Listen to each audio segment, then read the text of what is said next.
Sahabat yang dimuliakan oleh Allah, puji syukur senantiasa kita aturkan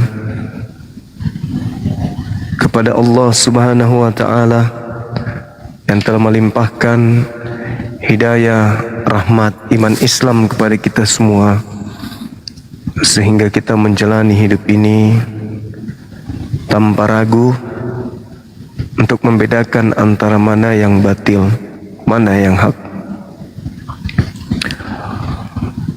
Allah Subhanahu wa Ta'ala di dalam Al-Quranul Karim menjelaskan kepada kita semua, Bismillahirrahmanirrahim, fariqan hada wa fariqan haqqa alaihimud dalalah. Sekelompok manusia pantas kiranya mendapatkan petunjuk dari Allah, dan sekelompok manusia itu sudah pantas untuk sesat, disebabkan karena mereka menjadikan iblis sebagai pelindung selain daripada Allah, mengira di dalam hidup mereka bahwa petunjuk yang mereka temukan itu adalah petunjuk terhadap orang-orang yang mendapatkan hudan atau petunjuk atau jalan atau sirat menuju kepada kebenaran. Salam serta taslim senantiasa tercurahkan kepada baginda Rasulullah Muhammad sallallahu alaihi wasallam, Nabi yang membawa umat Islam keluar dari kegelapan, membawa orang-orang Quraisy, bangsa jahiliyah, menuju kepada sinar yang terang, yaitu dinul Islam. Sehingga kita sebagai umatnya senantiasa harus bersalawat kepada beliau. Semoga kiranya kelak kita umatnya ini bisa mendapatkan syafaat di sisi Allah Subhanahu wa Ta'ala. Sahabat yang dimuliakan oleh Allah, alhamdulillah jumpa lagi kita pada malam hari ini. Kita membahas tentunya tema yang tadi siang yang menarik terkait dengan siapakah yang bangkit dari kubur pada hari ketiga ini. Teman-teman kita Kristen, kita mohon kepada mereka untuk menjawabnya. Kita ajak mereka naik ke sini untuk menjelaskan kepada kita, tentunya dengan data yang ada.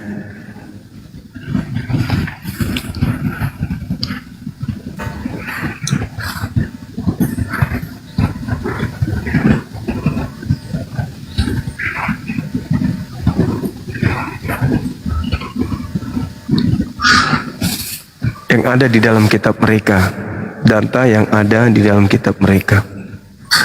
Ini harus sahabat kita sampaikan kepada kita sebagai lawan diskusi atau lawan sharing, disebabkan karena di dalam Al-Quranul Karim Allah Subhanahu wa Ta'ala menjelaskan bahwasanya tiadalah mereka menyembah selain Allah melainkan inazah atau berhala.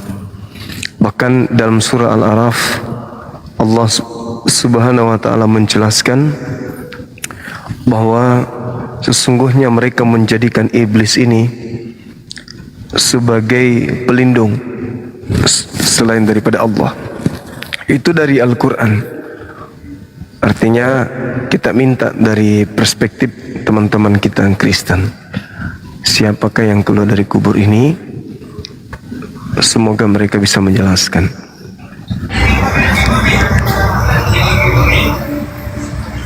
Halo, selamat malam. Halo.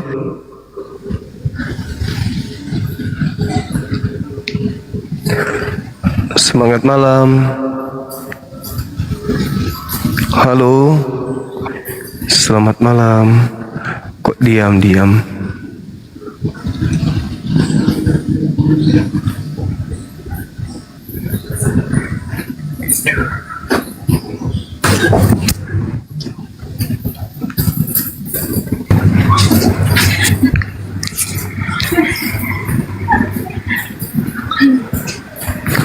Halo, selamat malam.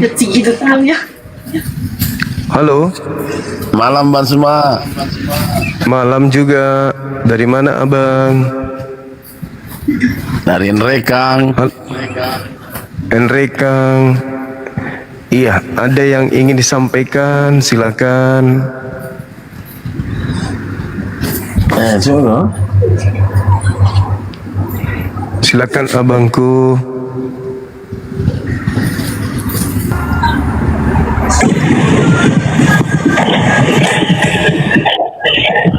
Halo, selamat malam, Saudara Ginting.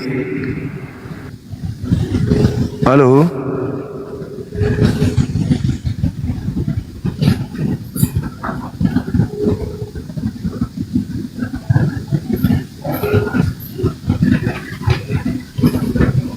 Halo, selamat malam. Halo. Siapa yang naikin, Deng? Maaf, turunin. Siap, siap, makasih. Oke, Bang.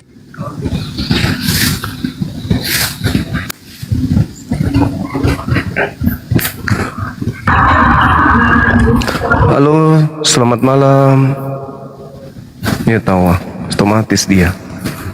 Naik bagus kita pi, otomatis toh. Naik tonji tahu tapi otomatis tonji turun.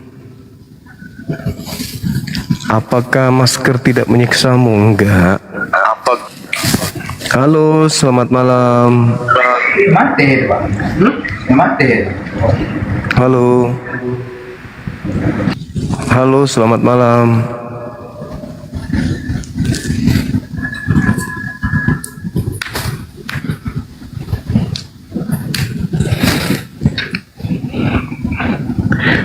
Selamat malam, abang.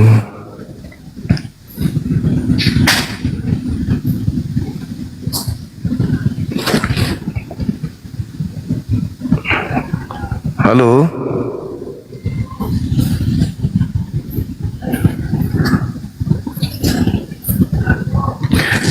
Coba kita ini ya teman-teman ya, kita kirimkan ke pendeta lawan-lawan diskusi kita tadi. Mana tahu mereka masih monitor.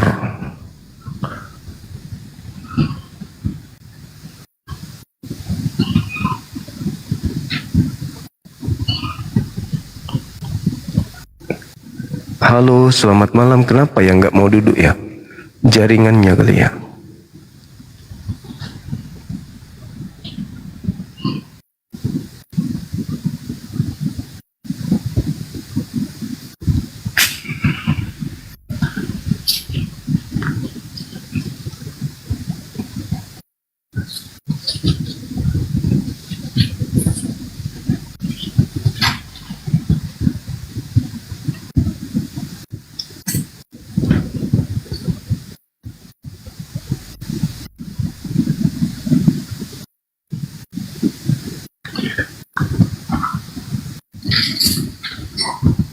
Oke, sudah beberapa yang kita kirimkan ya teman-teman. Semoga mereka merespon dan bisa hadir bersama kita di sini, biar kita diskusi membahas tema yang menarik ini. Tema yang begitu menarik teman-teman, karena berdasar terhadap Al-Quran dan juga Bible.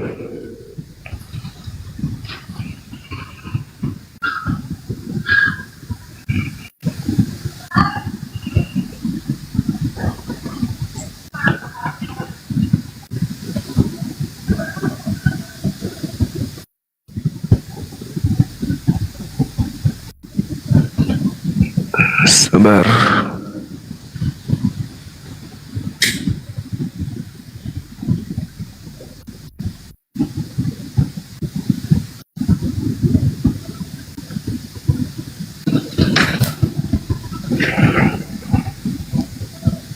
Kalau di kumal-kumal lain ada nggak oten teman-teman? Rame nggak otennya di sana?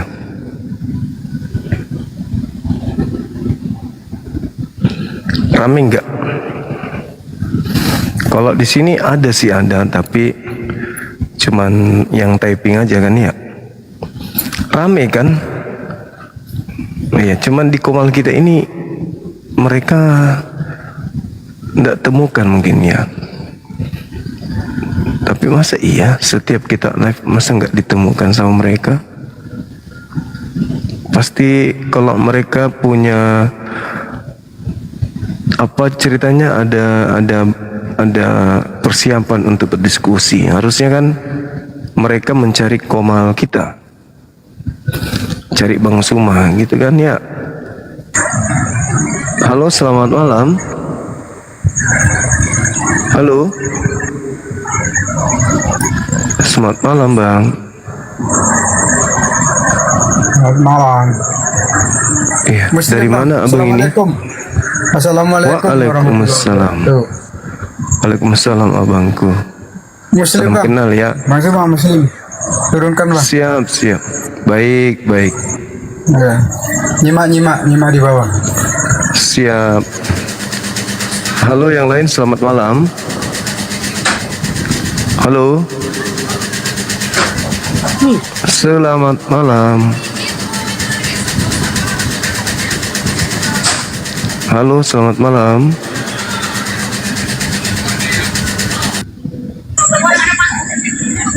Halo, selamat malam. Halo.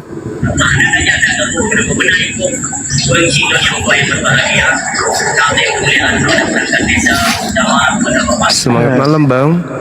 Halo. Selamat malam. Halo.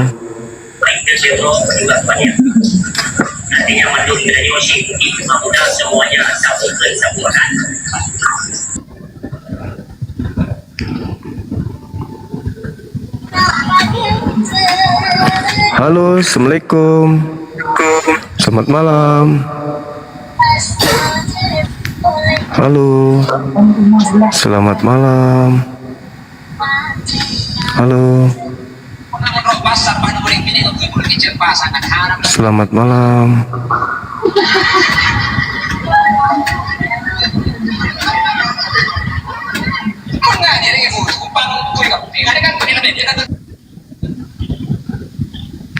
Ini tap-tap layar jadinya dia minta ya teman-teman ya. Sudah dibuka blokirnya sih yang minta permintaan selalu kan ya.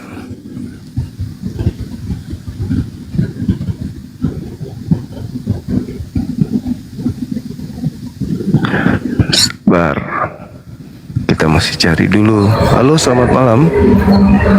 Halo. Selamat malam. Waalaikumsalam. Siap.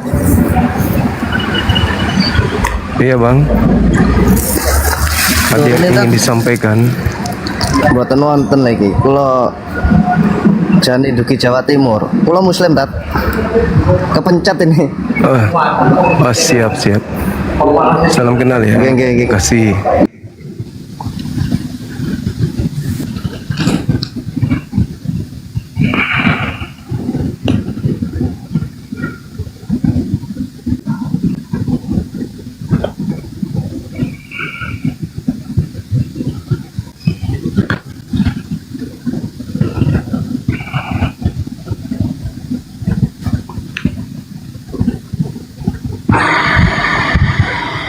Halo, selamat malam.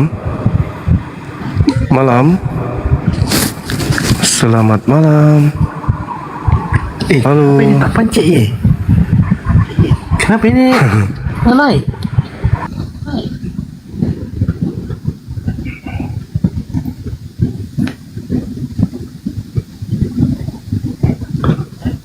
Itu tap-tap layar itu, makanya langsung naik dia. Otomatis mungkin.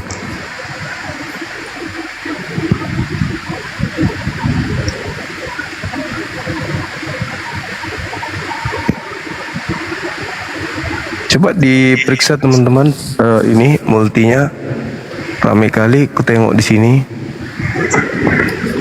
banyak yang minta permintaan.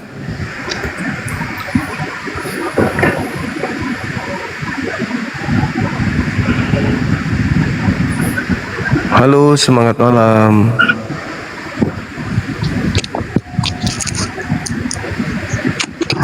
Selamat malam. Halo.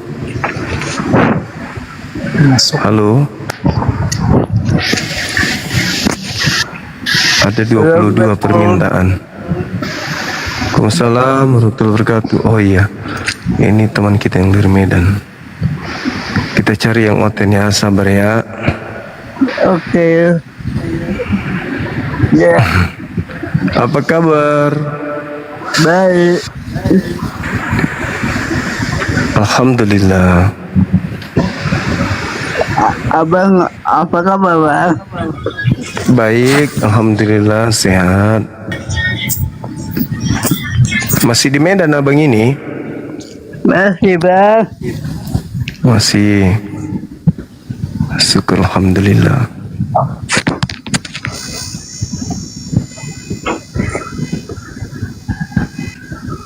Halo. Halo. Assalamualaikum.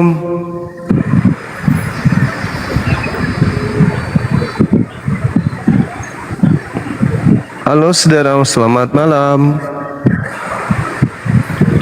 Saudara Bendoyo, selamat malam.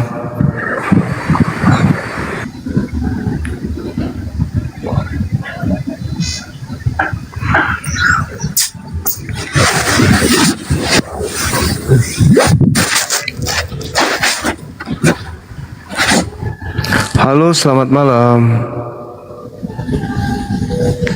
Selamat malam. Halo.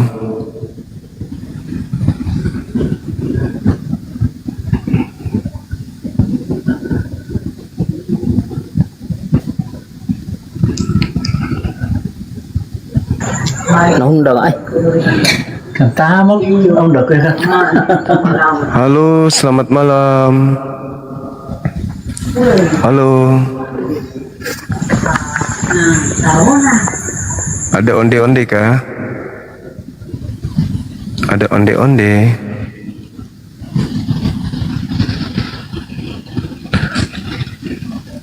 Ini undangan saya kok di ini ya, ditolak ya sama pendeta ya, pastor. Dicuekin dibaca tapi tidak di ini, nggak di ACC teman-teman. Kita coba lagi ya, sabar.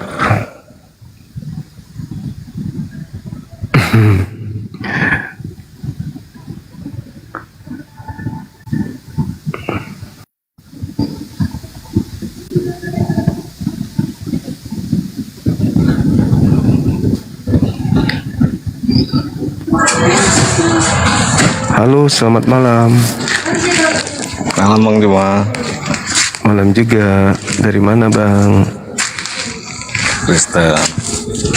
Bisa buka kamera? Harus buka kamera ya? Yuk Satu pertanyaan aja nggak boleh tanpa buka kamera. harus buka kamera abangku. Oh ya udahlah, saya di bawah aja lah Bang. Oke, kasih.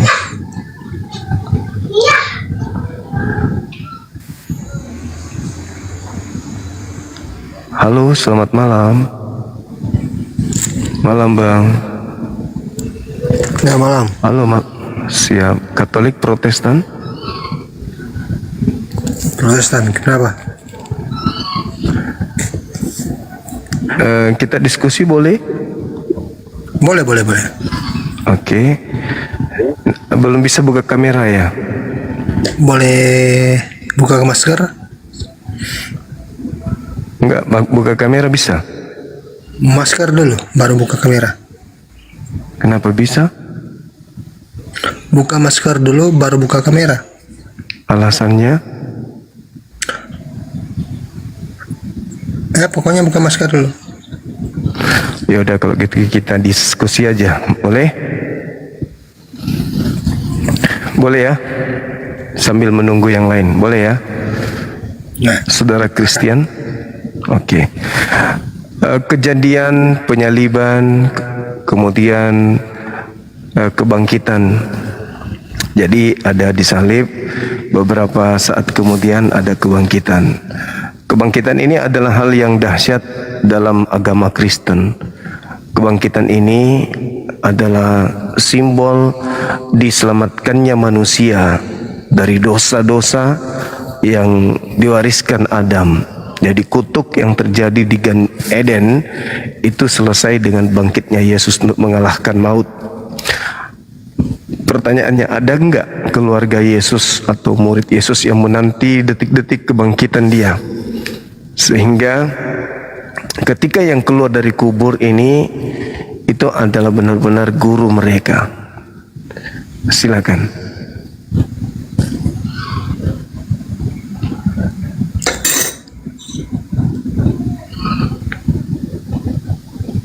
Nah, enggak ada.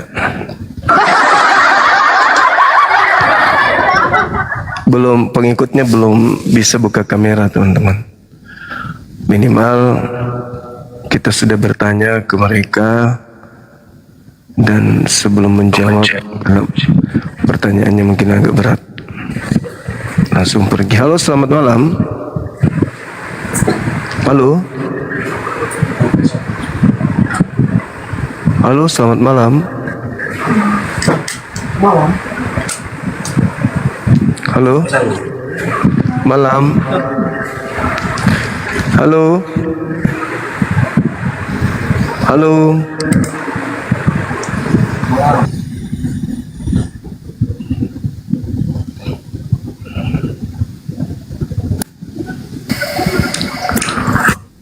Halo, selamat malam. Malam. Dari Katolik Protestan, Bang. Dari Protestan. Oke, silakan buka kamera, Bang, kita diskusi. Kamera saya rusak ya, Bang.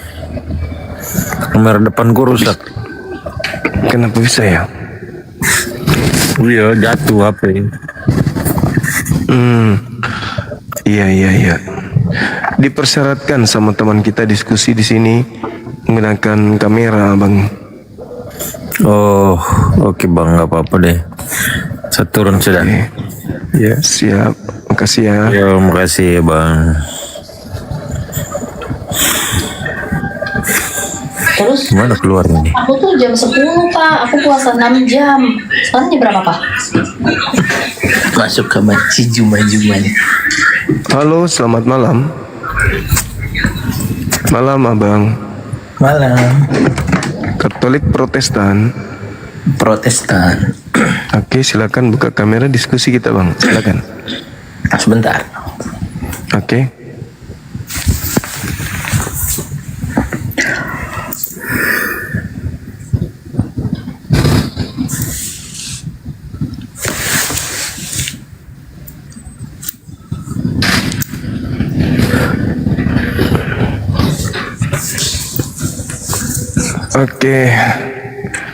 Oke, Bung. Gimana Bang? Gimana? Iya. Saya mau join. Siap. Dari. Saya boleh bernarasi sedikit, Bung? Boleh, siap. Oke, baik. Kalau di dalam Islam tuh dikatakan bahwa apa yang disembah oleh orang-orang di luar Islam selain daripada Allah itu adalah inazan, itu adalah berhala, itu adalah penyesat atau iblis, abangku. Itu dalam Islam. Di luar Islam, apa yang mereka sembah selain daripada Allah itu adalah iblis. Nah, saya melihat di dalam Bible khotbah Petrus itu di data 2 Kisah Para Rasul 2 nomor 36. Orang-orang yang menginginkan penyaliban terhadap Yesus itu adalah orang-orang yang bertuhan, seperti orang Farisi, mahkamah agama, imam-imam kepala, ahli Taurat. Ahli Taurat ini adalah orang-orang yang sudah bertuhan, yaitu Tuhannya adalah Elohim menurut pandangan mereka, atau saudara kami Kristen mengatakan Yahweh gitu. Dia mengatakan Yahweh. Nah, sedangkan ketika mereka sudah menyembah, mengetahui bahwa Tuhan mereka adalah Yahweh, ada pernyataan Petrus bahwa semua orang Israel harus tahu bahwa Yesus yang kau telah salibkan itu telah dibuat menjadi Tuhan dan Kristus. Nah, pertanyaannya muncul, kenapa setelah mereka sudah memiliki Tuhan bernama Yahweh, kenapa Yahweh menjadikan orang yang disalib itu sebagai Tuhan lagi kepada orang yang menyalib Yesus ini? Itu gimana pandangan Anda? Silakan. Oke, kalau pandangan saya sebagai umat Kristiani ya, di mana kenapa Yahweh menjadikan Tuhan Yesus jadi Yahweh untuk orang-orang yang orang-orang beriman ya pada zaman itu ya. Pertanyaan bukan. itu betul. Bukan orang beriman, orang yang menyalib Yesus, orang yang membenci dia. Orang-orang yang menyalibkan Yesus yang tadi Bang Zuma narasikan adalah orang-orang yang beriman. Orang-orang Farisi yang sudah punya Tuhan. Ya, ahli-ahli Taurat seperti itu. Ya.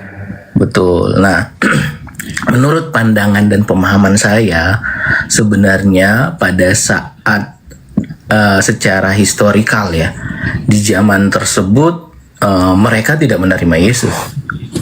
Justru karena mereka tidak menerima Yesus sebagai Tuhan dan Raja, justru karena itu mereka menyalibkan Tuhan Yesus seperti itu. Dan pernyataan Paulus yang menyatakan bahwa Tuhan Yesus adalah Yahweh menjadikan Tuhan Yesus sebagai Tuhan, itu adalah berdasarkan apa yang Tuhan Yesus itu sendiri sebutkan, bahwa dia adalah Firman yang telah menjadi manusia, seperti itu. Oke. Yesus, iya bang. Jadi Yesus sebelumnya kan mengatakan di dalam Matius 12 38 sampai 40, angkatan jahat ini, yaitu orang-orang Farisi, kemudian ahli Taurat, meminta satu tanda, dan tidak akan diberikan tanda apapun kepada orang-orang jahat ini, orang Farisi dan orang ahli Taurat, selain tanda Yunus. Sebab Yunus 3 hari 3 malam dalam perut ikan, demikian juga anak manusia akan berada di dalam perut bumi. Itu adalah tanda untuk mereka, angkatan jahat. Tapi biar bagaimanapun, angkatan jahat ini itu masih mengilahkan Yahweh. Ya. Iya kan? Nah, orang-orang jahat ini kemudian berupaya menyalibkan Yesus karena mereka tidak beriman, tidak percaya kepada Yesusnya. Ya. Sehingga ketika mereka berhasil menyalib, Petrus mengatakan bahwa semua orang Israel harus tahu bahwa Yesus yang kalian salibkan itu telah dijadikan menjadi Tuhan oleh Elohim. Ya, jadi orang-orang Farisi yang tadinya menyembah kepada Yahweh, ketika mereka menyalib Yesus, maka Yahweh membuat Yesus yang mereka salibkan itu sebagai Tuhan mereka.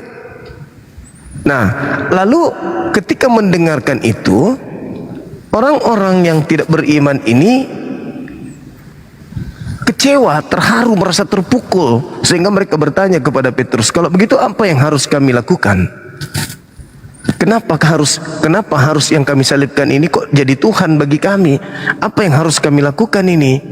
Nah, Petrus mengatakan, bertobatlah, berilah dirimu dibaptis. Berilah dirimu dibaptis dalam nama Yesus dan selamatkanlah diri kalian dari angkatan jahat ini. Artinya, ketika Yahweh menjadikan Yesus yang mereka salib itu sebagai Tuhan, Petrus mengatakan, kalau kau mau keluar dari sana sebagai angkatan jahat, maka kamu bertobat dari angkatan jahat ini.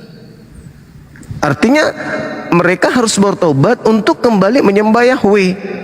Karena kalau tidak, maka Yesus yang mereka salibkan itu akan menjadi takaran hukuman kepada mereka Yesus yang mereka hukum akan menjadi Tuhan dan menjadi Kristus bagi mereka. Nah itu gimana itu? Kalau mereka bertobat, kalau yang mereka salib itu adalah dijadikan menjadi Tuhan dan Kristus bagi mereka, itu adalah sebuah kebenaran, lalu kenapa disuruh bertobat dari angkatan tersebut, keluar dari angkatan tersebut?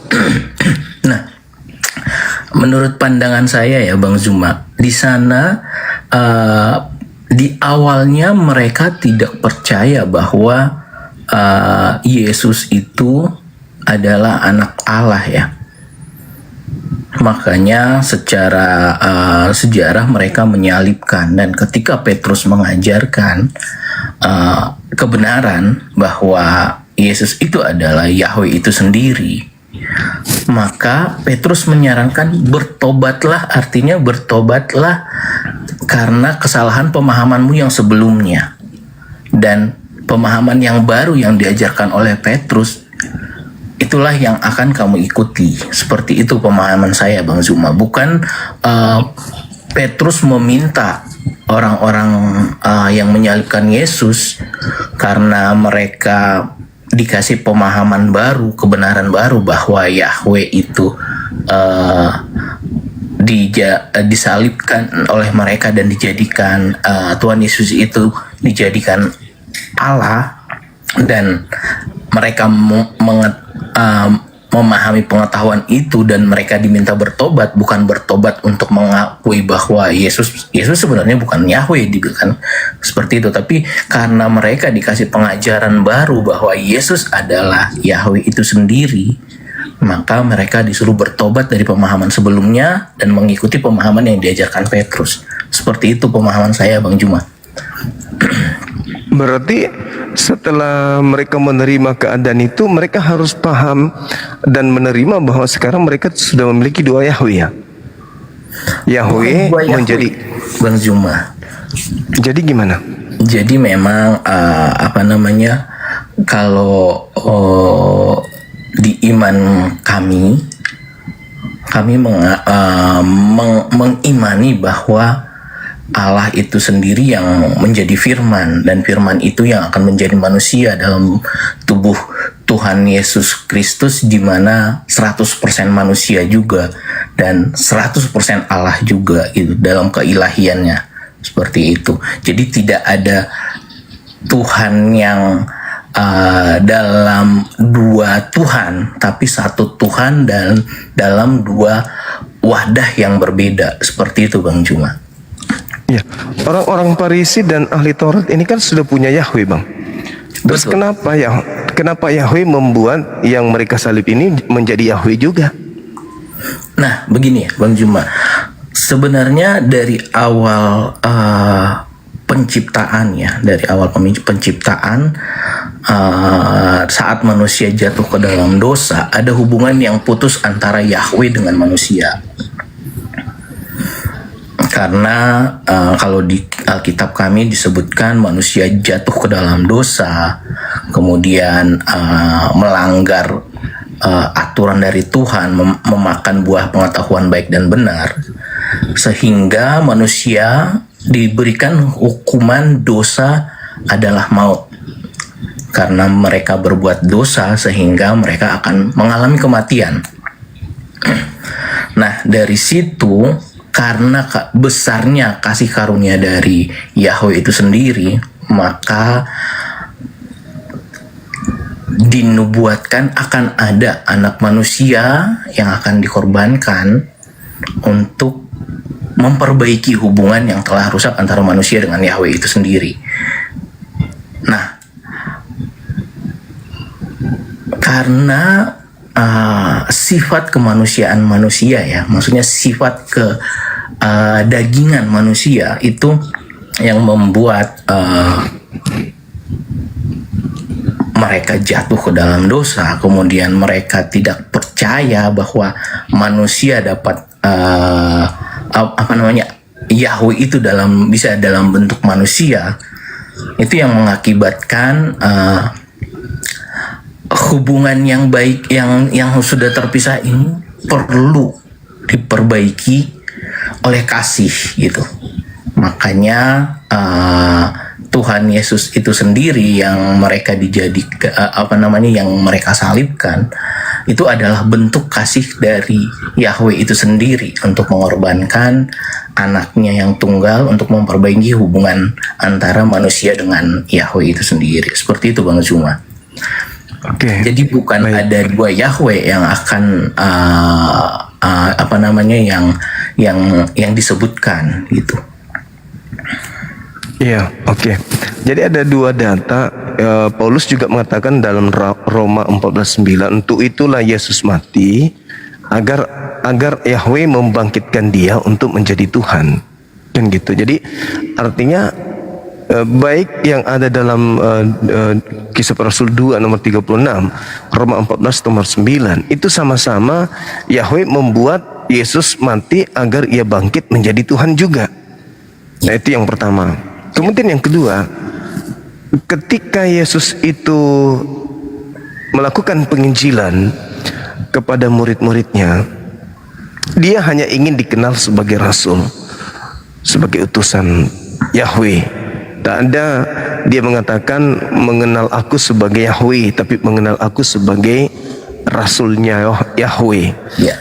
Nah, kemudian setelah penyaliban, keluar dia dari tanah yang tadi Kristus yang Kisah Para Rasul 2:36 dan juga Roma 14:9 itu, rupa-rupanya dia telah dibuat menjadi Yahweh, kan gitu ya, menjadi Tuhan kan. Nah, selama 40 hari konon sebelum terangkat ke langit, saya mohon ada nggak ajaran Yesus selama 40 hari itu sebelum terangkat? Tapi dia sudah keluar dari tanah, dia sudah dibuat menjadi Yahweh. Selama 40 hari ini ada nggak ajarannya kepada orang-orang Yahudi bahwa dia adalah Yahweh itu sendiri yang turun ke bumi menjadi manusia, dibunuh manusia, lalu bangkit di hari ketiga setelah keluar dari perut bumi? Ada nggak, Bang? Selama 40 hari Tuhan Yesus bersama murid-muridnya ya, sebelum dia terangkat ke surga, mereka ibaratnya kalau dalam bahasa kami itu menjadi kesaksian yang hidup, Bang Juma. Artinya mereka mengajar, mereka berkhotbah di atas bukit seperti itu, dan banyak orang yang bertobat dan memberi diri dibaptis karena yang mereka lihat adalah bukti nyata yang bahwa anak manusia telah disalibkan dan mati, masuk ke dalam perut bumi dan bangkit di hari yang ketiga gitu. Selama 40 hari sejarah mencatat banyak mukjizat yang dilakukan Tuhan Yesus, sehingga banyak banyak yang murid-muridnya mendampingi Yesus itu berkhotbah di atas bukit, dan banyak yang bertobat dan memberi diri mereka dibaptis. Seperti itu, Bang Juma. Iya, 40 hari ini adalah harusnya menjadi penentu kebenaran agama Katolik atau agama Kristen, di mana ketika Kristen menganggap dia adalah Tuhan, dia adalah Teofani dan seterusnya, di saat 40 hari inilah harusnya Yesus ini yang adalah Yahweh mengajarkan keberadaannya dia sebagaimana yang diajarkan oleh gereja. Ya. Nah, di mana datanya, saudara? Di mana datanya Yesus itu mengajarkan tentang dirinya harus disembah, dia adalah Yahweh itu sendiri? Karena sejatinya pada saat 40 hari benar-benar dia adalah Yahweh, disitulah harusnya dia menggaungkan kemudian bahwa dia itu adalah Yahweh yang turun menjadi manusia. Bukan nanti setelahnya. Paulus menulis setelahnya, kemudian penulis Wahyu setelahnya, Lukas setelahnya, Markus setelahnya, Matius jauh puluhan tahun setelahnya. Kenapa pengajaran yang 40 hari ini tidak ada sedikit pun bukti yang tertulis bahwa Yesus mengajar dirinya Tuhan? Dia Yahweh, sembahlah dia. Dialah Yahweh itu sendiri. Selama 40 hari ngapain aja dia? Kalau Anda mengatakan, saudara saya mengatakan bermukjizat, maaf, Yesus sebelum kejadian itu pernah berkata kepada murid-muridnya untuk mewanti-wanti, waspadalah kalian, camkanlah, aku telah mengatakannya terlebih dahulu. Jika ada orang berkata ada Mesias di sini, ada Mesias di sana, jangan kamu percaya, sebab Kristus palsu akan datang melakukan tanda dahsyat, mukjizat.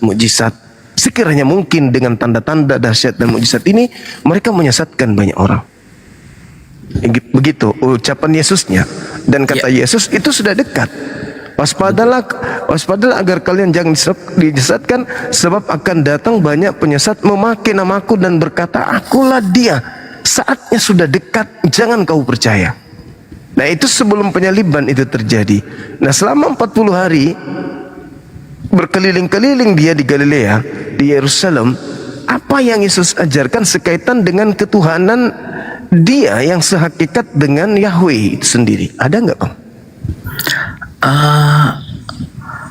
Ini pemahaman saya ya, Bang Juma ya. Iya. Selama Tuhan Yesus mengajar, tak sekalipun dia menyebutkan kalau terang-terangan ya, maksudnya secara gamblang, oke, aku Tuhan, sembahlah aku. Tidak ada seperti itu gitu. Tapi dari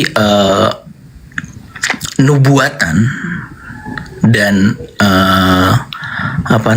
tanda-tanda yang digenapi Yesus, bahkan sebelum Yesus lahir, itu yang membuat kami iman Kristiani, terutama saya pribadi, mempercayai bahwa Yesus adalah Tuhan, seperti itu.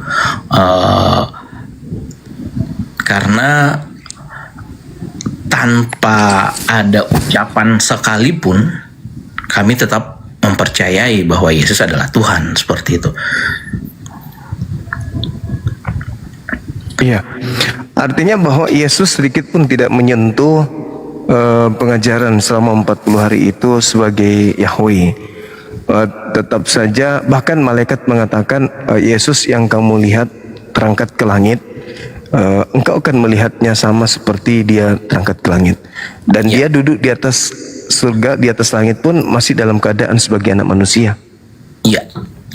Berarti ungkapan iman, kepercayaan, keyakinan itu hanya berasal dari Kristen itu sendiri, bukan berasal dari Yesus. Tapi kepercayaan sebagai seorang Kristianilah yang menjadikan Yesus itu adalah Yahweh. Karena dia sendiri tidak pernah mengajarkan kalau dirinya adalah Yahweh. Bahkan begitu dia datang, dia membuktikan dia makan ikan goreng, minum madu setelah dia keluar dari kubur. Tak ada sedikit pun tanda kalau dia itu adalah Yahweh. Masih nampak manusia. Dia masih manusia. Naik ke surga masih manusia. Karena wujudnya setelah bangkit itu masih yang perlu dibangkitkan itu adalah wujud supaya terbukti kalau dia bangkit. Artinya badan yang sama yang telah mati harus badan yang sama juga yang bangkit. Jangan misalkan badan yang mati kemudian bangkit dalam wujud yang lain, itu tidak ada kesamaan unsur di sana. Sehingga memang ya, kalau memang ya kita mau membuktikan sesuatu,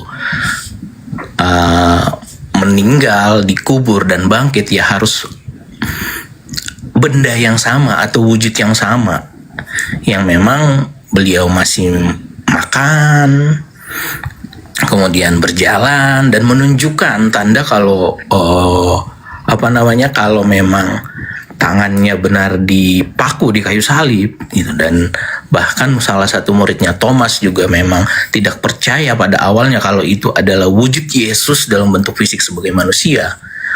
Dia mencelupkan tangannya ke lubang paku yang di tangan Tuhan Yesus, baru dia percaya, seperti itu. Iya, kalau kita melihat di dalam kisah para rasul ya, di situ menerangkan Yesusnya hanya bercerita kepada murid-muridnya bagaimana penderitaannya, bagaimana bukti bahwa dia adalah yang disalib, kemudian dia memperlihatkan tangannya, memperlihatkan kakinya seperti yang Anda ceritakan, menyucuk kemudian lambungnya. Hanya itu yang ia lakukan, dan beberapa kali menampakkan diri sebagai manusia. Nah, apakah itu cerminan bahwa dia sudah membuktikan kalau dia Tuhan, atau dia membuktikan bahwa dia adalah manusia yang bangkit dari kematian? Sebenarnya tidak ada yang perlu dia buktikan, Bang Zuma. Tidak ada, karena pada dasarnya dari saat dia ada dalam kandungan pun sudah mengandung unsur keilahian. Seperti itu. Jadi buat apa dia membuktikan dengan tanda-tanda fisik kepada manusia kalau dia Tuhan gitu? Apakah dia tidak bisa membuat orang percaya kepada dia? Apakah Yahweh itu sendiri tidak dapat membuat manusia, semua umatnya percaya kepadanya? Itu dengan mudah saja itu bisa dilakukan. Itu cuman karena manusia itu diciptakan dengan kebebasan berpikir, dikasih kehendak bebas, manusia itu dikasih semacam teka-teki untuk mengetahui kebenaran itu seperti apa. Dan itu bukan semudah yang kita bayangkan. Maksudnya semudah kita membaca buku kalau si A adalah Tuhan gitu. Bukan seperti itu, tapi pengalaman pribadi kita yang menunjukkan kalau ada satu zat, ada satu wujud yang kita memang melihat dari unsur-unsur keilahiannya itu ada, dan itu ada di dalam diri umat-umat Kristiani, Bang Zuma. Artinya setelah Yesus kebangkit, maka nantinya akan dikirimkan penghibur yang itu ada di dalam pribadi kita sebagai umat Kristiani. Seperti itu, Bang Zuma. Iya. Jadi bukan tanda-tanda yang ini kan yang kita pertanyakan ya, yang kita pertanyakan adalah di mana Tuhan Yesus Kristus menyebutkan kalau dia adalah Allah, kalau dia adalah Yahweh dalam selama dari masa dari bangkit sampai naik ke surga, seperti itu kan? Iya, dia Yesus ini lebih dahsyat sebelum dia keluar dari kubur dibandingkan setelah dia keluar dari kubur. Karena pada saat dia belum keluar dari kubur, dia melakukan tanda-tanda yang sangat banyak, membangkitkan orang mati. Lalu kemudian dia mengatakan aku dan Bapa adalah satu. Dia mengatakan dirinya juga melihat dirinya, melihat Bapa dan seterusnya. Tapi ending dari itu semua adalah bahwa jikalau engkau ingin memperoleh hidup yang kekal, semua yang aku lakukan ini menjadi bukti bagimu, menjadi saksi bagimu bahwa aku ini adalah rasul. Itu ketika dia hidup. Setelah kematian, tak ada sedikit pun kemudian upaya Yesus yang dia sampaikan kepada orang-orang yang ada di sekelilingnya untuk menyatakan bahwa jangan kau menyembah Yahweh, akulah Yahweh itu. Buktinya hari ini orang Yahudi masih menyembah Yahweh. Betul. Nah, terus kenapa Yesus yang adalah Yahweh selama 40 hari itu tidak datang kepada mereka-mereka ini? Namanya Tuhan kan dia punya kuasa untuk mengatakan, hei berhenti kau menyembah, akulah Tuhanmu. Jangan kau tolak aku. Dulu kau boleh menolakku karena aku masih manusia. Sekarang ini aku keluar dari kubur nih, mengajarkan kalian nih bahwa aku ini adalah Yahweh yang kau sembah selama ini. Berhenti menyembah yang ada di dalam sinagogi. Akulah Tuhanmu, akulah sembahanmu yang seharusnya. Kenapa Yesus tidak melakukan itu? Euforia ini justru muncul dari gereja-gereja, Bang. Yesuslah Yahweh itu, tapi Yesus sendiri tidak mengajarkan kalau dia Yahweh. 40 hari itu kerjanya apa? Hanya menampakkan diri, memperlihatkan diri kepada orang-orang, kepada muridnya. Cuman begitu doang. Terus bukti bahwa dia itu adalah ilahi, yang adalah Yahweh sendiri itu apa? Selama 40 hari itu. Itu nggak ada, Bang. Kalau kita melihat dalam Lukas 24 nomor 37 sampai 40, Yesus hanya menampakkan diri kepada mereka, muridnya responnya menganggap dia hantu. Muridnya ketakutan, lalu dia perlihatkan, ini tanganku, ini kakiku, rabalah aku. Ada apa dengan kalian? Murid masih ragu, murid masih takut. Lalu dia minta makanan kan? Adakah di antaramu makanan? Berikanlah kepadaku. Dikasihkan goreng, dikasih sedikit madu. Ini apa? Bukti apa ini? Bukti dia Yahweh gitu? Bukti dia Tuhan? Gak ada, Bang. Justru kalau kita lihat bahwasanya 40 hari 40 malam itu dia hanya seperti orang yang sedang, seperti hantu yang meneror orang, menampakkan diri dalam rupa yang lain, memperlihatkan tiba-tiba aja muncul, mengagetkan orang-orang, membuat orang takut dan seterusnya. Ini hanya menampakkan seperti hantu, bukan penampakan selayaknya pencipta langit dan bumi yang sudah kembali kepada keadaannya di atas keadaan manusia. Ini malah tak ada sama sekali tanda-tanda ketuhanan. Nanti setelah Paulus, setelah penulis Wahyu, setelah Lukas, Markus menulis sesuatu yang mungkin menurut orang-orang barat, oh ini dewa, oh ini inkarnasi dewa kita, barulah kemudian dia dijadikan sebagai sembahan. 40 hari itu orang-orang Yahudi, orang Farisi tidak ada melakukan kemudian upaya-upaya yang mengheboh. Yahweh yang tak bisa dilihat sekarang sudah bisa dilihat, Yahweh yang bukan manusia sekarang sudah menjadi manusia, sekarang sudah menjadi anak manusia, dan tidak ada. Sampai hari ini tidak ada euforia di antara mereka. Mulai dari kejadian 40 hari sampai dengan detik ini adanya cuma di barat. Nah, setahu saya barat dalam hal ini Roma Yunani, jauh sebelum Kristen mereka sudah menyembah dewa-dewa yang nusul menjadi manusia.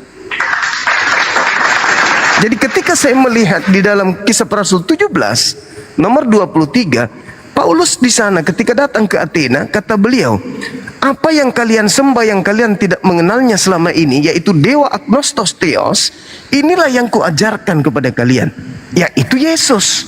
Berarti kesimpulan saya, orang-orang Athena hanya mengganti nama doang. Yang tadinya sembahan-sembahan mereka ganti menjadi Yesus namanya, tapi oknumnya sama.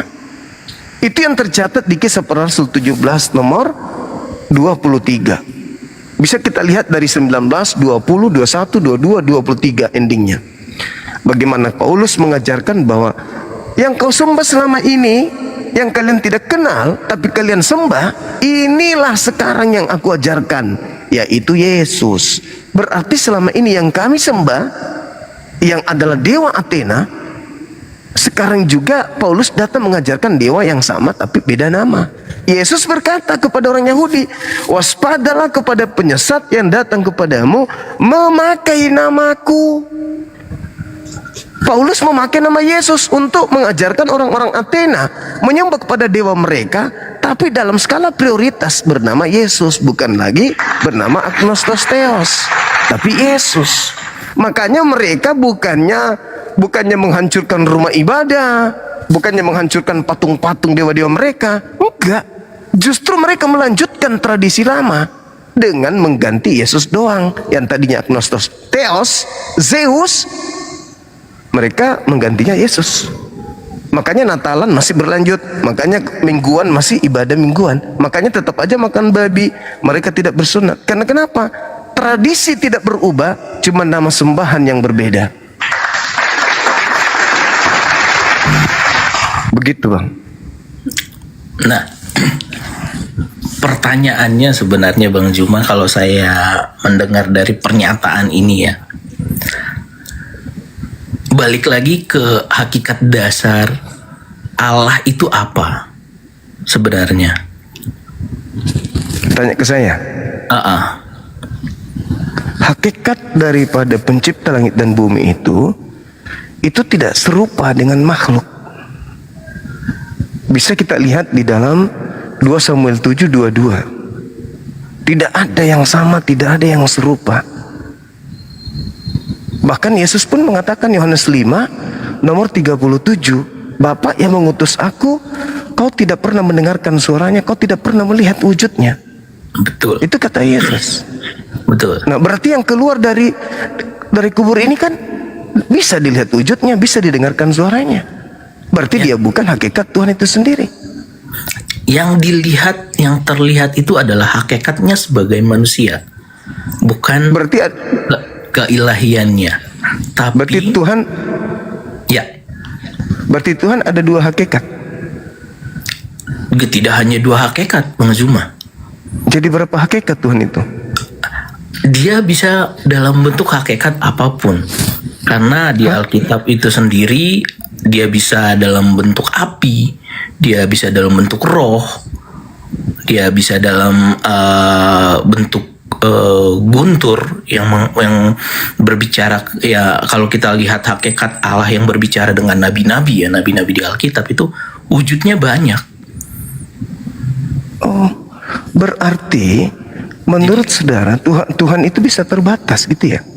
Tidak terbatas, justru karena ketidakterbatasannya, kenapa makanya dia mampu, dia bisa, karena Allah itu tidak terbatas, dia ya jadi manusia juga bisa.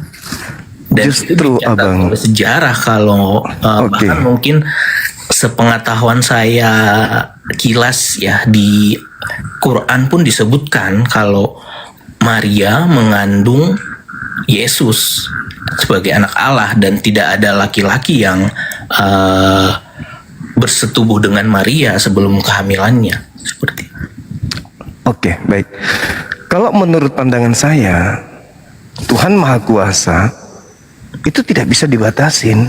Betul, setuju. Nah, kenapa ketika dia menjadi manusia dia terbatas?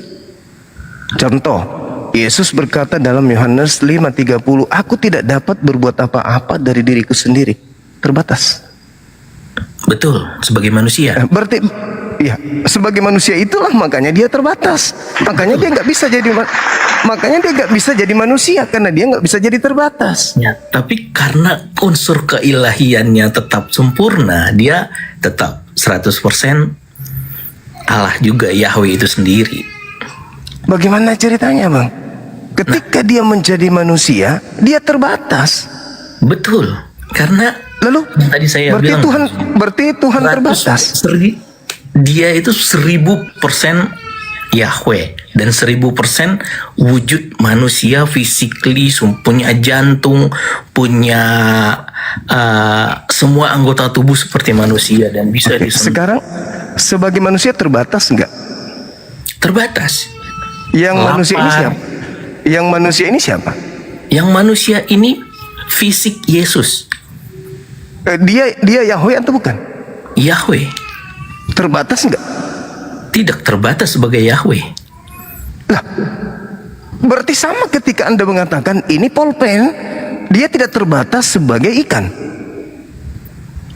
Beda logikanya, karena Kenapa bisa begitu? Faktanya Beda. Yesus manusia. Anda mengatakan Faktanya Tuhan Yesus tidak manusia. Iya, berarti terbatas Tuhan Anda kan? sebagai manusia dia terbatas. Tapi Ya udah, manusia berarti mana? Tuhan Anda. Bang Zuma, manusia mana yang menurut kitab Anda, Iya. jika memang pemahamannya adalah Yesus itu adalah Nabi Isa, Iya. jika sama ya Bang Zuma ya, Iya. yang masih hidup dari 2000 tahun yang lalu hingga sekarang, jika tidak memiliki unsur keilahian. Oke, baik. Tuhan itu tidak terbatas kan? Betul, justru karena tidak terbatas. Tunggu. Kalau Tuhan ingin menciptakan manusia sampai miliaran tahun nggak mati, Tuhan bisa nggak? Bisa. Bisa. Tapi status manusia yang diciptakan miliaran tahun ini berubah nggak menjadi Tuhan? Ya, tergantung. Saya tanya kepada saudara, apakah Tuhan yang Maha Kuasa mampu menjadikan satu manusia hidup miliaran tahun? Bisa. Bisa, Apakah betul. hidup? Apakah manusia ini berubah jadi Tuhan karena dia hidup miliaran tahun? Bukan. Balik lagi, unsur Bukan. keilahiannya apakah Bukan. sama dengan apa Karena yang apa? dinubuatkan. Karena iya, Yesus sendiri mengatakan apa kesaksiannya? Yohanes 5:36, ada kesaksianku yang lebih penting dari kesaksian Yohanes Pembaptis, bahwa seluruh pekerjaan yang aku kerjakan, pekerjaan itulah yang bersaksi bahwa aku adalah utusan Bapa. Bukan Bapa itu sendiri, utusan. Nah, itulah yang saya katakan bahwa Kristen, khususnya yang ada di Indonesia, ketika menerima ajaran Yesus, bukan dari Yesus langsung ke Kristen, tapi ajaran Yesus difilter dulu di meja Roma Katolik dan juga Protestan, di mana mereka menganut ajaran politeisme dari nenek moyang mereka, masuk ke Indonesia, sehingga utusan Tuhan pun dijadikan Tuhan. Tidak murni, Bang. Tidak ada orang Yahudi, murid-murid Yesus ke Indonesia ngajarin kita Katolik atau Protestan, nggak ada. Yang datang itu adalah penganut ajaran politeisme, punya keturunan. Datanglah Belanda, datanglah Portugis masuk ke Indonesia. Namun sebelumnya mereka menggodok dulu supaya dewa-dewa mereka itu nggak ditinggalkan. Maka ajaran orang Yahudi dimasukkan ke dalam ajaran mereka, kemudian mereka mengolah sehingga dewa itu masih diajarkan sampai hari ini. Ada dewa Bapa, dewa Anak, dan dewa Roh. Masih ada 3 unsur Trimurti ini masih melekat. Yesus ketika dia mengajar, dia tidak pernah mengajarkan hal tersebut. Bahkan Yesus tidak pernah mengajarkan kemudian tentang Katolik, tentang Protestan. Nah, kembali kepada hal yang tadi, ketika Tuhan tidak terbatas, mampu nggak Tuhan menciptakan manusia lahir tanpa ayah? Mampu. Mampu nggak Tuhan menciptakan kemudian manusia dengan ribuan mukjizat? Mampu. Tapi mampukah Tuhan membuat dirinya menjadi bukan Tuhan? Mampu. Wah, berarti dia membuat dirinya bukan Tuhan, bukan Tuhan lagi. Nah, sebagai manusia dia bukan Tuhan, Bang Juma. Iya, ya terus Tuhannya kemana dia Tuhannya? Unsur keilahiannya tetap sama. Makanya kami menyebutkan bahwa Allah itu adalah firman, firman itu yang menjadi manusia. Baik. Ada unsur menjadi manusianya. Nah, karena ketidakterbatasannya, ya bebas dia mau jadi apa, mau jadi manusia juga boleh dong. Nah, kenapa hilang keilahiannya ketika dia jadi manusia? Buktinya ketika dia menjadi manusia dia bukan ilahi. Aku tidak dapat berbuat apa-apa. Mana unsur ilahinya? Ya, karena dia memilih menjadi manusia, Bang Juma. Iya, unsur ilahinya mana ketika dia sudah jadi manusia? Ketika dia jadi manusia, dia hidup sebagai manusia. Dan terus dia unsur tidak ilahinya membuktikan kalau dia adalah Allah. Ya, itu menurut Anda yang mengimaninya sebagai ilah. Sekarang unsur keilahian manusia ini mana? Mana? Unsur keilahiannya gimana ya? Menjelaskannya ya. Sama mana unsur keilahiannya? Begini, Bang Juma. Ketika Bang Juma mengimani Allah adalah Maha Pencipta, Allah adalah tidak terbatas. Artinya Bang Juma tidak perlu melihat fisiknya kan, bentuknya seperti apa. Iya, karena segala sesuatu yang berbentuk di bumi ini tuh ada batasnya. Betul. Sedangkan pencipta tidak terbatas. Betul. Nah, unsur itu yang tidak perlu kita korek dari sebuah fisik Tuhan Yesus. Saya tidak perlu melihat unsur Allah dalam bentuk manusia itu. Karena memang unsur itu masih terbatas dalam Tuhan Yesus gitu. Bagaimana ceritanya melekat? Yesus mengatakan, aku tidak dapat berbuat apa-apa loh dari diriku. Betul. Diriku loh. Diriku ini siapa? Sebagai manusia. Terus diriku sebagai ilah mana? Nah, itu yang tidak perlu ditunjukkan tadi. Karena yang tadi, ilah itu tidak terbatas dan tidak bisa kita definisikan. Yesus terbatas nggak? Yesus terbatas nggak? Yesus terbatas ketika manusia. Ya udah, berarti dia bukan ilahi. Keilahiannya adalah, loh, kok masih ada keilahiannya? Keilahian Anda yang menobatkan keilahian itu, saya ingin konsentrasinya di situ. Anda yang menobatkan pada diri Yesus itu ada unsur ilahi atau Yesus? Sama berarti seperti Bang Juma mengilahikan Allah ya. Ya, Allah memang sudah mengaku dirinya Allah, mengaku ilahi, tiada Tuhan selain aku, akulah yang maha kuasa, akulah yang maha perkasa. Itu klaimnya. Sekarang ada nggak Yesus mengatakan itu kalau dia memiliki kemudian unsur keilahian? Ada Yesus mengatakan itu? Tidak ada. Tidak ada. Berarti Anda yang itu, tapi Anda yang unsur-unsur Gimana? keilahiannya itu sempurna. ya, itu kan Anda yang melantiknya menjadi ilahi. Anda yang mengatakan sempurna. Betul. Kenapa bukan Yesus? Betul. Kenapa Karena bukan Yesus yang mengajarkan itu, Bang? Karena iman itu, menurut saya ya Bang Juma ya, sama Ya. seperti Bang Juma mengimani agama yang Bang Juma anut. Artinya saya juga punya kebebasan berpikir untuk mengimani apa yang saya pelajari dan apa yang saya imani adalah benar. Terus kenapa iman Anda itu tidak bersumber dari Yesus, Bang? Iman saya bersumber dari Yesus. Di mana Yesus mengatakan kalau dia adalah ilahi? Sebenarnya Kan Anda yang melantiknya, Bang. Anda yang menjadikan Yesus itu ilahi. Yesus tidak ada pernah mengilahikan dirinya. Sama seperti Bang Zuma, Bang Zuma mengilahikan Allah, ya begitulah kami mengilahikan Tuhan. Karena Allah sendiri yang mengilahkan dirinya. La ilaha illa ana, tidak ada ilah selain aku. Akulah yang menciptakan, akulah yang mematikan, akulah yang mengadakan segala sesuatunya. Perkataan itu Bang Zuma dapat dari mana? Ya, Allah itu sendiri yang mengatakan itu. Di mana? Di Al-Quran. Nah, Al-Quran itu siapa yang buat? Al-Quran itu adalah wahyu dari Allah kepada Nabi Muhammad. Ya, menuliskannya siapa? Sahabat Rasulullah. Nabi Muhammad itu manusia. Manusia. Sama Berarti- seperti Yesus penyampai firman. Betul. Tapi Terus? manusia ini berarti yang membuat iman Bang Zuma kepada zat yang tidak terbatas itu kan? Iya, betul. Betul, Ilah kan? ilah ini yang menyatakan itu kepada Nabi Muhammad. Ajarkan Betul. kepada manusia, akulah Tuhan, tiada Tuhan selain aku. Nah, Yesusnya ketika dia ilah, siapa yang berhak mengatakan dia ilah? Anda atau Yesus? Nah, itu wahyu itu didapat. Tunggu dulu bentuknya abangku, seperti tunggu apa? dulu. Siapa yang berhak menyatakan dirinya ilah? Yesus atau Anda?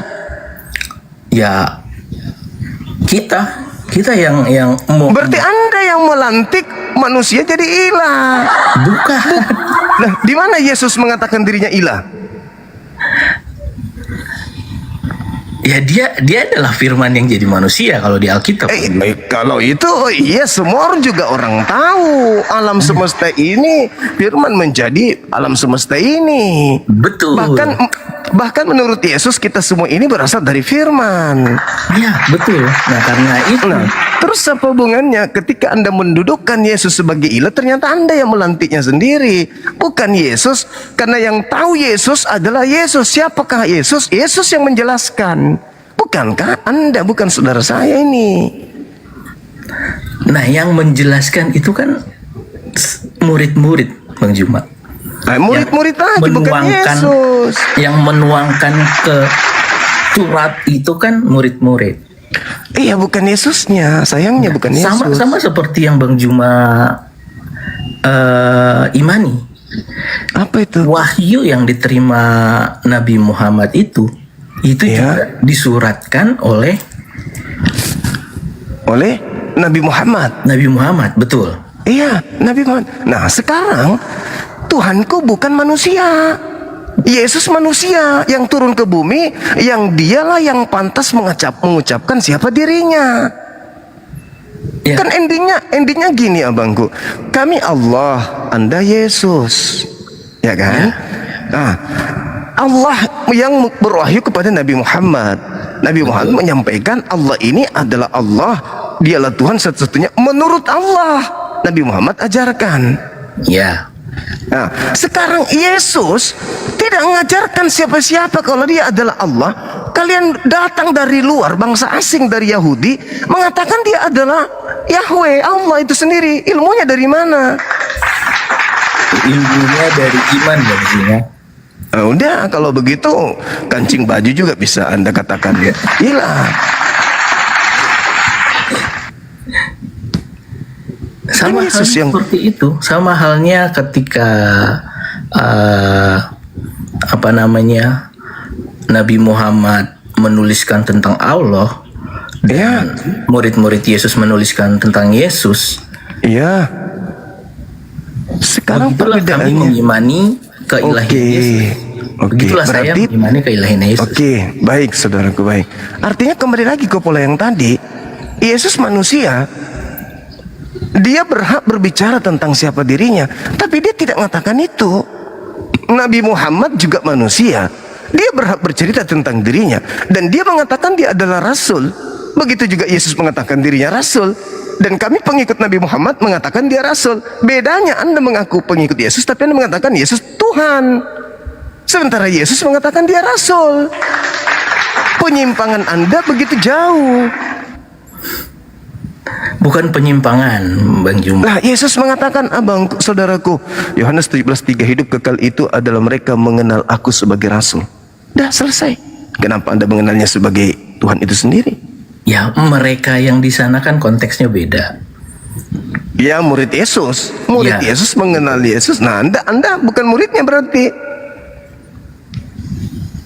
Betul. Karena muridnya mengenal Yesus sebagai utusan Rasul Tuhan Elohim.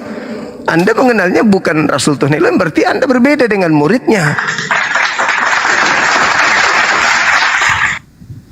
Maka pantaslah kemudian Yesus nanti ketika bertemu dengan orang-orang asing, orang-orang asing ini berseru, Tuhan, Tuhan, Tuhan. Yesus mengatakan, loh maaf, aku tidak mengenal kalian. Kalian semua pembuat kejahatan. Nyahal daripadaku. Matius 7, 22, 23. Pantas, karena Anda mengajarkan sesuatu yang tidak Yesus kenal. Jadi Anda asing di mata Yesus nantinya. Pada hari terakhir nanti banyak orang akan memanggil aku Tuhan. Bukankah kami bernubuat, mengusir setan, bermujizat pakai namamu? Kata Yesus, pada saat itulah aku akan berterus terang kepada mereka. Enyahlah daripadaku, aku tidak mengenal kalian. Kalian semua adalah pembuat kejahatan. Nah ini ternyata Anda tidak dikenali, karena Yesus mengatakan Yohanes 10:27, aku mengenal pengikutku, pengikutku mengenal aku, mereka mendengarkan suaraku dan mengikuti aku. Kalau Anda mendengar suara Yesus, tidak ada suara Yesus yang mengatakan aku adalah ilah, aku adalah Yahweh, sembahlah aku. Itu nggak ada. Makanya tadi ku bilang 40 hari Yesus setelah keluar dari kubur dia ngapain? Hanya tampil seperti teror, menampakkan diri. Seketika itu menampakkan diri. Terus lucunya nih, setelah dia menampakkan diri 40 hari 40 malam, tidak ada kemudian ajaran orang-orang yang menulisnya untuk diajarkan kepada orang-orang Yahudi, tetapi selamanya diajarkan kepada orang-orang di luar Yahudi. 13 surat buku Paulus itu, 13-nya semuanya dituliskan untuk orang-orang non-Yahudi. Kenapa orang ketika kemudian Yesus ini adalah benar-benar Yahweh, Tuhannya Yahudi, kenapa Yesus lupa kepada orang Yahudi? Kenapa nggak ngajarin orang Yahudi menuhani, aku loh Yahwehmu, aku loh Yahwehmu? Justru Paulus ke Athena mengajarkan, dewa kamu Yesus loh. Kenapa nggak ngajarkan orang Yahudi, Yahweh yang kalian sembah selama ini, yang kemudian membebaskan kalian dari Mesir, yang datang kepada Musa, itu Yesus loh yang keluar dari kubur. Kenapa nggak ngajarin kayak gitu, Bang? Pertanyaannya sebenarnya bukan kenapa, Bang Juma. Untuk apa? Tapi Untuk apa? untuk dia kan datang untuk dipercaya untuk menyelamatkan orang katanya kan? Ya, betul. Terus kenapa dia nggak selamatkan orang Yahudi? Ya. Untuk apa mereka untuk apa dia hanya menyelamatkan orang Yahudi? Karena dia datang bukan hanya untuk orang Yahudi. Terus kenapa nggak ngajar orang Yahudi dulu? Orang Yahudi ini sudah dikasih tanda, dan sampai saat ini juga kalau Bang Juma lebih paham mungkin ya, gimana agama Yahudi tidak percaya kepada Tuhan Yesus. Bukan gak percaya. Keluar dari kubur itu Yesus berikan tanda untuk orang jahat. Ketika orang benar datang bertanya, Guru berikan kami tanda. Apa yang Yesus berikan tandanya? Matius 24 nomor 3, murid minta tanda, orang benar minta tanda. Tanda yang diberikan oleh Yesus kepada orang benar, Yesus nampak di tengah langit. Lalu orang jahat pun datang. Matius 12 nomor 38 sampai 40. Guru berikan kami tanda. Orang jahat diberi tanda, anak manusia keluar dari kubur. Itu untuk orang jahat. Sedangkan orang benar, anak manusia, Yesus tampil di tengah langit. Antara tanda orang jahat dan tanda orang benar itu berbeda. Kristen berada di mana? Sayangnya berada di tanda angkatan jahat yang diperingati pasca keluar dari kubur. Itu tanda untuk orang jahat, diterima oleh orang Kristen. Orang Yahudi tidak menerimanya, murid-muridnya tidak menerimanya. Contoh Lukas 24 nomor 11. Ketika murid-murid diberitakan oleh Maria bahwa Yesus tidak ada di kubur, dia bangkit. Apa kata murid ke-11 muridnya? Itu omong kosong, tidak masuk akal. Itu cerita dongeng. Masa iya guru Yesus itu keluar bangkit dari kubur? Itu bohong. Murid-murid gak percaya. Bahkan ketika bertemu orang yang ngaku Yesus pun, mereka ketakutan mengira hantu. Ini bukan Yesus ini. Karena mereka memang tidak diberi tanda bahwa aku akan bangkit pada hari ketiga. Itu untuk orang jahat. Itu untuk orang jahat. Makanya dikatakan tadi di awal, di Kisah para Rasul 2:36, seluruh orang Israel harus tahu bahwa Kristus yang kau salibkan itu telah dijadikan menjadi Tuhan dan Kristus untuk kalian, angkatan jahat. Tapi bukan Tuhan untuk angkatan benar. Kenapa? Angkatan benar Tuhannya Elohim, bukan Yesus. Nah, sekarang posisi Kristen di mana? Di antara dua angkatan ini, angkatan jahat atau angkatan benar? Sama-sama Yahudi. Kristen menjadi pengikut siapa? Kristen menjadi pengikut angkatan jahat. Makanya di Matius 23 nomor 15, Yesus berkata kepada murid-muridnya, celakalah engkau wahai ahli Taurat, celakalah engkau wahai orang Farisi, celakalah engkau wahai orang munafik. Engkau menjelajahi daratan, menyeberangi lautan untuk mentobatkan orang menjadi pengikutmu. Setelah menjadi pengikutmu, kau jadikan mereka orang neraka dan 2 kali lebih jahat daripada engkau sendiri. Jadi ada orang Farisi, ahli Taurat yang menyeberangi lautan, menjelajahi daratan, mentobatkan orang-orang di luar Yerusalem menjadi pengikutnya. Setelah menjadi pengikutnya, menjadi orang neraka dan 2 kali lebih jahat daripada mereka orang Farisi. Tapi pada kenyataannya orang-orang yang pengikut Tuhan Yesus itu meneladani kehidupan Tuhan Yesus, Bang Juma. Tidak ada satupun orang-orang yang pengikut yang meneladani kasih dari Yesus yang seperti tanda-tanda yang Bang Juma sebutkan tadi.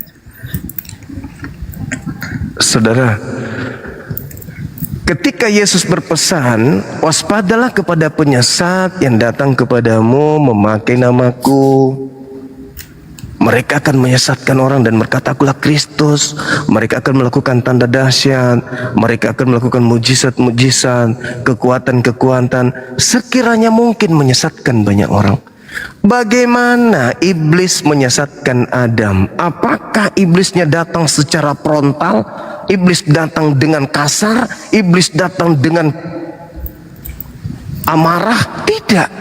Iblisnya datang dengan kasih, membujuk mereka untuk makan buah pengetahuan baik dan jahat. Jatuh mereka dengan makan buah itu. Begitulah iblis. Kata Yesus, dia datang menyesatkan. Ya tentu dengan cara-cara yang nampak baik. Itu bisa diterangkan di dalam apa? Di dalam pengajaran Matius 7:15 sampai 23 itu. Mereka nampak baik. Bahkan Yesus mengatakan di Matius 15 nomor 9, percuma mereka beribadah kepada aku, kata Yesus, sedangkan yang mereka lakukan adalah perintah manusia. Nah, satu kecolongan saudara kami Kristen setelah saya belajar kecurangannya apa? Ketika mereka selalu mengagung-agungkan kasih. Padahal Yesus tidak mengajarkan satu poin itu saja. Kasih yang seperti itu hanya, memang betul itu ajaran Yesus, kasih itu betul. Kami Muslim pun mengakui. Tapi Kristen hanya mengambil kasih-kasih itu. Sedangkan Yesus mengatakan apa di data 48-nya? Kamu harus sempurna sebagaimana Bapa di surga sempurna. Bukan cuma kasih doang, tetapi diantaranya adalah ketika kamu melihat wanita dan mengingininya, kamu sudah bersinar dalam hatimu. Solusinya apa Yesus? Cungkil matamu. Sebab lebih baik satu matamu masuk ke surga daripada dua-duanya utuh tapi masuk ke neraka. Saudaraku Kristen loncat, tidak memakai data itu. Dia langsung ke kasih. Padahal tidak begitu. Harus sempurna. Mengambil barang orang, potong tangan. Marah sama saudaranya dengan mengatakan jahil, bodoh. Itu harus masuk ke neraka. Tidak boleh. Itu ajaran Yesus. Tetapi Kristen supaya kelihatan cantik, kasih, sedikit kasih, sedikit kasih, senyumnya kasih. Itu yang dikatakan kasih. Padahal tidak begitu. Coba Anda lihat. Ini saya kasih datanya. Di dalam Matius 5 nomor 20 apa kata Yesus? Jika hidup keberagamaanmu tidak lebih benar dari hidup keberagamaan ahli Taurat dan orang Farisi, kamu tidak akan masuk surga. Lalu murid bertanya, apa itu guru? Apa yang lebih benar dari ahli Taurat dan orang Farisi? Pertama, kalau dikatakan di dalam kitabnya orang-orang itu jangan berzina, sekarang naik level. Apa itu guru? Kamu melihat wanita dan mengingini di dalam hatimu, kau sudah dihukum berzina. Lalu solusinya, cungkil matamu. Kristen lakukan nggak? Tidak. Sudah tidak Kristen relevan, Bang Juba. Nah, itu tidak relevan. Inilah yang saya katakan. Coba, boleh kita baca Matius 5. Justru penggenapan Yesus, aku datang bukan meniadakan hukum Taurat, tapi menggenapi. Menggenapinya itu dilarang berzina di Taurat. Di ajaran Yesus bukan cuma berzina, lain level. Dilarang memandang wanita dan mengingini di dalam hati. Kalau Anda lakukan, mata Anda dicungkil. Itu penggenapannya, bukan malah dihapuskan. Habis itu jualan kasih. Betul. Nah, karena sudah dilarang, ya jangan melakukan itu, Bang Juma. Sekarang siapa yang bisa menjamin orang-orang Kristen memandang wanita tidak mengingini dalam hatinya? Ya kita tidak tahu, Bang Juma, itu. Nah sekarang oke. Apakah semua Kristen hatinya tidak mengingini wanita ketika memandang? Seharusnya. Tapi apakah itu betul? Betul. Orang Kristen, orang Kristen dilarang bercerai kecuali karena zina. Betul. Sekarang Anda lihat di Capil, tahun 2025 berapa orang Kristen yang berzina? Ribuan. Mana mata mereka dicungkil?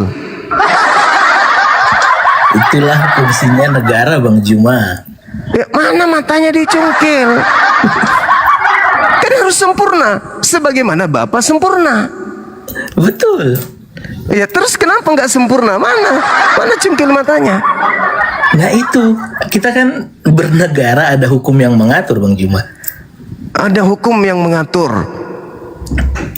Ada hukum yang mengatur. Bukan.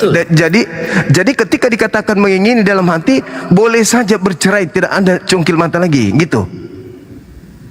Katanya harus sempurna. Diatur di hukum kita masalah cungkil mata. Katanya sempurna. Betul. Harus sempurna. Ya. Sebagaimana dikatakan di dalam 1 Yohanes 2 nomor 6. Barang siapa yang mengatakan Yesus ada di dalam dirinya, maka dia wajib hukumnya hidup sebagaimana Yesus hidup. Kan begitu? Betul. Nah, ketika kemudian jangan ada ilah lain di hadapanku, kenapa orang Kristen membuat ilah berupa Yesus yang keluar dari kubur?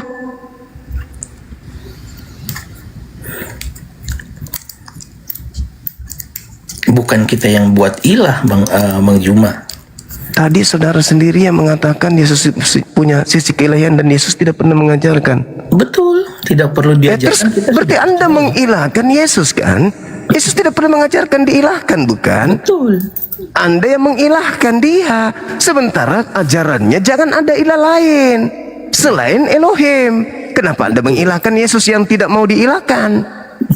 Makanya sebenarnya gambaran yang mau dilihat Bang Juma itu apa sebenarnya? Gambaran kami pengikut Yesus atau gambaran agama yang Bang Juma agung-agungkan dengan Bukan. Kami sudah cukup dengan Islam kami. Kami tidak perlu masuk ke situ. Nah sekarang bagus pertanyaan saudara saya ini. Yesus mengatakan bahwasanya kalau kau percaya kepada aku, kau akan melakukan pekerjaan yang kukerjakan. Yohanes 14 nomor 12. Barang siapa yang memegang perkataanku dan melakukannya, dialah yang mengasihi aku. Dialah yang percaya aku. Yohanes 14 nomor 21. Yohanes 3 nomor 16. Begitu besar kasih karunia Tuhan akan dunia ini sehingga ia menganugerahkan Yesus. Barang siapa percaya Yesus, dia tidak binasa melainkan memperoleh hidup yang kekal. betul. Seluruh rangkaian ajaran Yesus, pekerjaan Yesus, ucapan Yesus kita susun dari A sampai Z. Habis itu kita praktekkan, tidak akan menjadikan kita menjadi Katolik, menjadi Kristen,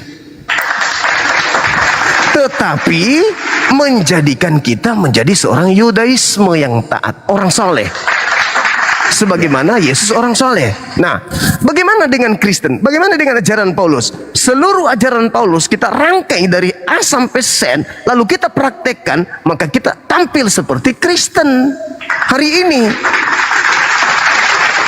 Jadi saudaraku, memang ada Kristus lain.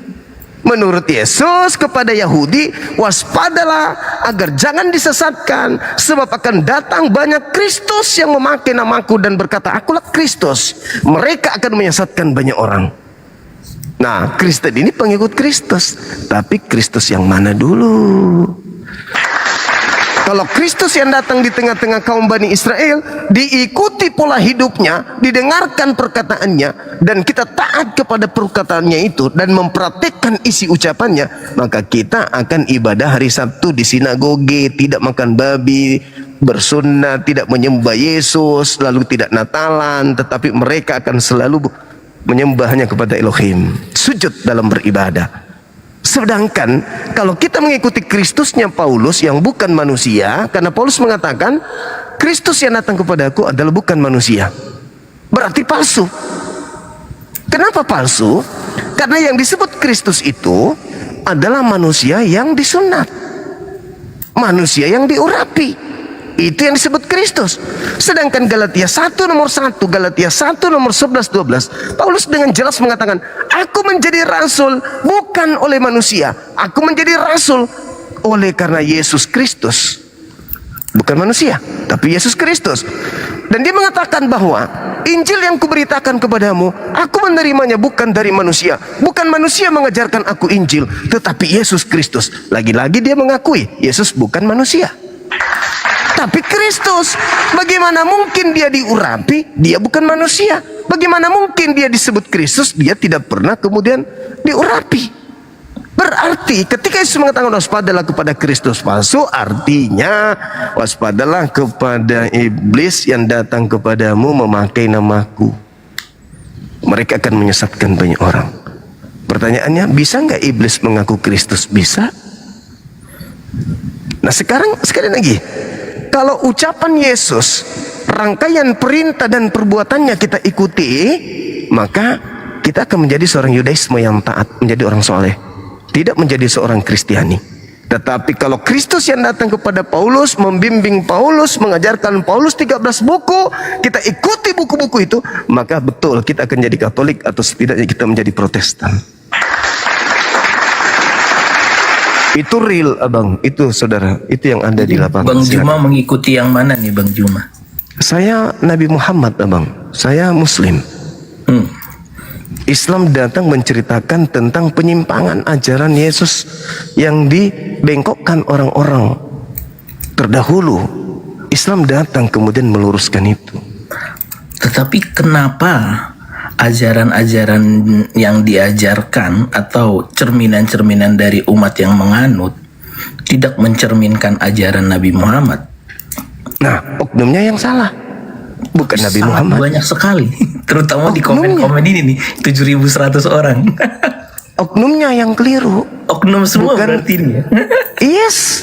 Betul. Makanya dikatakan dalam Itu Al-Quran. Bang Juma, artinya kalau yang saya tangkap ya, Bang Juma kan memahami ya Alkitab secara sejarah, secara penuh, Al-Quran secara sejarah dan secara penuh.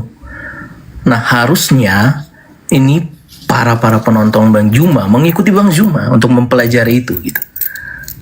Ya, untuk itulah mereka datang ke sini. Ya betul, makanya di sini oknum dan bahasanya belum mencerminkan satupun yang diimani oleh Bang Juma bahwa Islam itu indah. Ya, oke. Betul. Oke, saudaraku. Jadi di antara sekian banyak, maaf ya ini, sekian banyak saudara-saudara kami Kristen yang hadir di sini, malam ini baru Anda yang terlihat sebagai orang yang baik. Salut. Anda boleh Thank you, nyimak Bang. video, ya, Anda boleh melihat video-video saya. Orang Kristen kalau naik ke sini, kebanyakan itu mencaci, memaki Nabi saya, Wah, Tuhan saya dan saya sendiri. Saya ngalami, saya yang mengalami. Tengok aja nanti, bisa jadi kalau saudara saya turun akan naik penghujat, memaki, dan memaki. Oke, Bang Zuma. Thank you Oke, waktunya saudara. ya. Terima Baik, kasih. baik. Banyak. Saya terima juga kasih. sering nontonin Bang Juma karena jujur secara pengetahuan memang saya belum mendalami banget kitab-kitab sejarah, sejarah firman Tuhan seperti itu. Tapi dari pengetahuan harafiah yang disampaikan Bang Juma, saya dapat beberapa ilmu lah. Thank you. Baik, Bang. Makasih sama-sama ya. Thank you. Bang Luar Juma, biasa. selamat malam. Saya salut. Makasih. Assalamualaikum. Selamat malam. Waalaikumsalam. Masya Allah. Oke. Nah, teman-teman sekalian, sejatinya diskusi itu ya begini, teman-teman kita Kristen itu sejatinya datang bertanya, kita menjawab. Jangan tendensius kebencian. Adek ini tadi bagus. Saya salut sama beliau. Hormat saya sama Bang beliau. Juma. Assalamualaikum warahmatullahi wabarakatuh, Bang Juma. Saya Ini dari mana, Bang? Bicara dulu, mana tahu dia mau cari jauh dari sini. Oke, Abang, diketik aja atau di DM saya, Bang, kalau ada sesuatu yang ingin disampaikan. Halo, selamat siang. Selamat siang. Assalamualaikum, Bang Juma. Waalaikumsalam warahmatullahi wabarakatuh. Iya, Bang. Oh, malam. Enggak, maksudku kalau hanya gara-gara faktor malam kita bilang siang saja nggak boleh, gimana dengan orang yang keluar dari kubur dibilang Tuhan, kan gitu. Itu bahasa psikologi, santai aja.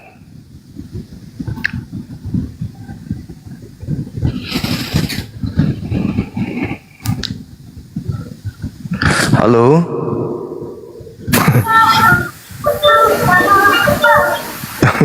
Halo, selamat malam. Halo. Halo, Bang. Halo. Saudara Leo. Bang Leo.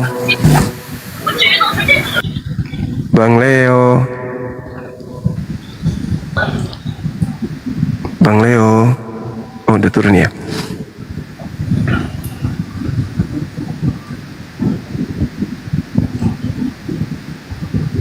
Halo, selamat malam. Saya sih pingin kali diskusi sama saudari yang mengaku murtadin. Bang Juma. Waalaikumsalam warahmatullahi wabarakatuh. Iya, Abang. Kenapa Ki, Bang? Pingin kali diskusi dengan wanita yang mengaku murtadin dari Makassar itu. Sayangnya beliau kelihatannya ini cuman bisa monolog aja.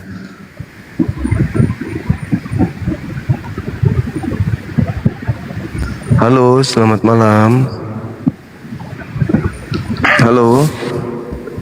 Halo. Pemula, selamat malam. Halo Bang, tangga nada. Halo, Ida. Ida Rohaya. Cikwefa. Halo. Halo Bang.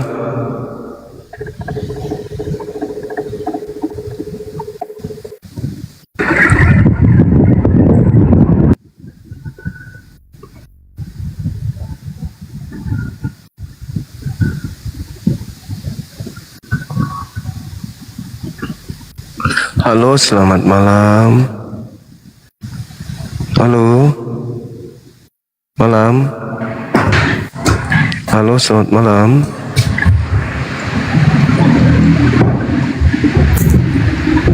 Halo, selamat malam.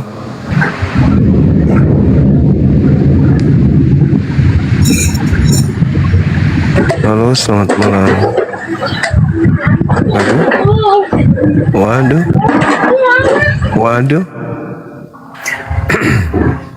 Halo, selamat malam.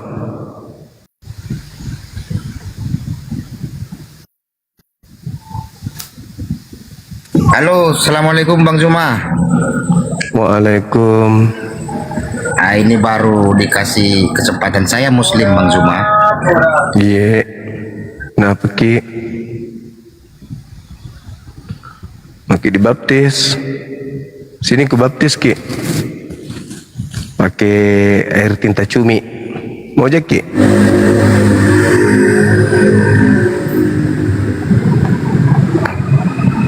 Halo, selamat malam. Malam. Katolik Protestan, Abang? Protestan, Bang. Oke, saudara boleh izin buka kamera ya. Silakan.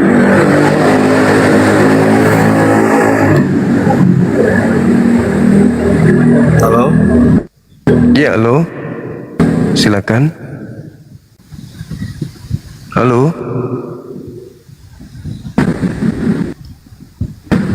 Halo. Sebetulnya. Iya, halo.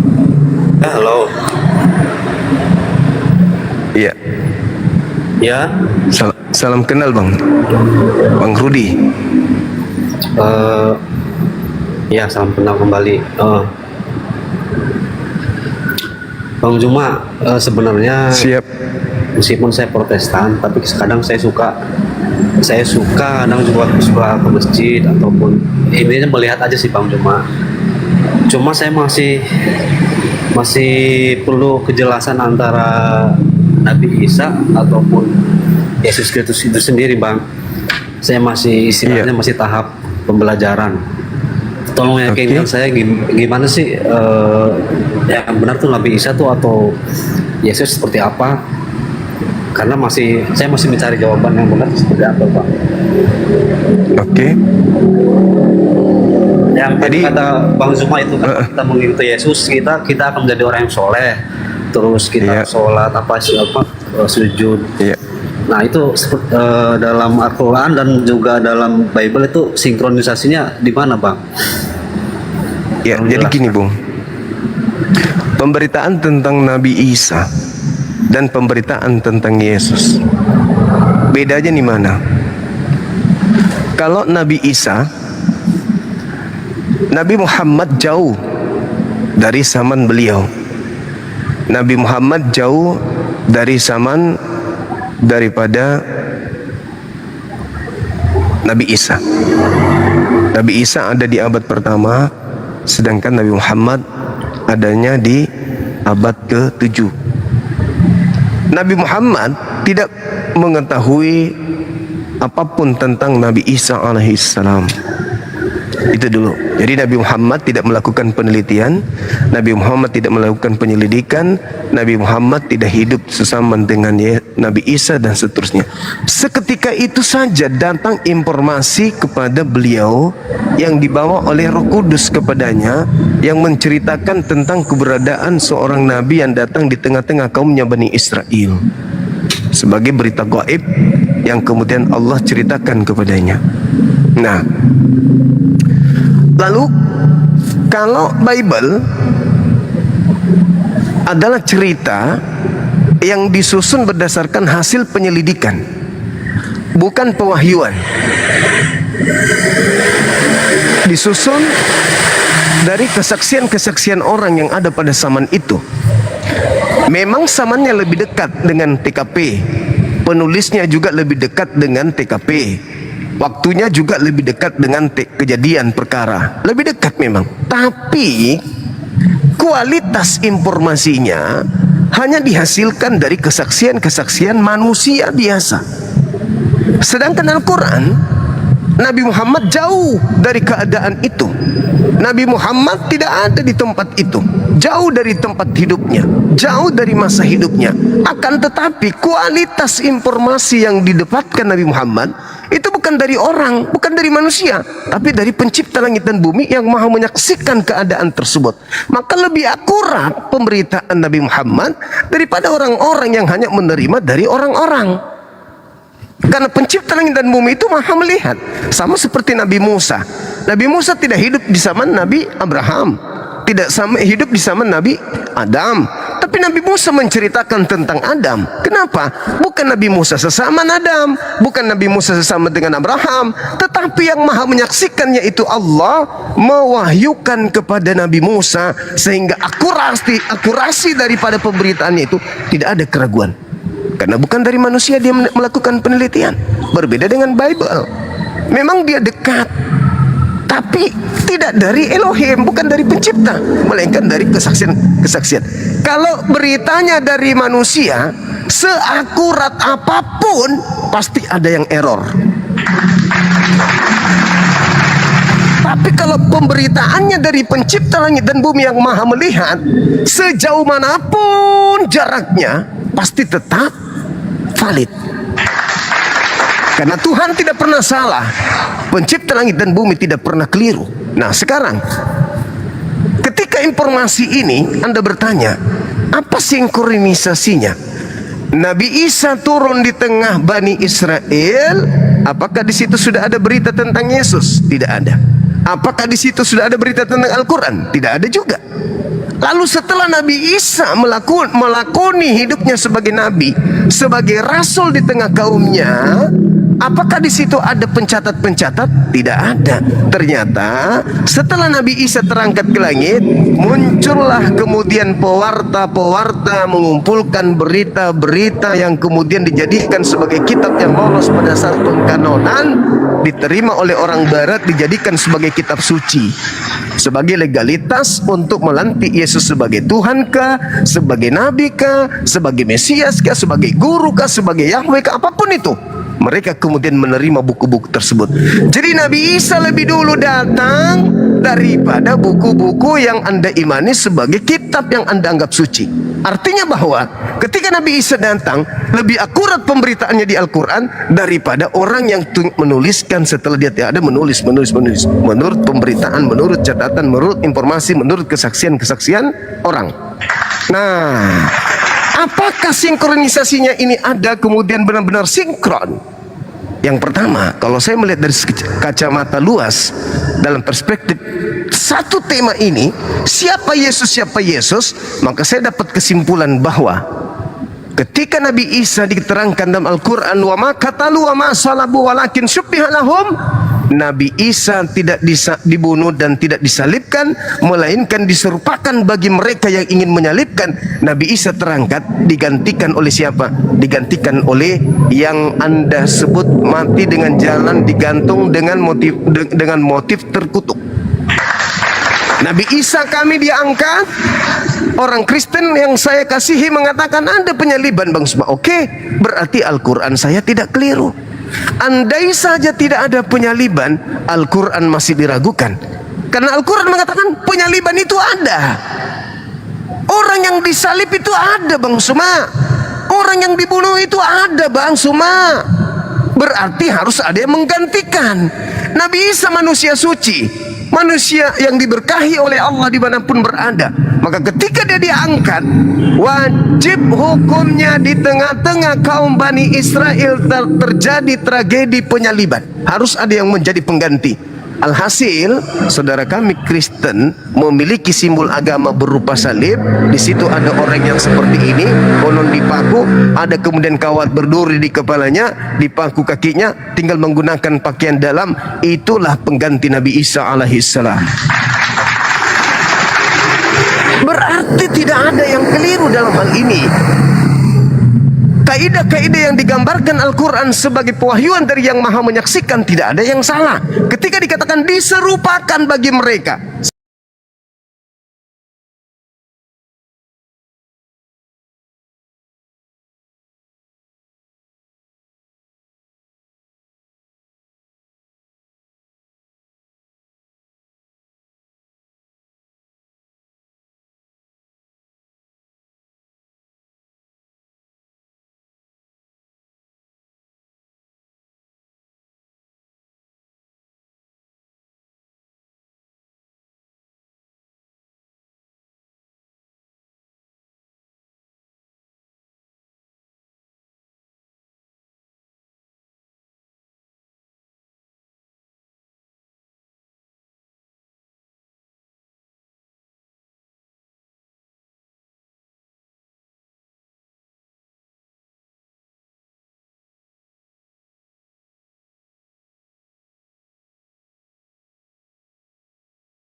Ini banyak kali permintaan.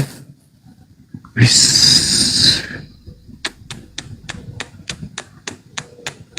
Wow.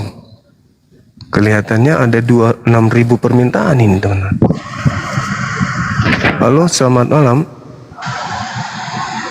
Halo. Halo. 63 permintaan. Halo saudara Ruby. Halo. Halo. Halo.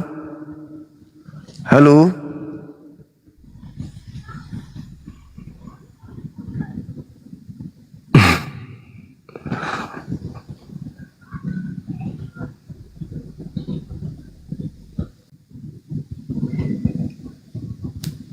60-an permintaan, teman-teman. Jadi pada saat halo, selamat malam. Assalamualaikum. Izin Bang Zuma Ustaz. Siap.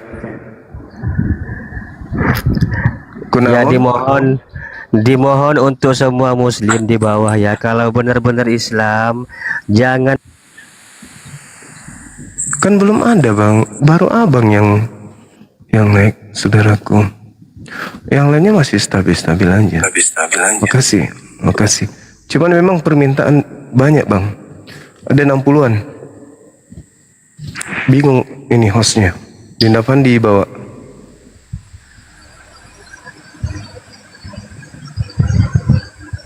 Halo, selamat malam. Halo. Halo, selamat malam abang. Saudara Yohan, malam. Saudara Yohan, selamat malam. Kalau ini yang satu gayaan aja. Apa hari apa garuk pantat kapang di atas. Halo, selamat malam saudara Yohan. Halo, saudara Astri Sorong. Halo. Saudara Yohan, semangat malam. Den Rakatuak Samune. Teman-teman non muslim boleh nggak ketik di bawah satu Bang? Biar kita pilih nih. Ada 60-an permintaan. Yang mana muslimnya, yang mana otennya. Halo, selamat. Iya. Malam Juma. Malam ya, juga, Bu. Iya, siap. Jangan begitu, Bosku. Santai aja. Iya, Juma. Iya. Gimana? Buka kameranya. Iya, Juma. Cuma binatang. Ya, nggak apa-apa. Ini tema gimana? Iya, Juma. Siapa yang keluar dari kubur? Itu Nabi Muhammad kan udah keluar dia mas belum? Nabi Muhammad tidak keluar dari kubur Bang. Sampai sekarang? Sampai sekarang. Kenapa nggak ziarah kau di sana, di kuburannya? Biasa. Berarti kau nggak waras. Masa nabimu sendiri nggak berziarah kau? Sudah, kita masuk ke tema. Pada zaman temanya berkaitan dengan kuburan loh ini. Iya, makanya yang keluar dari kubur itu siapa? Justru itu kutanya sama Juma, nabimu kamu udah ke sana belum? Enggak usah dibahas itu. Yang keluar bukan yang tidak keluar. Gimana sih Juma ini mau bahas yang lain, yang tetapi keluar. Kalau untuk pribadimu sendiri nggak bisa dibahas. Yang keluar namanya ini. Oke, Juma. Juma, kira-kira kapan kau ke sana untuk ziarah? Jadi gini, jam dulu ini Juma. Jadi gini. Iya, jam dulu ini Juma. Rencana udahlah, bulan gak usah banyak Juli. cerita lah Juma. Udahlah. Rencana bulan Juli jawab dulu saya kesana. pertanyaanku dulu. Rencana bulan Juli. Bulan Juli. Ya. Terus? Jangan lupa apa kau bawa ke sana nanti. Jangan lupa bawa sesuatu ya. Ya, terus? Nah, nanti kasih tahu hasilnya bagaimana, apakah sudah bangkit atau bagaimana. Yang bangkit dari kubur itu hantu Bang, setan. Iya, jadi kenapa ini aku bertanya ini Juma, soalnya saya masih apa? Cuma terus mendoakan juga itu Nabi Muhammad. Iya, iya. Oke, Iya. tujuan didoakan orang mati apa? Tujuannya ya supaya Allah menyelamatkan atau supaya Allah menghapuskan dosa-dosa. Kenapa emang? Sakit kali hatimu. Apa tujuan didoakan Nabi Muhammad itu yang kutanya, Juma. Tujuannya agar kami mendapatkan syafaat dari beliau. Oh, berarti kalau nggak, berarti sampai sekarang kalian masih belum mendapatkan syafaat. Nah, syafaat itu diberikan nanti pada saat tidak ada lagi pertolongan. Nanti kalau Lah, pada saat emang ada orang mati pertolongan, begini. kalian diusir dengarkan dulu, oleh emang Yesus. orang mati bisa memberikan syafaat. Ketika Dengarkan Yesus dulu cuma, emang orang mati bisa memberikan syafaat. ketika Gimana sih cuma ini kemudian bodoh kali loh. Dengarkan dulu pertanyaanku dulu. Emang orang mati bisa memberikan syafaat? orang mati itu hidup loh itu. Masa kau menyembah orang mati, Juma? Siapa yang menyembah Kau Nabi percaya? Muhammad? Siapa yang menyembah Enggak, Nabi begini. Muhammad? Tapi kau percaya bahwasanya orang mati bisa memberikan syafaat? Ya, kan beliau tidak mati, beliau Caranya hidup. bagaimana? Begini. Dalam posisi begini, kita berpikir analogi yang nyata saja ya. Dia sudah mati. Lalu gimana caranya dia memberikan syafaat kepada Juma? Nanti di hari kebangkitan, orang kan semua dibangkitkan semua. Termasuk Kapan Yesus nanti dibangkitkan? setelah hari kiamat. Dan Al-Quran mengatakan wala tahsabanna alladziina qutilu fi sabilillahi amwata bal ahya. Jangan kau menyangka Nabi Muhammad artinya itu, itu Juma? mati. Jangan kamu menyangka Nabi Muhammad itu mati. Sesungguhnya dia itu hidup Tapi begini, dan Juma. Ini mendapatkan kamu nggak konsisten loh, rezeki Juma. di sisi Tuhannya. Kan Anda bertanya, saya Ya, jawab. kamu persoalannya kamu nggak konsisten pernyataanmu. Tadi kutanya kamu di awal. Tadi kutanya kau di awal. Nabi Muhammad dia sudah bangkit atau masih belum? Lalu kamu jawab tadi belum. Ya kan begitu. Lalu Kalau terakhir kamu bangkit, bilang dengar dulu, dengar ya. Kalau bangkit seperti setan, tidak. Ada Oke, yang keluar dia dari hidup. kubur merangkak Begini. sehingga kosong kuburannya, beda. Beda. Kalau ada orang keluar dari kubur itu iblis. Yesus mengatakan itu Pertanyaan di saya, dalam Juma, begini. Pertanyaan Yohanes saya, 12 dengarkan ya. nomor 31. Makanya Juma, ketika Yesus dengarkan dulu, mengatakan, Juma. dengar dulu, iblis Dengar dulu. dilemparkan keluar dari kubur, ada yang datang kepada muridnya. Di Lukas 24 nomor 37, murid-murid Yesus mengatakan bahwa yang keluar dari kubur itu adalah hantu. dibuka, jangan di-mute.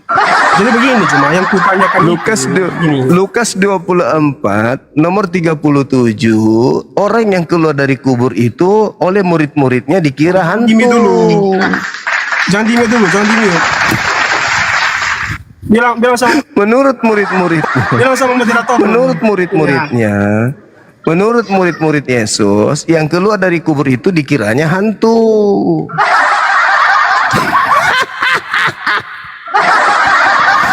Murid-murid yang ketemu dengan makhluk itu ketakutan sebab mengira melihat hantu. Yang keluar dari kubur itu murid-muridnya sangka hantu. Hantu itu identik dengan setan kan? Berarti saya sebagai orang yang di luar daripada imanmu mengatakan bahwa sesuai dengan Yohanes 12:31 kata Yesus, iblis dilemparkan keluar. Keluar dari mana iblis itu?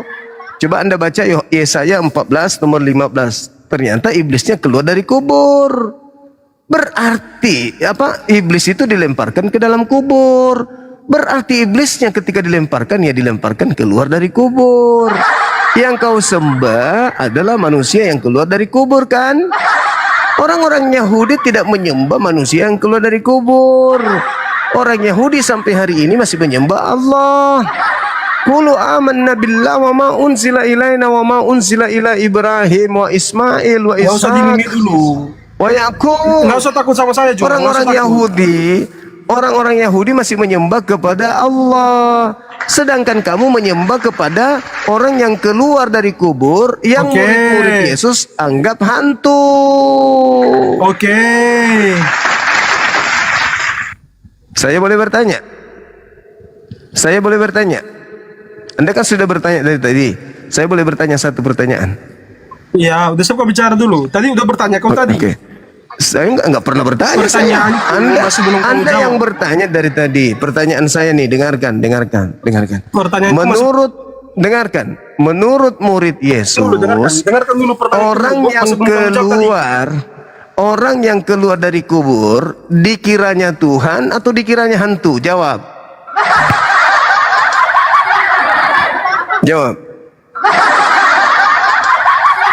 Murid Yesus ketika bertemu dengan orang yang keluar dari kubur, dikiranya Tuhan atau dikiranya hantu? Jawab. Oke. Pertanyaan saya masih belum kamu jawab tadi, cuma nanti akan saya jawab ini pertanyaannya. Jawab dulu pertanyaanku. Jawab apa tujuannya dulu. untuk mendoakan terus orang mati? Jawab dulu. Ini berkaitan dengan. Jawab dulu dong. Sama seperti doa Bapak kami. Bapak dimuliakanlah namamu. Bapak dimuliakanlah namamu. Kau juga berdoa sama Bapak. Iya kan? Hosana, Hosana, Hosana anak Daud. Kiranya diselamatkan Yesus anak Daud.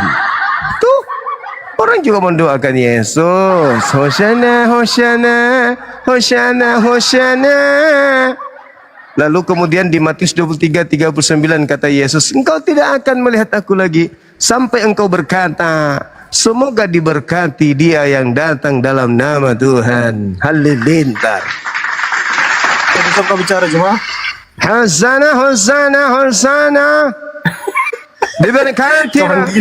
Semoga kesejahteraan. Semoga diberkati Yesus yang datang dalam nama Tuhan. Hosana, Hosana. Semoga diberkati Yesus yang datang dalam nama Tuhan. Hosana, Hosana. Semoga diberkati Yesus yang datang dalam nama Tuhan anak Daud. Oke, besok kau bicara, cuma. Boleh saya jawab? Pertanyaan saya. Ya. Dari tadi kau berbicara lu cuma ganti-ganti ya. Murid Yesus ketika menemukan orang keluar dari kubur, mereka mengira itu Tuhan atau mengira hantu? Jawab, silakan. Jawab dulu pertanyaan saya tadi pertama. Apa tujuanmu? Orang mati. Jawab. Udah kamu dibawa. Udah kau dibawa. Aku tidak mau ribut, nggak mau ribut. Aku nggak mau ribut. Jangan sampai kau kumaki, kau sakit hati nanti, dan saudaraku Kristen yang lain tersinggung, gitu loh. Yuk aja. Yuk ngatain gue binatang barusan kan? Zuma katanya kan? Binatang katamu kan? Tapi di dalam Bibelmu kau dianggap seperti 2 Petrus 2 nomor 20-21 kamu dianggap seperti anjing dan babi.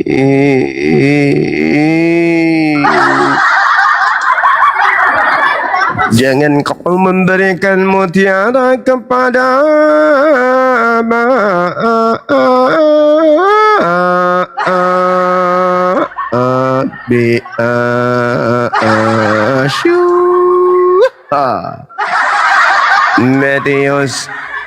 Matius 7 nomor 6 kata Yesus kepada murid-muridnya orang Yahudi, jangan kau memberikan barang mutiara barang yang kudus kepada Asyur, dan jangan kau melemparkan mutiara kepada bibi. Aku diutus hanya kepada domba, tidak patut roti yang disediakan untuk anak diberikan kepada anjing. Siapa kau yang dibilang anjing sus sama Yesus pada saat itu adalah orang-orang di luar Yahudi yang kemudian bertemu dengan dirinya. Jangan kau sebut saya binatang kawan.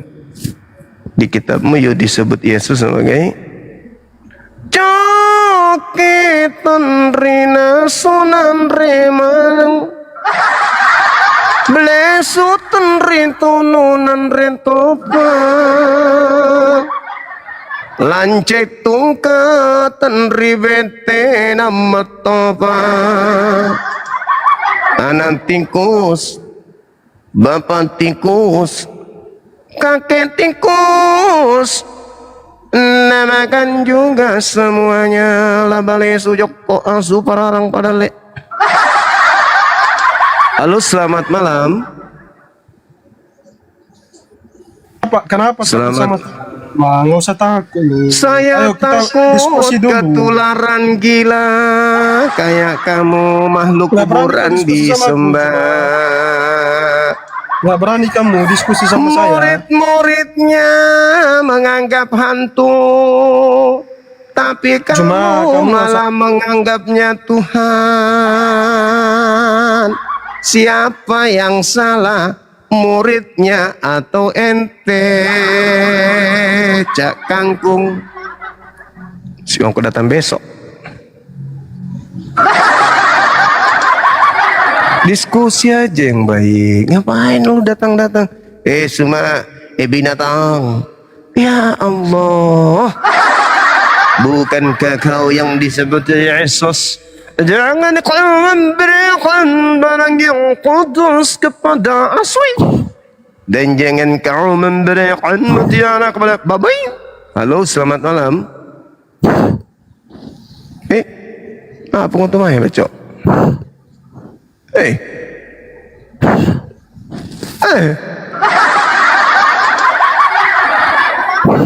Ini kau kayak orang yang dikasih anggur asam udah mau mati. Kenapa? Setelah dikasih anggur asam matilah dia.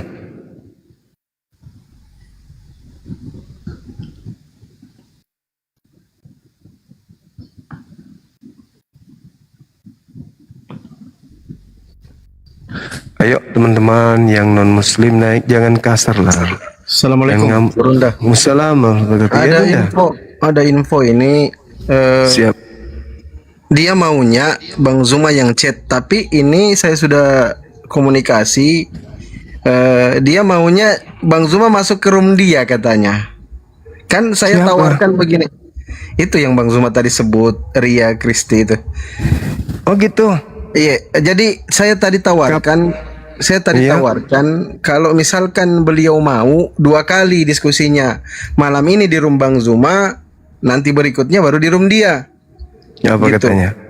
Tapi maunya dia ini Bang Zuma masuk ke roomnya. Nanti dia live gitu. Suruh ke sini. Lobby dulu kan, lobby dulu. Biar dia yang suruh ke sini, besok saya ke sana. Siap. Aman. Siap. Izin. Bilang ditunggu sekarang, iya. Siap. 1 jam aja. Siap. Iya. Suruh bawa tumpukan-tumpukan Bibelnya ya. Halo, selamat malam. Malam.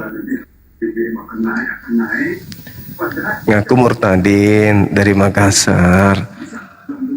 Stres kalau aku turun di bawah taping dia, bawa ngamuk dia. Halo, selamat malam. Halo.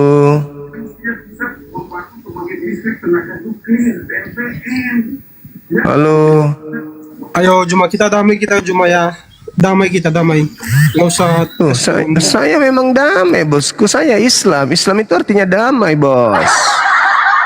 Kristen aja yang artinya pengikut Kristus, makhluk yang keluar dari kubur, kan gitu. Kau mau ngomong apa lagi?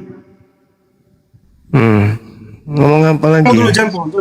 Karena persahabatan, ayo. Oke, mantap. Ini yang aku suka sama si Juma ini. Topi miring kapang. Iya. Juma, Kau ini minum aku mau apa? nanya, Minum Juma. ma- Kenapa? malam Kenapa ini tiap kali aku minum naik di apa? rumah, kamu selalu kasih turun? Kamu gak usah takut sama aku, lu, Juma. Iya, aku tanya dulu, minum apa malam ini? Vodka, topi miring, cap tikus, kencing onta, atau apa? Juma, kau fokus dengan pertanyaan saya tadi, Juma. Ini yang kutanyakan tadi. Apa tujuannya kalian doakan orang? Kenapa kamu nggak mau menjawab pertanyaanku? Kenapa? Nanti akan saya jawab. Kita gantian dulu. Iya. Boleh kan? Barang siapa yang bersalawat kepada Nabi, semakin banyak dia bersalawat, semakin berpotensi mendapatkan syafaat nanti ketika tak ada lagi Persoalannya pertolongan. Oke, Apa persoalannya dia sudah mati. Bagaimana Kata siapa sekarang beliau ini mati? dia memberikan syafaat?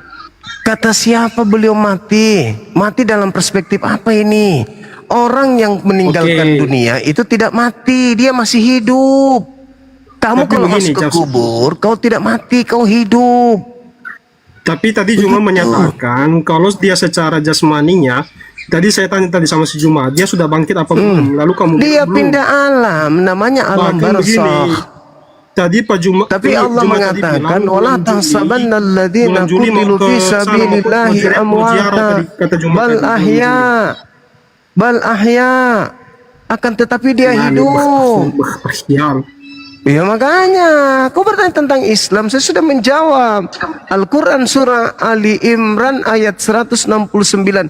Jangan kau menyangka bahwa orang yang mati di jalan Allah, yaitu Nabi Muhammad, orang-orang yang syahid, orang-orang yang mati dengan husnul khatimah itu mati, mereka enggak mati, melainkan mereka hidup dan mendapatkan rezeki, nikmat, kebahagiaan di sisi Tuhannya.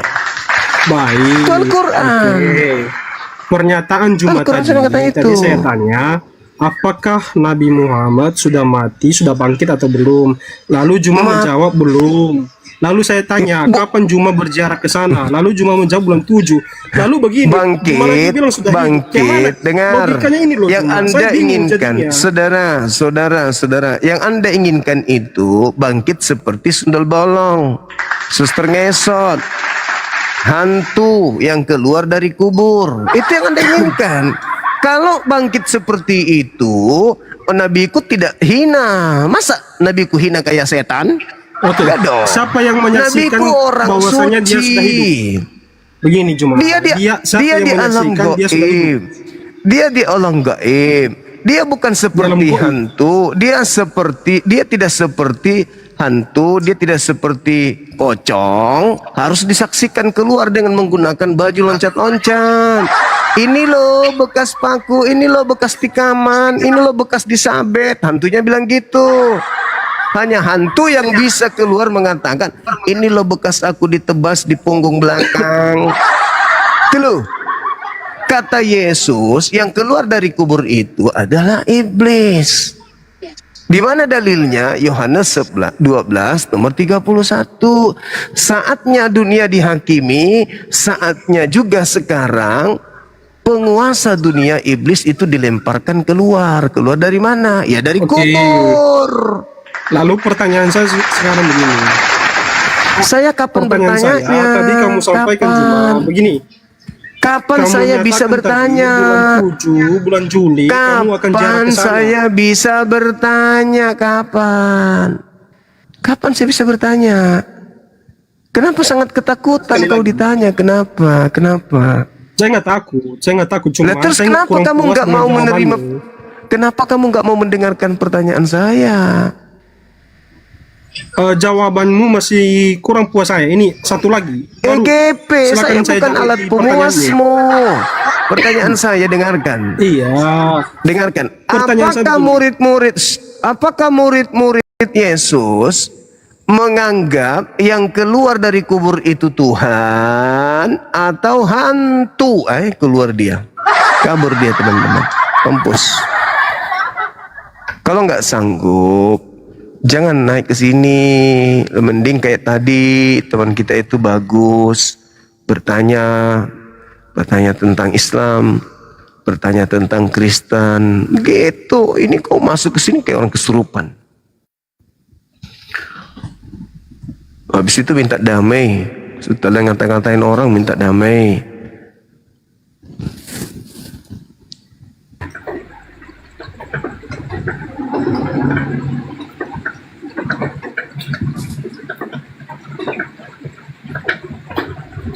Terima kasih teman-teman yang ada di YouTube. Masya Allah.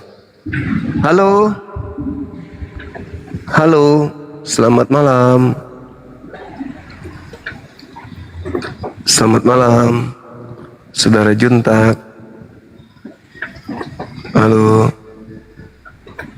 Halo Bang.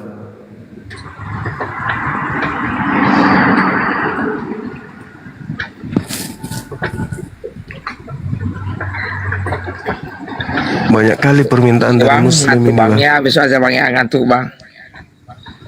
Oh ya? Ya Bang. Oke. Ya, Bang Juma. Oke. Siap. Makasih Bang Juntak. Bang, yuk. Ya. Nah itu orang non muslim bagus minta tidak kesurupan, kenapa harus kasar gitu, santai aja napa. Halo selamat malam. Halo.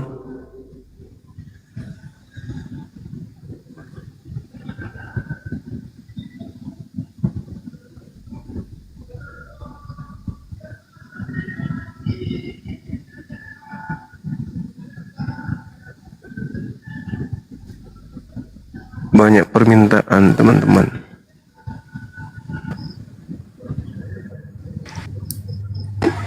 Halo, selamat malam. Selamat malam. Halo.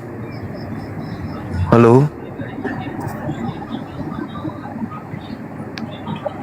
Halo, selamat malam.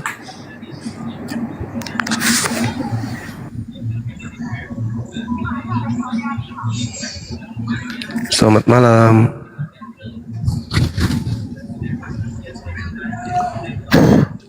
Jaringan saya nggak bagus ya teman-teman ya.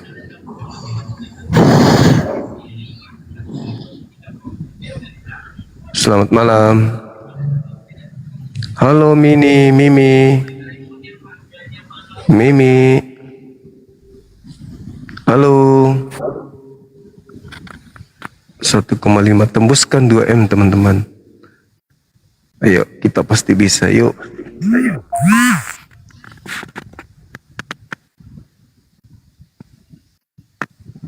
Halo, selamat malam. Halo. Mimi. Mimi, Mimi, Mimi. Selamat malam, teman-teman.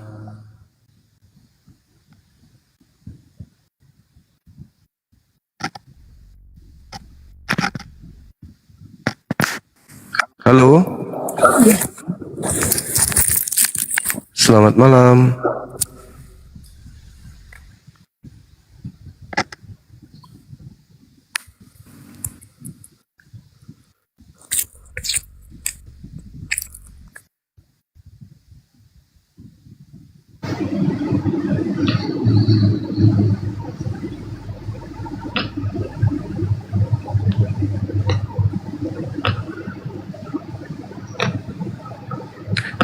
Yang aku murtadin dari Makassar itu mintanya di Komalnya. Halo, selamat malam.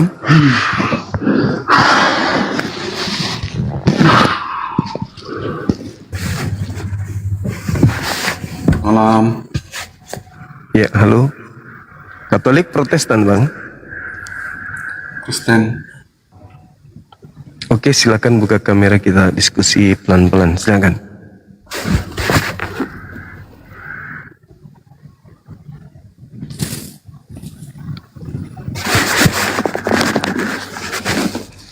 Silakan Bang, silakan.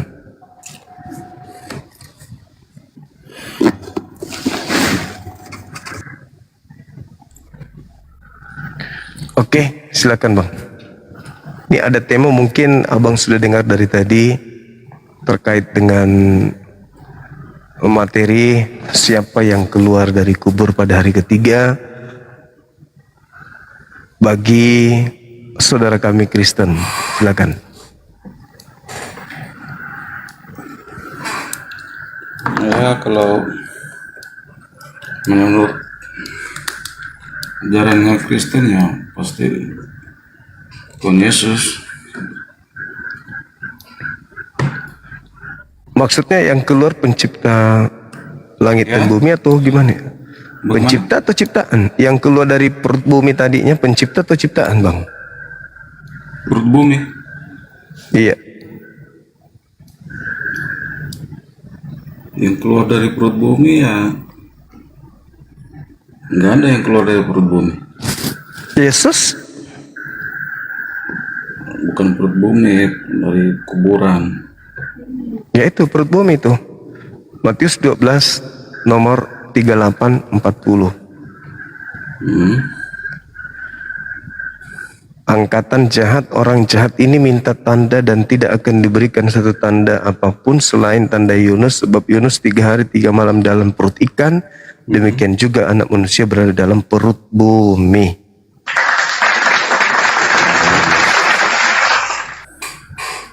Perut bumi, Bang, ya? Ya. Oke. Itu tanda untuk siapa menurut Yesus? Anak manusia keluar dari perut bumi itu tanda untuk siapa?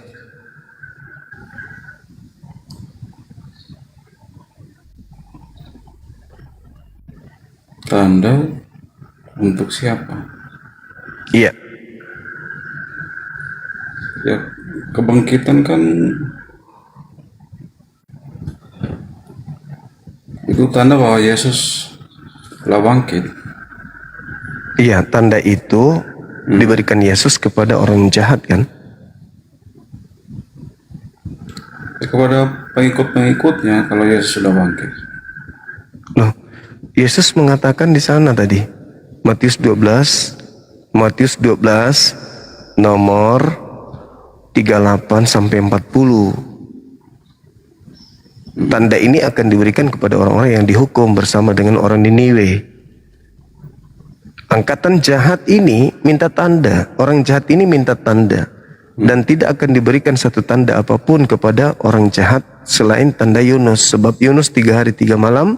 Demikian juga anak manusia berada dalam perut bumi 3 hari 3 malam. Berarti pada hari ketiga keluar dari perut bumi itu adalah tanda untuk orang jahat. Ya enggak lah.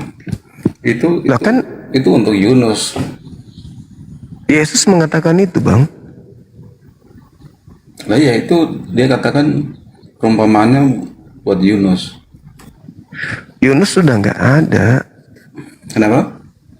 Yunus tidak ada saat itu. Itu hanya dikatakan sebagaimana Yunus 3 hari 3 malam dalam perut ikan. Demikian juga anak manusia, Yesus, berada dalam perut bumi 3 hari 3 malam. Nah, ini tanda yang diminta oleh orang jahat atau oleh orang benar. Kalau menurut iman orang Kristen kan itu Yesus mati dan dikuburkan 3 hari terus dibangkitkan. Nah, tanda bahwa Yesus telah bangkit bagi orang-orang yang percaya kepada Yesus. Berarti Kristen termasuk angkatan jahat dong, Bang? Ya enggak lah. Kan itu tanda untuk orang jahat. Bukan tanda bagi orang jahat, maksudnya itu orang-orang. Saudaraku ini saudara membantai Yesus, berarti Yesus sendiri yang mengatakan. Iya, kan manusia, orang-orang yang membuktikan bahwa Yesus telah bangkit bagi orang-orang yang belum sungguh-sungguh percaya, supaya mereka percaya kepada Yesus kalau Yesus itu sudah bangkit, supaya mereka bertobat. Orang-orang yang jahat itu orang-orang yang belum sungguh-sungguh percaya kepada Yesus, supaya mereka lebih sungguh-sungguh lagi percaya kepada Yesus kalau Yesus itu memang benar-benar sudah bangkit.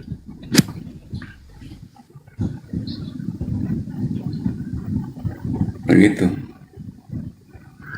Orang-orang Farisi angkatan jahat, ahli Taurat angkatan jahat, minta tanda. Yesus mengatakan tidak diberikan tanda. Tidak. Akan tetapi satu tanda diberikan pada orang jahat ini. Apa itu? Anak manusia keluar dari kubur. Itu tanda untuk orang jahat, Bang. Kalau tanda untuk orang benar beda. Matius 24 nomor 3. Murid-murid Yesus minta satu tanda. Dan tidak akan diberikan, dan tanda yang diberikan oleh Yesus kepada murid-muridnya yang dikasihi orang benar adalah anak manusia tampil di tengah langit, bukan di tengah kuburan. Beda. Makanya Yesus mengatakan, selain aku tampil di tengah langit, ada yang tampil di kuburan, ada yang tampil di sawah, ada yang tampil di sungai, ada yang tampil di mana saja. Itu bukan aku, jangan kau percaya. Termasuk yang tampil di tengah kuburan, jangan kau percaya. Itu bukan aku. Itu kata Yesus. Jadi kalau ada orang berkata ada Yesus di sini, ada Yesus di sana, jangan kau percaya. Itu bukan aku. Aku nanti datang dengan tanda aku nampak di tengah langit, itu baru aku. Berarti kalau tanda di tengah langit, di tengah kubur, itu bukan aku, itu cuma tanda diberikan kepada orang jahat. Itu perkataan itu setelah Yesus bangkit naik ke surga. Itu dia menyampaikan kepada murid-murid bahwa tanda. Bukan, Bang, Matius 24 itu bukan di surga. Itu di Bukit Zaitun loh. Di Bukit Zaitun dia bersama dengan muridnya. Nah iya, nah dia menyampaikan pada saat dia akan naik ke surga, ya, pada saat dia akan naik ke surga dan dia akan datang kembali bagi orang-orang yang percaya kepada dia, itu tandanya dia turun dari langit, begitu dia turun dari dengan awan-awan, dilingkupi awan-awan. Nah, itu tanda untuk orang yang percaya. Iya.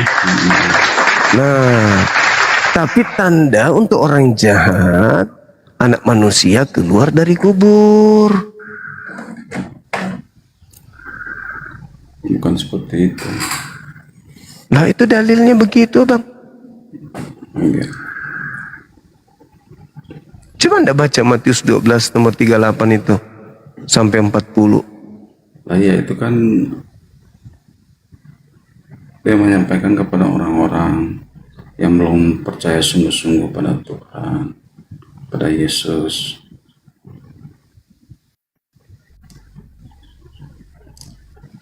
Orang jahat yang minta tanda diberikan tanda keluar dari kubur. Kristen ada di situ, merayakan itu. Orang kita semua kan orang-orang yang belum sungguh-sungguh, belum sempurna di hadapan Tuhan. Apa hubungannya ya, Bang ya? Apa hubungannya ya? Oh iya, memang ada hubungannya. Makanya dia bangkit untuk orang jahat. Ya? Untuk orang jahat. Bukan. Nah, kan pengakuan Yesus begitu, Bang. Enggak. Itu dia sampaikan kepada, itu perumpamaan yang disampaikan kepada murid-muridnya. Itu bukan perumpamaan, memang betul-betul ada yang keluar dari kubur. Bukan perumpamaan itu. Iya, maksudnya dia sampaikan kepada orang-orang bahwa seperti Yunus 3 hari di perut ikan, begitu juga anak manusia di perut bumi, dan dia akan. Itu tanda untuk siapa, Bang? Ya, tanda buat orang yang percaya kepada Yesus, kan? Itu tanda untuk orang jahat yang sendiri yang ngomong kok. Angkatan jahat ini minta tanda dan tidak diberikan tanda satu apapun selain anak manusia keluar dari perut bumi pada hari ketiga. Nah, kenapa bisa? Bagi orang kenapa bisa berubah ya? Belum percaya kepada Yesus menyampaikan kepada mereka seperti itu. Iya, angkatan jahat minta tanda. Dan tidak diberikan tanda selain tanda anak manusia keluar dari perut bumi. Itu tandanya untuk angkatan jahat. Tinggal diterima aja. Iya betul. Berarti kami kok jadi ikut-ikutan ke situ ya Bang Suma. Nah itu. Sedangkan murid-muridnya tandanya beda. Makanya ketika ada yang keluar dari kubur, murid-muridnya nggak percaya, malah menganggapnya hantu. Ya. Yang tidak percaya itu ada, memang ada yang tidak percaya. Ya terus Yesus datang dan menyatakan kalau memang kamu tidak percaya, ini kamu tusuk tanganmu di lambungku yang tertusuk tombak, tanganku yang terpaku. Nah, dia jadi percaya kan murid-muridnya. Memang betul itu Yesus. Iya, tadinya dia pikir hantu. Iya, yang namanya orang awam kan belum pernah melihat kalau ada kebangkitan seperti itu kan. Ya, Lazarus lebih dulu bangkit Bang. Lazarus bangkit di tengah-tengah mereka Bang. Mereka nggak takut. Waktu Lazarus bangkit juga kan orang-orang kan heran juga dan takut juga. Ada yang takut juga kalau dia bangkit. Lazarus nggak ada bisa bangkit. Nggak ada diceritakan begitu Bang. Ada diceritakan. Orang-orang murid-muridnya heran itu kan merasa tidak masuk akal. Di mana dalilnya Bang? Dalilnya di mana? Jadi Alkitab apa? Oh gitu ya Bang. Jadi kalau saya melihat Bang, orang-orang yang ada pada zaman itu, murid-murid Yesus tidak pernah diajarkan kalau dia akan bangkit. Kenapa tidak pernah diajarkan? Karena mereka bukan angkatan jahat. Yang diajarkan bangkit hari ketiga itu cuma angkatan jahat saja. Makanya pada saat ada yang mengatakan ke mereka, Yesus sudah tak ada di kuburan loh. Mereka menganggap itu omong kosong. Lukas 24 nomor 11, dari Nata 9, 10, 11. Mereka menganggap bahwa keluar dari kubur, orang mati keluar dari kubur itu omong kosong. Tidak percaya mereka. Kenapa? Karena mereka tidak diberi tanda itu murid-murid yang benar ini. Mereka hanya diberi tanda bahwa kalau aku yang datang, aku akan berada di tengah-tengah langit. Nah, selain daripada tanda itu, kalau ada yang mengaku aku, jangan kau percaya. Iya, itu setelah Yesus naik ke surga. Makanya orang Yahudi sampai sekarang tidak menyembah makhluk yang keluar dari kubur Bang. Hanya Kristen aja yang begitu. Tidak semua orang Yahudi, orang Yahudi yang sudah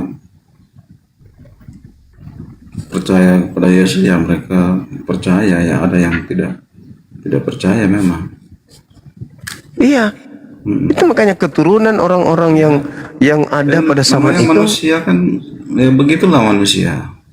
Ya kita kan dikasih hikmat iman untuk percaya sesuatu yang kalau betul-betul percaya Yesus ya percaya, kalau tidak juga Yesus kan tidak mengharuskan harus percaya kepada dia.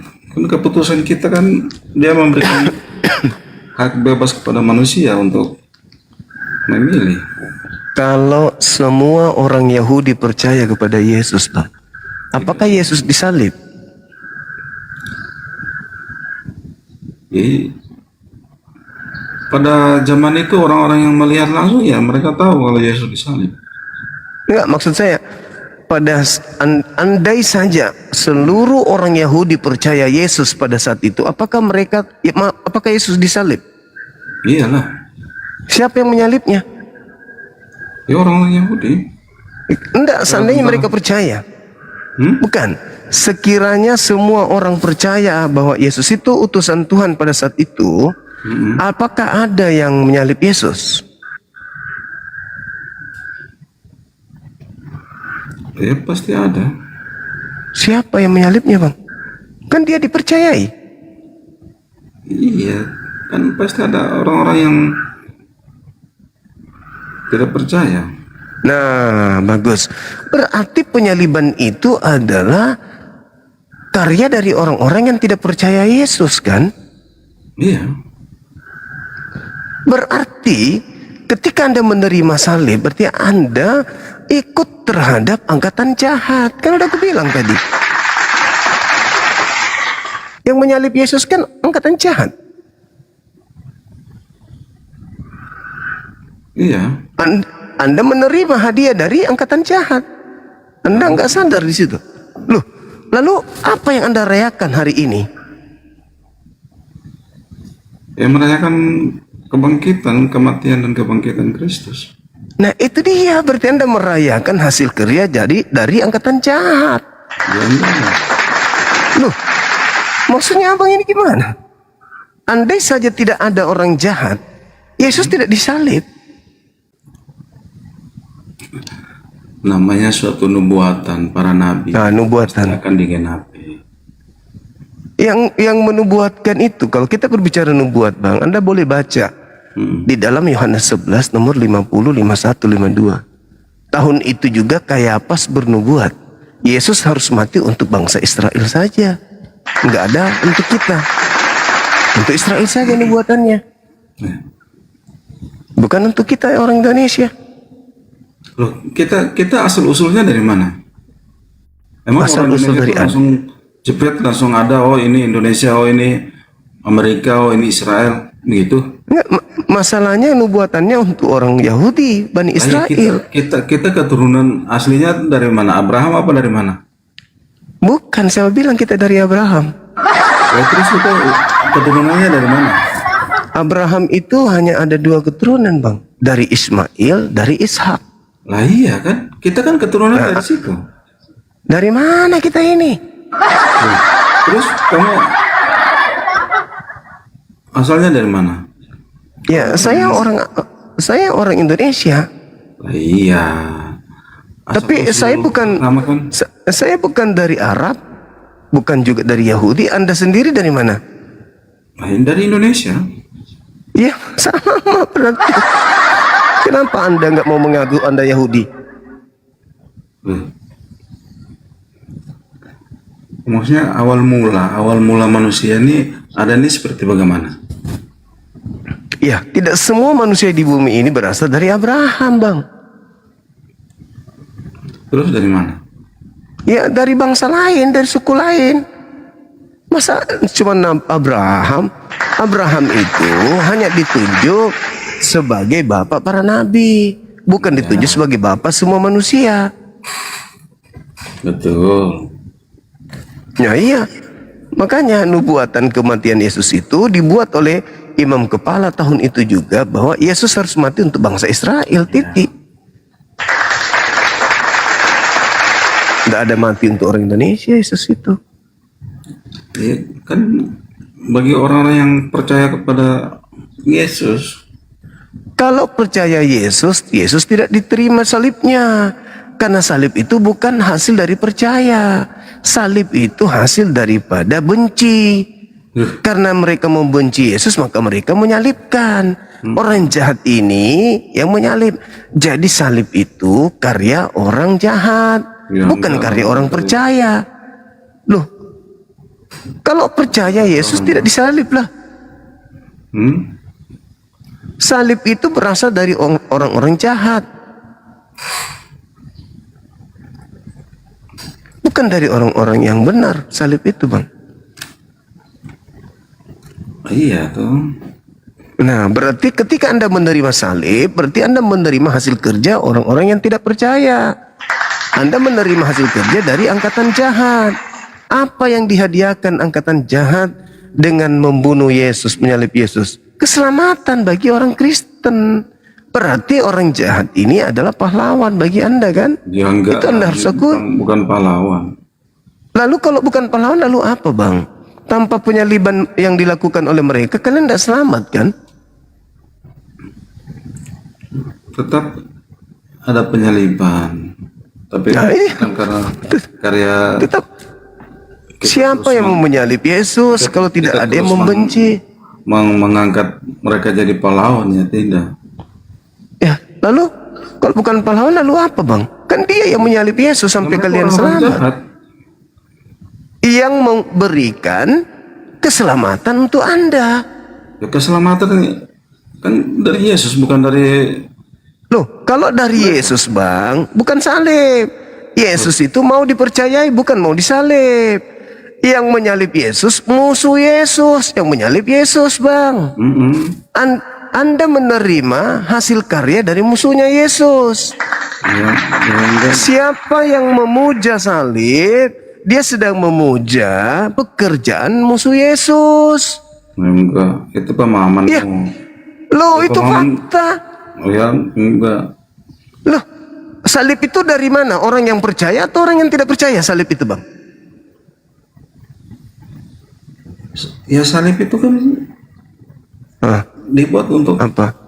Menyalibkan. Siapa yang membuat? Orang yang jahat. Siapa yang menyalibkan? Kan orang jahat yang menyalibkan.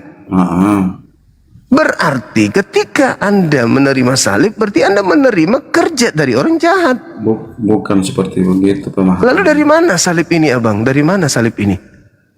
Ya memang itu perbuatannya orang jahat. Apa keuntungan Kristen setelah orang jahat melakukan itu? Keuntungan Kristennya memang Yesus harus dikorbankan Berarti Yesus memang harus dijahati gitu? Bukan. Yesus memang harus dijahati? Bukan dijahat. Ya memang Yesus datang untuk menyelamatkan. Ya salah satu untuk menyelamatkan manusia dari dosa-dosa kan darahnya harus tertumpah. Kata siapa lagi? Iyalah. Berarti kalau begitu, yang menyalib Yesus ini bukan orang jahat. Ya terus? Orang-orang yang ingin menyelamatkan orang lain. Bukan. Loh, abang ini gimana ceritanya, abangku ini? Yesus datang. Yesus ketika datang. Anda yang terlanjur Kristen. Kepintaran Anda nggak berguna kan? Anda sudah terlanjur Kristen. Dengan menjadi Kristen, Anda ketabrak dengan teori dan praktek yang ada di lapangan. Kan begitu? Orang-orang yang dipilih, untuk mempercayai Yesus. Dipilih oleh siapa? Dipilih oleh siapa? Kalau orang percaya Yesus, Bang, tidak ada menyalib Yesus. Kalau orang-orang percaya Yesus tidak menyalib Yesus. Justru penyaliban ini adalah orang-orang yang tidak percaya Yesus. Kristen muncul. Nah, Kristen muncul menerima kerja daripada orang-orang yang tidak percaya. Ya terus kita mau menghargai. Kan ada dua kelompok. Yesus. Terus kita menghargai orang Yesus ketika datang di tengah. Yesus ketika datang di tengah-tengah kaumnya, Bani Israel terpecah menjadi dua. Satu percaya yang tidak menyalib Yesus, satunya yang tidak percaya yang menyalib Yesus. Kristen muncul belakangan, menerima orang yang tidak percaya yang menyalib Yesus. Makanya di gereja ada lambang tidak percaya Yesus, yaitu salib. Ada digantung di leher lambang tidak percaya Yesus, yaitu salib. Di tatoknya juga bahkan ada lambang tidak percaya Yesus. Salib itu adalah lambang ketidakpercayaan terhadap Yesus. Bukan ketidakpercayaan Yesus, itu lambang. Lalu apa? Lambang apa? Kesengsaraan yang dihasilkan oleh orang yang tidak percaya. Iya dong. Salib itu tidak akan muncul andai saja semua orang Yahudi percaya Yesus. Yesus akan santai melakukan penginjilan, menyelamatkan orang.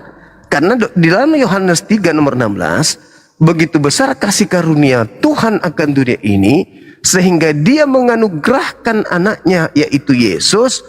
Barang siapa yang percaya Yesus tidak binasa, melainkan memperoleh hidup yang kekal. Nah, andai saja orang Yahudi percaya Yesus pada saat itu, maka tidak ada penyaliban. Maka seluruh orang Yahudi hidup kekal, tidak binasa.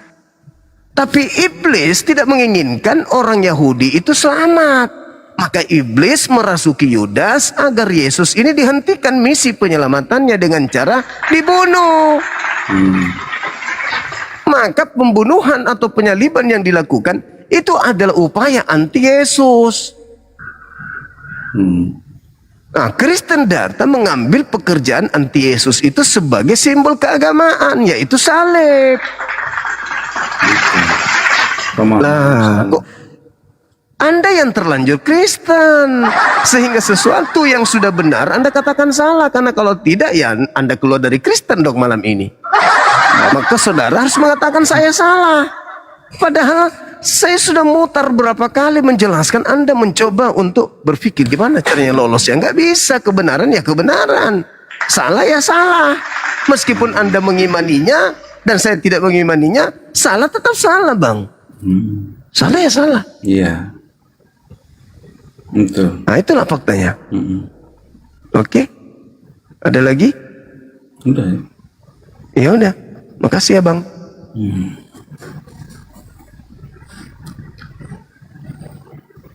Thank you.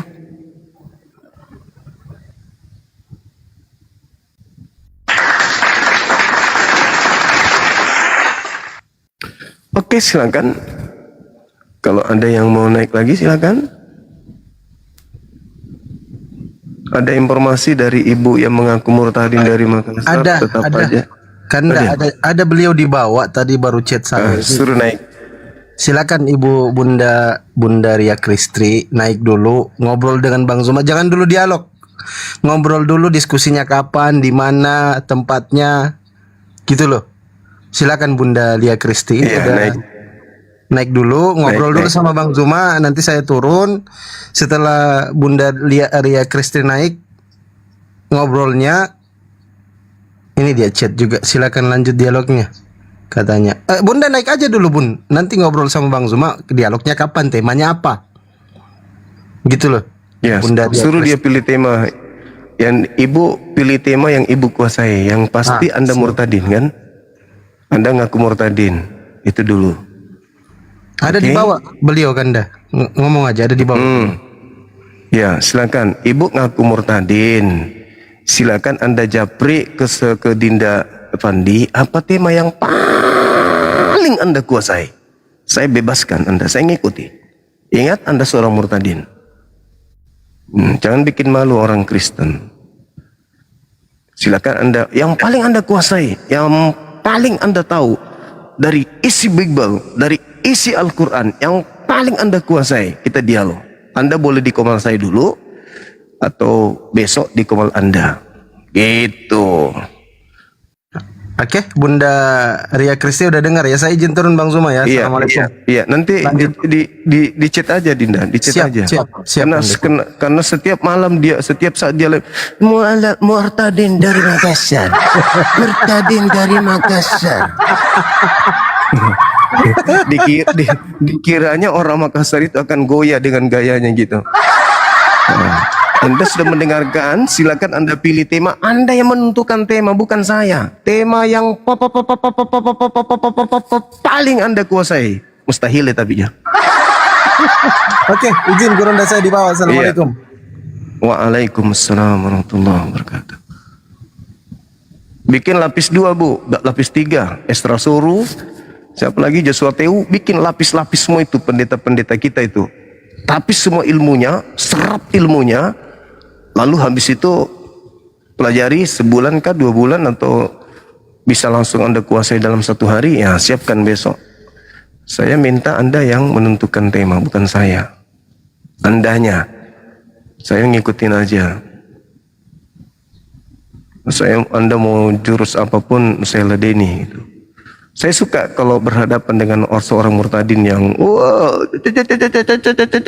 tapi menolak. Kita lihat nanti kalau ada Bang Zuma di komalnya, masih keselincah itu mulutnya. Izin Bunda info baru. Siap. Info baru, katanya beliau suruh Bang Zuma pilih tema. Ini baru-baru VN-nya ya. Lebih baik Bunda Ria Bunda Ria Kristi naik aja, kan dia bilang suruh Bang Zuma pilih tema, nanti saya naik di komalnya. Dia mau naik di komal Bang Zuma, gitu kata dia. Ini aja temanya kalau gitu. Silakan naik. Bunda Ria. Ya, ini ada tema ini. Siapa yang keluar dari kubur? Siapa yang keluar? Tuhan atau sesuai dengan pernyataan muridnya Yesus, Tuhan atau hantu? Itu saja. Muridnya Yesus yang ketemu tahu di dalam Lukas 24:37, mereka kaget dan ketakutan sebab mengira melihat hantu. Saya lebih percaya muridnya daripada ente yang saya izin turun Gurunda, silakan. Siap. Semangat malam Ibu Murtadin. Halo, selamat malam. Apa kabar? Malam juga. Sehat-sehat, Baik. Deki. Sehat-sehat ya, buka kamera. Iya, sepertinya saya nggak bisa buka. Saya nggak bisa on cam nih, soalnya saya baru room cut. Kebetulan saya baru dapat info tadi dari Ahmad Ahmad. Ya. Iya. Ya, Pandi Ahmad. Andi Ahmad toh, dia telepon saya, dihubungi. Saya bilang nggak apa-apa, boleh kita diskusi santai. Gimana kalau nanti Bang Suma ke room saya dulu, kita ngobrol, baru nanti saya ke room Bang Suma, oke? Soalnya sudah malam, Bang, mau ke istirahat. Oke, Ji, oke. Ya, kapan Ki bisa ke roomku? Besok bisa? Besok bisa. Wah, aduh nggak bisa. Besok saya ada studi malam. Selasa boleh? Jadi boleh. Ya, besok saya live streaming siang, tapi bukan untuk diskusi, untuk memberitakan firman aja. Nanti kita masuk Selasa malam. Oke, jam berapa di Makassar, Daeng? Saya jam 9 bisa. Wih, jam 9 malam jangan, terlalu malam di sini. Jam berapa, Ji? Terserah aja kita, Sarip. Atau gini deh, kita mulai jam 5 sore gimana? Jam 5 sore berarti di Makassar jam berapa itu? Jam 6 maghrib berarti. Jam 7, Sarip. Jam 7, boleh Ji? Iya. Bagaimana kabar Gang Baji-baji Ji, semua keluarga di Makassar? Baik. Alhamdulillah, syukur senang. Oh iya, tahu belum begini halal bil halal ya, minal aidin wa izin ya Gangnya. Iya, Baji-baji senang sekali bisa berkomunikasi dengan Anda. Oke. Alhamdulillah. Oke, Sarip. Boleh. Hari Selasa kita masuk di Komalku. Nanti saya gantian masuk di Komalta. Toh? Boleh. Boleh. Nanti saya buka tema, tapi tidak di luar dari Injil ya. Tidak di luar dari Injil. Boleh. Saya buka tema, nanti kita buka tema di sana. Kita diskusi santai. Tidak saling menghujat, tidak saling menyebar kebencian. Ya. Karena biar bagaimana juga saya bagian daripada kita, masih banyak keluargaku di Makassar. Oke, makasih Sari. Makasih Sari. Sama-sama. Saya pamit ya. Sukses selalu, Bos. Ya. Salam buat keluarga di Makassar, Sarip. Insya Allah. Oke. Insya Allah. Saya pamit ya. Sampai bertemu. Yuk. Iya. Dadah.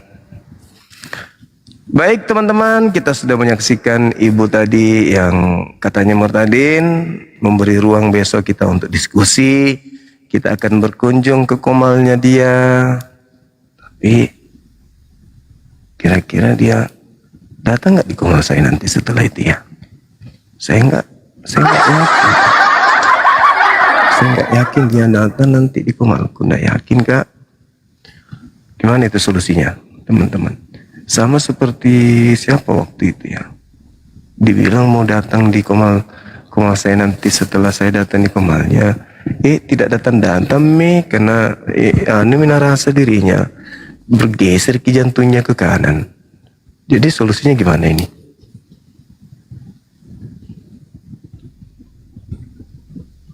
Bergeser amang nanti inunya, bergeser ami jantungnya ke kanan. Nabi bilang jangan deh, tidak mau Kak Ani Bang Suma, terlalu benar ke setiap perkataannya bilang. Jangan bilang. Atau kita ini aja ya. Apa istilah itu? PK aja ya. Gimana teman-teman? Masing-masing kita live. Gimana? Habis itu kita waktu 1 jam. Habis itu kita lanjut kita sendiri. Nggak berangkat lagi. Aku cuman mau jajal dia sebagai murtadin sih sebenarnya. Makanya dia bilang gini apa teman-teman. Dengar nggak kalimat yang tadi? Tapi temaku nggak seputar Injil ya. Dengan kata lain, jangan ki kodon coba-coba ki buka kemurtadanku nah. Jangan ki tanya ke tentang Islam. Tidak enak itu perasaanku bela. Nanti sakit giginya tanganku. Jadi kita bahas saja seputar Injil, jangan jangan seputar masalah saya murtad apa kita kasih malu kayak itu Jangan sampai kita suruh mengaji. Tidak ku tahu tuh bela saya. Jangan suruh karena tentang Bible mau kita bahas. Jangan lalu kita dong bahas tentang Islam apa tidak ada ku tahu. Karena kenapa tidak ada ku tahu sebab untukku kecil teman-temanku cuma ngaji, saya tidak. Untukku dewasa, tetanggaku yang Islam. Saya cuma modal bisa dialek Makassar jadi ku bilang Tommy murtadin kak. Tapi jangan uji ke tentang Islam nah please. Masalah Bible mau kodong. Biar tidak anu sekali ya sama orang sirik-sirik dulu sinampe gang. Jadi temaku itu ji seputar Bible ji kodong. Dia kita tanya tentang Al-Quran. Di mana wajahku nanti ku simpan Pak. Setiap hari mak saya monolog live tentang Bible. Malu nanti. Begitu Palik Sarip itu Sarip Batang saudara. Dalam bahasa Indonesia begitu sebut. Ku suruh pilih tema. Nah suruh kak lagi pilih tema. Suruh Bang Suma yang pilih tema biar saya naik di komalnya. Begitu ku bilang mau tentukan tema. Nah bilang seputar Injil mau awe kasih nama Sirika sedingin. Halo selamat malam. Ya selamat malam. Assalamualaikum kandaku. Kanda izin Kanda. Agak tuh. Waalaikumsalam warahmatullahi wabarakatuh. Kanda izin Kanda. Itu PK aja Kanda, PK aja. Jadi nggak rungkat kita. Boleh. Setelah selesai itu lanjut. Boleh. Saya mau karena dia murtadin. Iya. Oke siap Kanda. Nanti insya Allah kita iya Indi. Kawan-kawan. Baik. Nanti senampai nakana begini Kanda. Jadi waktu ku paya-boya di masjid sudah mikir kamu dari masjid ku bilang murtadin. Gitu. Dulu waktu ku kecil ku dengar teman-temanku mengaji. Aku kak juga buka di masjid kalau puasa tuh kecil. Jadi ngaku-ngaku mak murtadin. Oke Kanda. Gitu. Saya izin turun Kanda. Ya, yes. Waalaikumsalam warahmatullahi wabarakatuh. Oke teman-teman muslim non muslim silakan naik. Non muslim maksudnya, yang muslim dibawa aja dulu ya. Kita masih ada Bunda Rahma mau tongin naik, ada tongka apa mau nabilan tahu. Siapa tahu teman mengajinya dulu tuh kecil ki. Gapak temannya pesantren kilat Bunda Rahma ini takut ke saya. Sahabat Henry, masya Allah. Assalamualaikum warahmatullahi wabarakatuh. Waalaikumsalam. Otomatis multi gurunda, ndak ini kak, ndak multi kak. Oh, ku bilang mau bilang teman tak dulu itu waktu pesantren kilat ki dulu di depannya UNEM, bukan Ji? Tidak tiba-tiba, kulihat ki kenapa udah bilang gurunda ini mintakan, kita termulti. Iya, otomatis nih. Gurunda suka menghujat itu kalau pote-pote sendiri di komalnya betul, menghujat. Hantam dia ki gurunda layan. Dia pernah memfitnah. Dia pernah memfitnah saya juga. Dibilang keluarga saya minta sudah naik menerima dikasih Yesus. gurunda. Nggak dikasih kalau saya minta naik itu. Ketika naik nyemur tadi nginjo. Izin turun ndak, mohon maaf. Ini otomatis termulti, mohon maaf. Iya. Assalamualaikum warahmatullahi wabarakatuh. Waalaikumsalam warahmatullahi wabarakatuh. Saya pernah dibilang begitu. Keluarganya Bang Suma sudah menerima Yesus Kristus. Halilintar kata dia gitu. Nolena mau sama beli. C. Halo. Sahabat saya sudah ada di sini. Halo Bang Leo. Ya, halo juga Bang Suma. Oke. Keren kali Bang. Kita sapa dulu. Udah turun dia. Silakan Bang. Seperti biasa kita diskusi pelan-pelan. Silakan. Begini Bang Suma ya. Siap. Sebelum-sebelumnya saya sudah sampaikan kan ke Bang Suma. Apa itu Bang? Bahwa kalau saya mau naik berdiskusi di sini bukan saya menyanyiakan waktu untuk mendebat dan saya harus menghabiskan waktu dengan hal yang percuma. Bahkan saya menyampaikan kepada Bang Suma bahwa saya ingin membangun silaturahmi. Saya seorang apologet. Saya bukan petarung. Saya hadir artinya bukan untuk menang-menangan. Nggak ada menang-menangan kalau kita bicara iman. Iman bukan untuk dipaksakan. Iman itu untuk dipraktekkan. Ya. Nah, artinya kalau dalam rangka itu saya mencoba hadir di Kumal Bang Suma, saya kecewa dengan terakhir cara kita berdiskusi. Bang Suma kan tahu saya mencoba berusaha membawa narasi saya sekondusif mungkin sebagai seorang dewasa. Saya masih lebih tua dari Bang Suma. Tetapi saya nggak pernah mau sok di sini siapa saya gitu loh ya. Karena saya mencoba untuk membangun suasana dialog yang lebih bagus. Saya mencoba menghindari narasi-narasi abang yang sifatnya provokatif. Anda memaki saya, mengatakan saya waras, tidak gila. Saya masih mencoba membatasi diri di sisi itu. Tapi bolehkah kalau kita berdiskusi tanpa harus menggunakan kata-kata itu? Bolehkah kita berdiskusi tanpa harus mengatakan kamu bodoh? Kebodohan bukannya harus diukur dengan kata-kata dan mengatakan orang lain bodoh. Kebodohan itu kebatasan berpikir, Bang Suma. Tidak mampu lagi berpikir. Sehingga yang keluar hanyalah bodoh. Ya, cobalah kita berdiskusi dengan suasana persaudaraan. Sahabat aja. Saya dengan Papi Gembala, coba tanya. Kita boleh aja ngejek-ngejek, tapi dalam suasana nyantai sehingga justru kita tidak terlalu tegang di dalam berdiskusi. Coba tanya ke Pastor Loading, ya, enak kok. Kita tetap menjadi sobat. Coba tanya dia. Nah, saya ingin hadir bersama Bang Suma untuk itu, Bang Suma. Silakan aja boleh tajam dalam berpendapat. No problem. Kan gitu, Bang? Oke. Bang Suma boleh sangat kritis pada saya. No problem. Tapi jangan dong ya memprovokasi dengan kata-kata yang nggak pantas gitu loh. Sebagai seorang intelek seperti Suma, tunjukkan aja bahwa kamu intelek. Nggak harus dibarengi dengan kata-kata yang sarkas, yang menyinggung atau menyerang pribadi. Oke?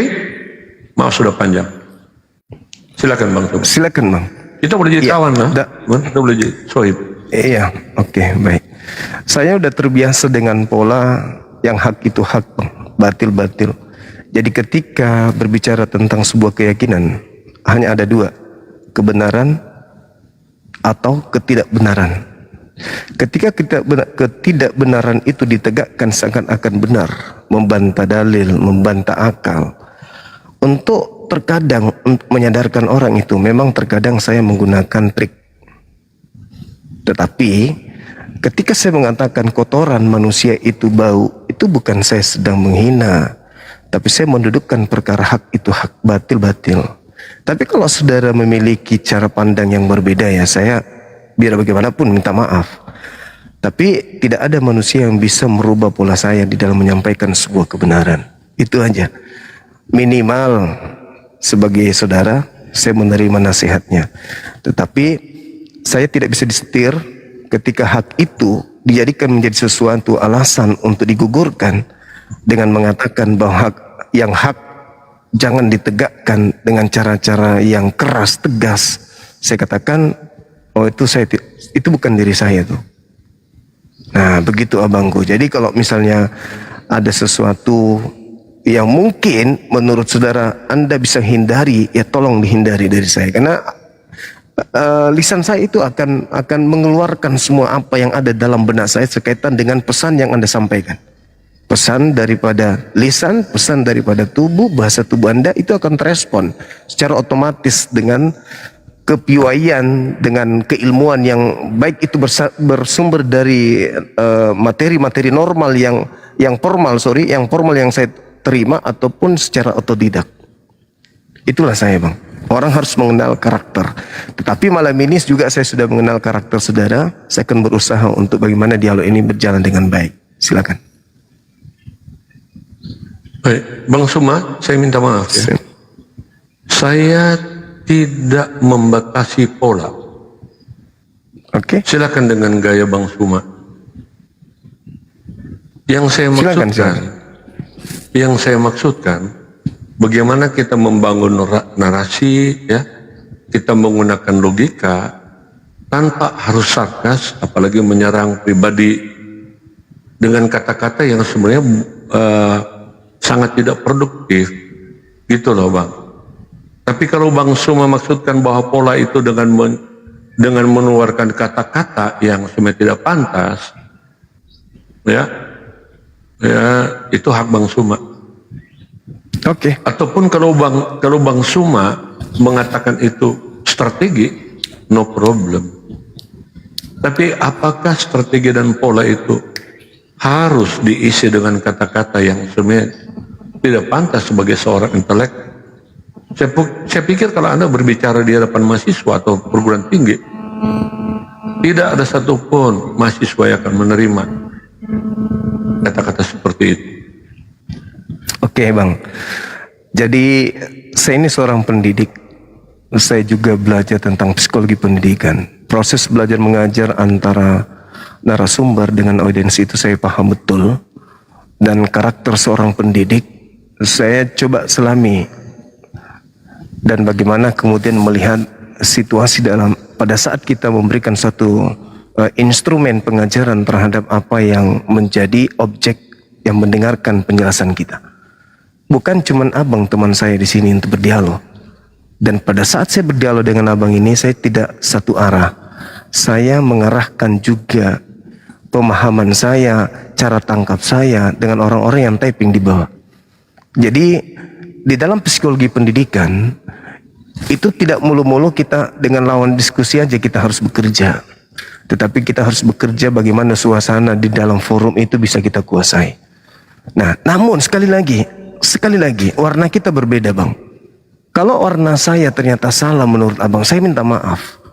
Dan saya rasa itu tidak perlu kita panjang lebar kan gitu. Masing-masing kita punya karakter, masing-masing kita punya metode. Anda sudah mengatakan saya tidak mengatur pola. Bagus.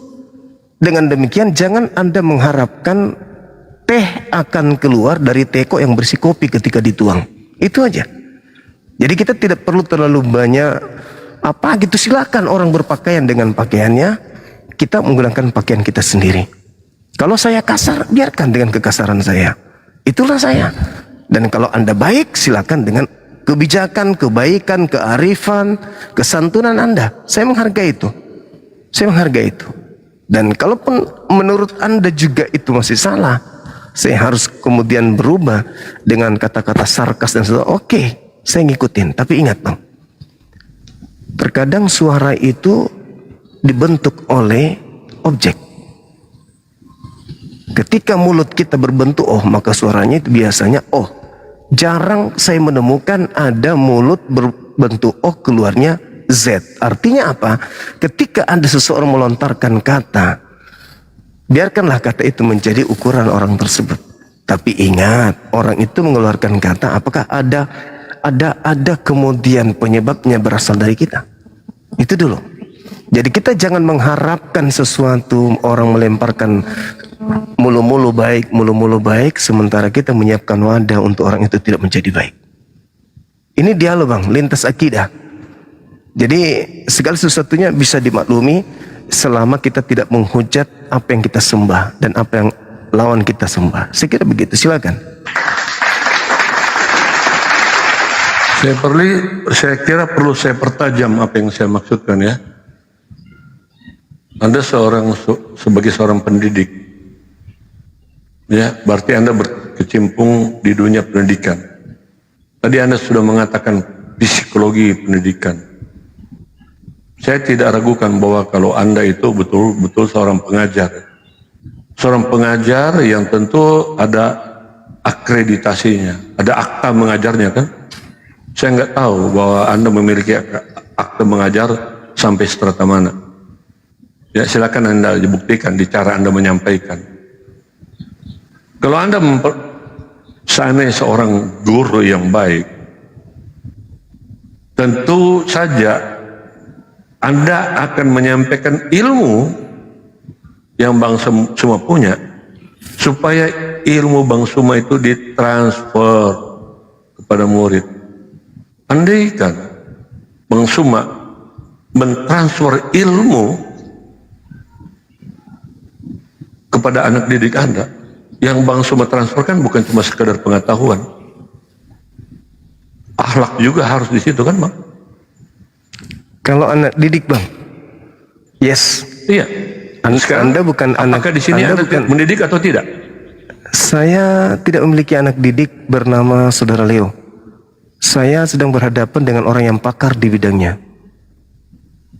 Bang Suma. Dan orang yang hadir di sini pun tahu kalau kita sedang memperdiskusikan, memperbincangkan tentang perbandingan agama. Gitu Bang. Di sini Bang Suma punya murid jauh lebih banyak daripada di muka kelas. Tahu tidak itu Bang? Iya tahu. Dan mereka menyerap, dengar. Mereka menyerap loh apa yang Abang sampaikan. Bukan cuma pengetahuan. Okay. Tapi saya tidak ngerti. Oke, saya tidak ngerti juga apakah mungkin murid-murid Anda mengemar Anda dengan cara seperti Anda menyampaikan. Bukan urusan saya. Ya udah. Oke, kalau gitu lanjut aja. Kita mau kemana? Iya, silakan dong. Silakan. Jadi gini Bang Suma ya, saya mau kita dalam suasana persaudaraan. Anda boleh menyampaikan secara tegas, ya. Anda boleh kritik setajam-tajamnya. Itu nuansa kita loh. Tapi saya mau jadikan itu sebagai satu harmoni di dalam mewarnai perdebatan kita. Oke? Oke. So, tidak mustahil saya nanti ke Makassar. Saya akan telepon. Bang Suma, boleh kita ngopi? Itu yang saya suka. Saya membangun tali silaturahmi bukan untuk menyebar kebencian. No. Oke? Oke Bang. Silakan. Silakan. Siapa yang keluar dari kubur? Iya. Bang Suma yang memberikan tema, silakan Bang Suma menyampaikan. Apa maksudnya itu? Oke, baik.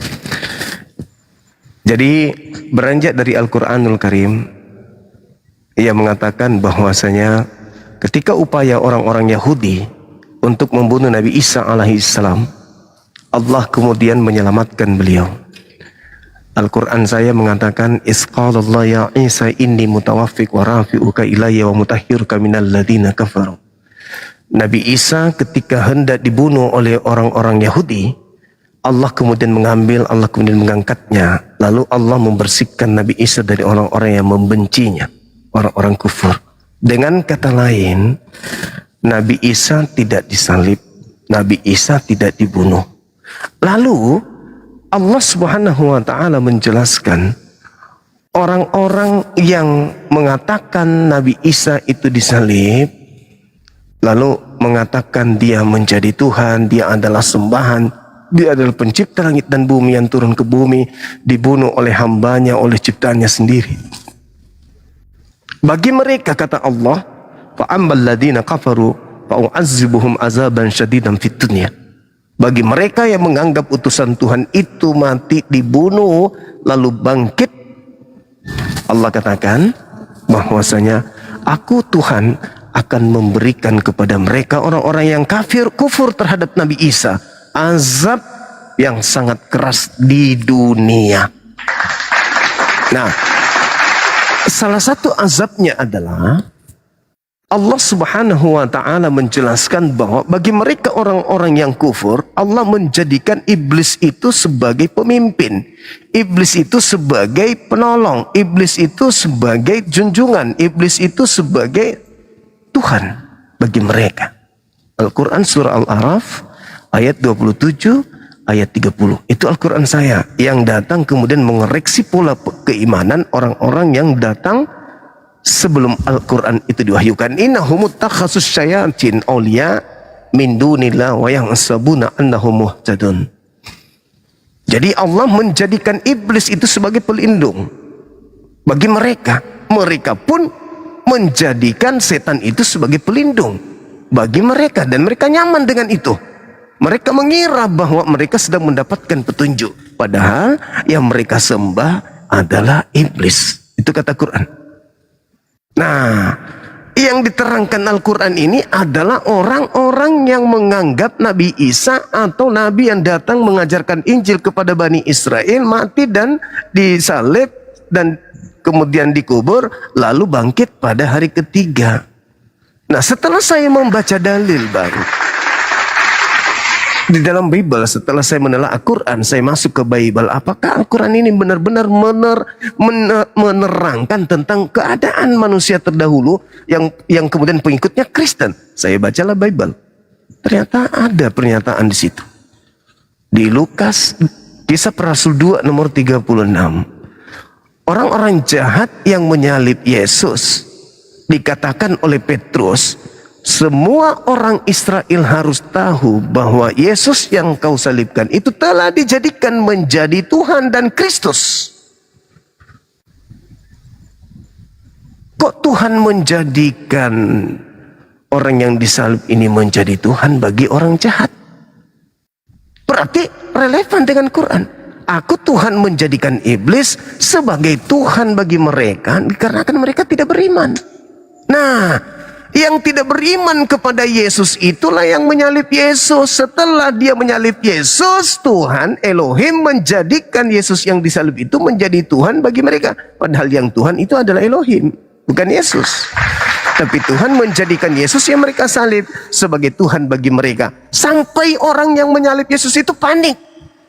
Apa yang harus kami lakukan kalau begini keadaannya? Kata orang-orang yang menyalib Yesus. Apa kata Petrus, bang? Berilah dirimu untuk dibaptis dalam nama Yesus, dalam nama Rasul utusan Tuhan. Harus kau akui Yesus itu Rasul, harus kau akui itu. Lalu selamatkanlah dirimu dari angkatan jahat ini. Maksudnya tinggalkanlah penyembahan terhadap Tuhan yang dilantik Tuhan untukmu. Jadi maksudnya jangan kau menuhankan orang yang keluar dari kubur yang kau salib itu. Kalau kau mau selamat. Itu yang saya tangkap. Silakan.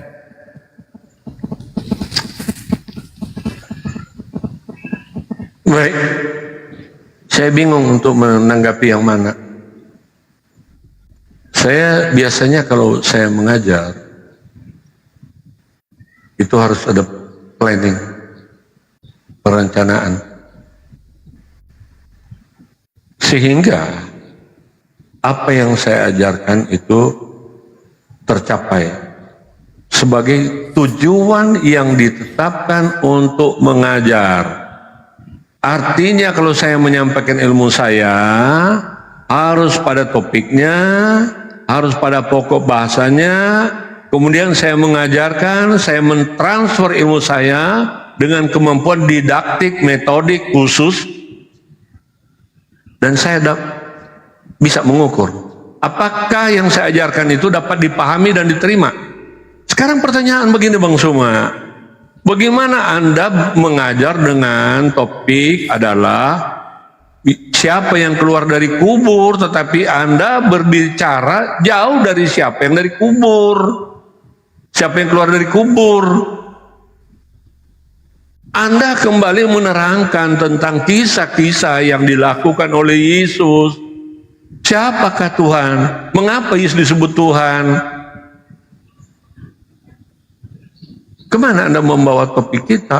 Kalau Anda mau bicara bebas silakan aja. Tapi Anda yang tapi teman-teman, begini ya, cuma saya tidak akan menekankan itu lagi lah, terserahlah. Saya hanya agak kecewa aja kalau struktur narasinya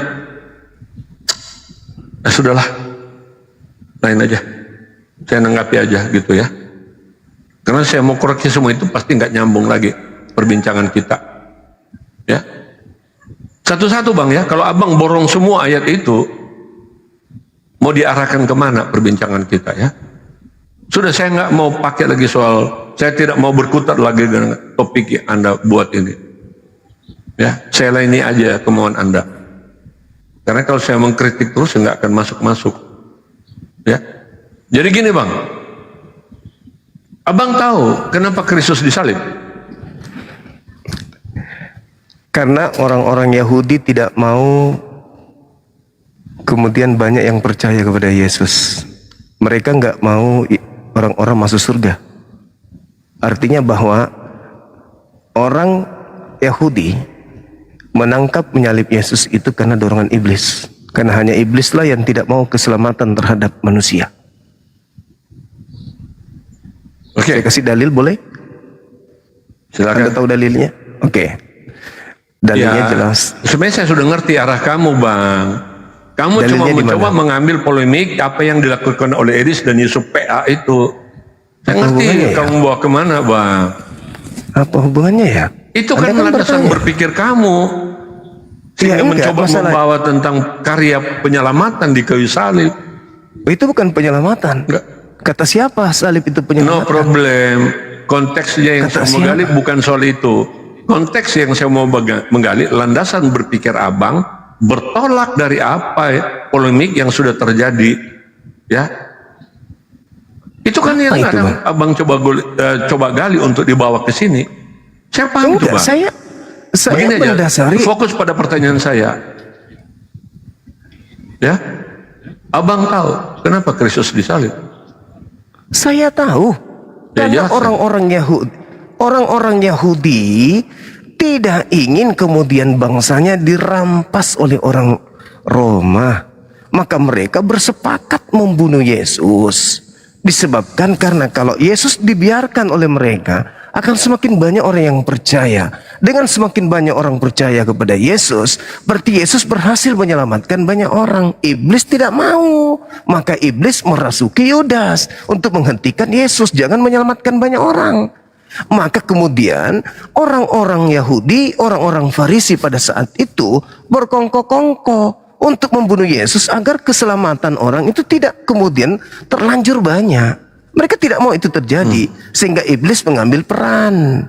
Iblis bekerja sama dengan imam kepala, mahkamah agama, orang Farisi untuk menghentikan Yesus. Karena Yesus ini datang untuk menyelamatkan, bukan untuk disalibkan, tapi untuk menyelamatkan. Dengan cara apa Yesus menyelamatkan? Dengan cara dipercayai bahwa dia adalah seorang rasul yang soleh untuk Bani Israel. Yesus tidak menyelamatkan dengan salib. Gak ada Yesus menyelamatkan dengan salib. Yesus menyelamatkan dengan dipercayai dia, bukan dengan cara disalib. Kalau ada orang yang mengatakan Yesus menyelamatkan dengan cara disalib, berarti orang itu sedang memberikan legalitas pembunuhan terhadap Yesus. Dan saya paham, Kristen dan orang-orang yang ingin menyalib Yesus itu satu visi, satu misi. sama-sama ingin Yesus mati. Tuhan pencipta langit dan bumi, saya sebagai Muslim dan Yesus sendiri tidak mau Yesus mati. Tapi kalau iblis, orang-orang Yahudi, orang Farisi dan orang Kristen sama-sama satu kubu menginginkan kematian terhadap Yesus. Bukankah itu begitu jelas, Bang? Silakan. Oke ya teman-teman. Jadi menurut Abang bahwa orang-orang Farisi, ya, ahli Taurat, orang Yahudi, iblis, satu tujuan? Yes, betul. Oke. Satu tujuan Abang coba mengkaitkan dengan keselamatan. Oke. Kan begitu tadi, Bang? Kan itu Saya mencoba supaya teman-teman yang mendengarkan lebih mudah memahami, ya. Iya. Tidak ada orang diselamatkan dengan salib, nggak ada. Itu cuma mimpi. It's okay, no problem. Nanti saya kemukakan dalilnya. Saya Oke, mencoba silakan. membawa arah pembicaraan kita lebih baik gitu loh. Iya, silakan. Permasalahannya di mana sebenarnya? Nah, saya tarik pemahaman tadi dengan kesimpulan bahwa yang pertama, orang Yahudi, para ahli Taurat dan iblis satu tujuan. Kalau perlu saya lengkapi lagi. Ada silibis di situ kan? Bergabung satu komplot lah mereka. Meskipun, tapi begini Bang, Abang mengatakan satu tujuan kan? Yes. Apakah orang-orang Farisi, orang Yahudi satu tujuan untuk Yesus mati? Oke. Yang kedua, di situ ada iblis. Apakah iblis satu tujuan untuk Yesus mati? Yang ketiga, apakah satu tujuan orang tentara-tentara Romawi untuk menghendaki Yesus mati? Apakah mereka satu tujuan, Bang? Sekali lagi saya katakan untuk yang ketiga kalinya, ya dan yes. Oke. Kalau begitu, kenapa tentara Romawi menyalibkan Yesus? Ya, apa tujuannya iblis menyalibkan Yesus? Apa tujuan para orang Yahudi menyalibkan Yesus? Abang nggak tahu ternyata kisahnya gitu loh. Loh, saya kan belum bercerita Kisahnya tentang gini kisahnya. Bang, dengar. Ahli Taurat itu jadi begini, ahli Taurat itu mau menyalibkan Yesus. Yang pertama, pengaruh Yesus itu sudah sangat-sangat mempengaruhi seluruh orang Yahudi, ahli Taurat. Yesus itu bukan tokoh fiktif, Bang. Dia kalau zaman ini, dia menjadi tokoh yang viral. Artinya viral selalu menjadi pembahasan oleh banyak orang. Tidak berhenti, bahkan dia menjadi trending topik kalau zaman ini. Kenapa? Perbuatan-perbuatan Yesus yang dilakukan, ya, mujizat-mujizat yang dilakukan mencengangkan banyak orang. Dan tentu saja orang yang menerima, dengar, orang-orang yang menerima dan melihat mujizat yang mereka lakukan, Yesus diikuti dong, ya. Nah, karena Yesus banyak pengikut, menjadi ancaman bagi para ahli Taurat. Itu motifnya yang pertama. Anda menguatkan mereka membunuh Yesus. Yang kedua, alasan untuk mereka membunuh Yesus karena Yesus menyetarakan dirinya sama dengan Allah. Kenapa, Bang? Karena mereka tidak menemukan. Sudah aku ampuni. Mereka Siapa tidak di dunia menemukan. ini yang berani mengatakan dosamu sudah diampuni? Banyak ayatnya, Bang, banyak. Mereka Abang tidak tahu juga menemukan ayat itu. Mereka tidak menemukan sedikit pun. Kan kita bicara Makanya alasan, mereka Bang. membuat kesaksian palsu. Itu kesaksian Bang, palsu. kita bicara alasan, motif. Jangan bergeser dari kesaksian palsu. Makanya saya katakan berbeda alasan. Tentara Itu Romawi kesaksian menjadikan alasan palsu. beda. Di mana? Silakan tunjukkan di mana palsunya. Oke. Anda sendiri yang menjawab. Alasan mereka ingin menyalib. Mereka tidak ingin kemudian apa yang Yesus lakukan itu semakin dipercayai orang. Maka bagaimana caranya membunuh Yesus sedangkan tidak ada kesalahannya Yesus? Maka mereka membuat kesaksian palsu dan tipu muslihat. Salah satunya tuduhan terhadap dia menyamakan dirinya dengan Tuhan. Karena Yesus sudah mengklarifikasi itu. Yohanes 10, 34, 35, 36. Bukan karena pekerjaan katanya. Kami ingin melempari kamu batu, tetapi hanya karena kau manusia biasa kau menyamakan dirimu dengan Elohim. Jawab Yesus, hei, bukankah di dalam kitab Tauratmu dikatakan siapapun yang diserahi tugas untuk menyampaikan firman maka dia adalah Elohim. Dan apa yang telah menjadi ketetapan Tuhan itu tidak bisa dibatalkan. Samalah itu di Keluaran 7 nomor 1. Musa diutus untuk menjadi Elohim dan Harun sebagai nabinya. Jadi apa yang Anda katakan ini adalah kesaksian palsu yang dijadikan alat oleh orang-orang pembenci Yesus agar Gubernur Pilatus bisa menjatuhinya hukuman mati. Ayo bang, kasih yang luar biasa bang, jangan yang standar anak sekolah mingguan, silakan. Anda hanya menguatkan argumentasi saya. Anda membantu Saya pikir argumentasi Anda saya. menyimak dengan bagus gitu loh. Apa yang Anda sampaikan, Bung? Apa? Saya pikir Suma menyimak dengan bagus. Tadi Apa saya yang tanya Anda kepada Bang sampaikan? Suma, dengarkan ya semua yang mendengar. Abang bilang motif orang Yahudi, motif silibis itu, para ahli Taurat dan tentara Romawi satu tujuan, untuk menyalibkan Yesus atau supaya Yesus mati. Begitu kan? Iya. Makanya saya menanggapi, ketika saya menanggapi bahwa itu keliru, saya menyodorkan fakta bang. Oke. Bahwa motif pertama orang Yahudi itu beda dengan motif pemerintah Romawi. Maka saya menunjukkan bedanya. Bedanya apa? Yang pertama, pengaruh Yesus Kristus ya. Ketika dia diikuti oleh banyak orang di dalam setiap pelayanannya dengan mujizat-mujizat yang tidak pernah mereka saksikan selama hidup mereka ya, zaman itu.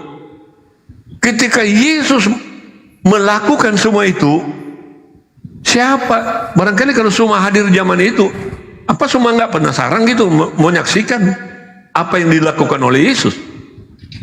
Oh, saya artinya itu sangat berpengaruh, Yesus. Bang. Sabar, saya jelaskan. Motif. Saya membela Yesus. Tidak akan saya biarkan orang-orang Yahudi menyentuh Yesus. Bukan soal membela, artinya abang tertarik kan? Siapa sih orang ini? Bisa bisa menghidupkan orang mati, orang buta melihat, ya? Orang, artinya itu daya tarik ya. Nah kan dia kan diikuti, termasuk kalau Zuma mengatakan saat itu pasti Zuma akan mengikuti. Itu pengaruh. Nah inilah yang mengancam kondisi para ahli Taurat, bahwa Yesus mereka mengira Yesus akan menjadi pemimpin agama mereka. Apalagi itu motif pertama ya. Motif kedua saya sudah jelaskan berulang. Karena Yesus menyatakan dia sama dengan Allah. Ahli Taurat bilang begini, apakah engkau menyamakan dirimu dengan Allah? Karena bagi mereka itu sangat hal yang nggak pantas gitu loh. Karena bagi ahli Taurat, Allah itu kata yang sakral. Dari kata YHWH 4 huruf bang. YHWH, Yahweh. Sehingga oleh orang Yahudi nggak gampang menyebut kata 4 huruf ini, Yahweh, nggak bisa. Karena saking sakralnya. Sehingga di dalam penulisan 4 huruf ini, YHWH itu diberikan tanda untuk membaca itu. Namanya apa? Diberikan tanda. Sehingga mereka tidak membaca Yahweh, tetapi mereka membaca Adonai. Karena sakralnya. Nah, ketika ahli Taurat sedang menyidang mengadili Yesus, ahli Taurat mengatakan, engkau menyamakan dirimu dengan Allah? Yesus berkata, engkau sendiri yang mengatakannya. Nah itu bagi ahli Taurat itu adalah sesuatu yang tidak mungkin dapat diterima. Ya, itu alasan yang kemudian mereka menyalibkan dia. Sementara berbeda lagi silibis alasannya, semata-mata hanya ingin membunuh. Dia tidak tahu tentang rencana Allah. Kalau dia mengetahui rencana Allah, dia nggak mungkin.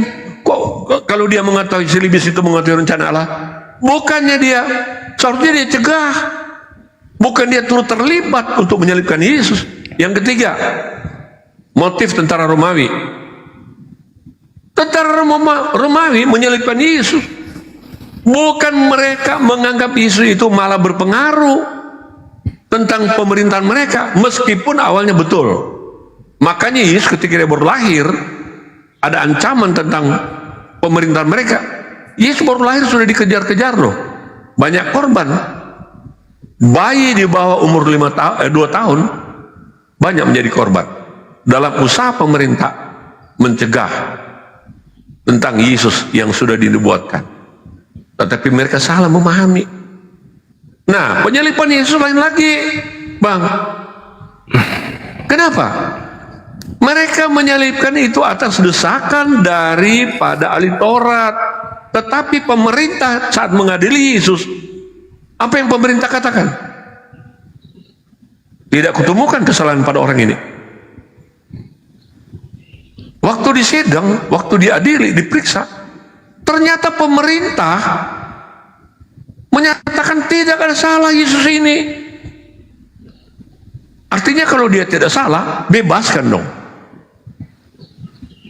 Kan harusnya begitu. Bebaskan dong. Ditemukan tidak ada kesalahan. Pertanyaan, kenapa dia disalib? Karena memang untuk menuju pada kayu salib itu harus orang benar. Bang Suma sudah mengakui itu kan?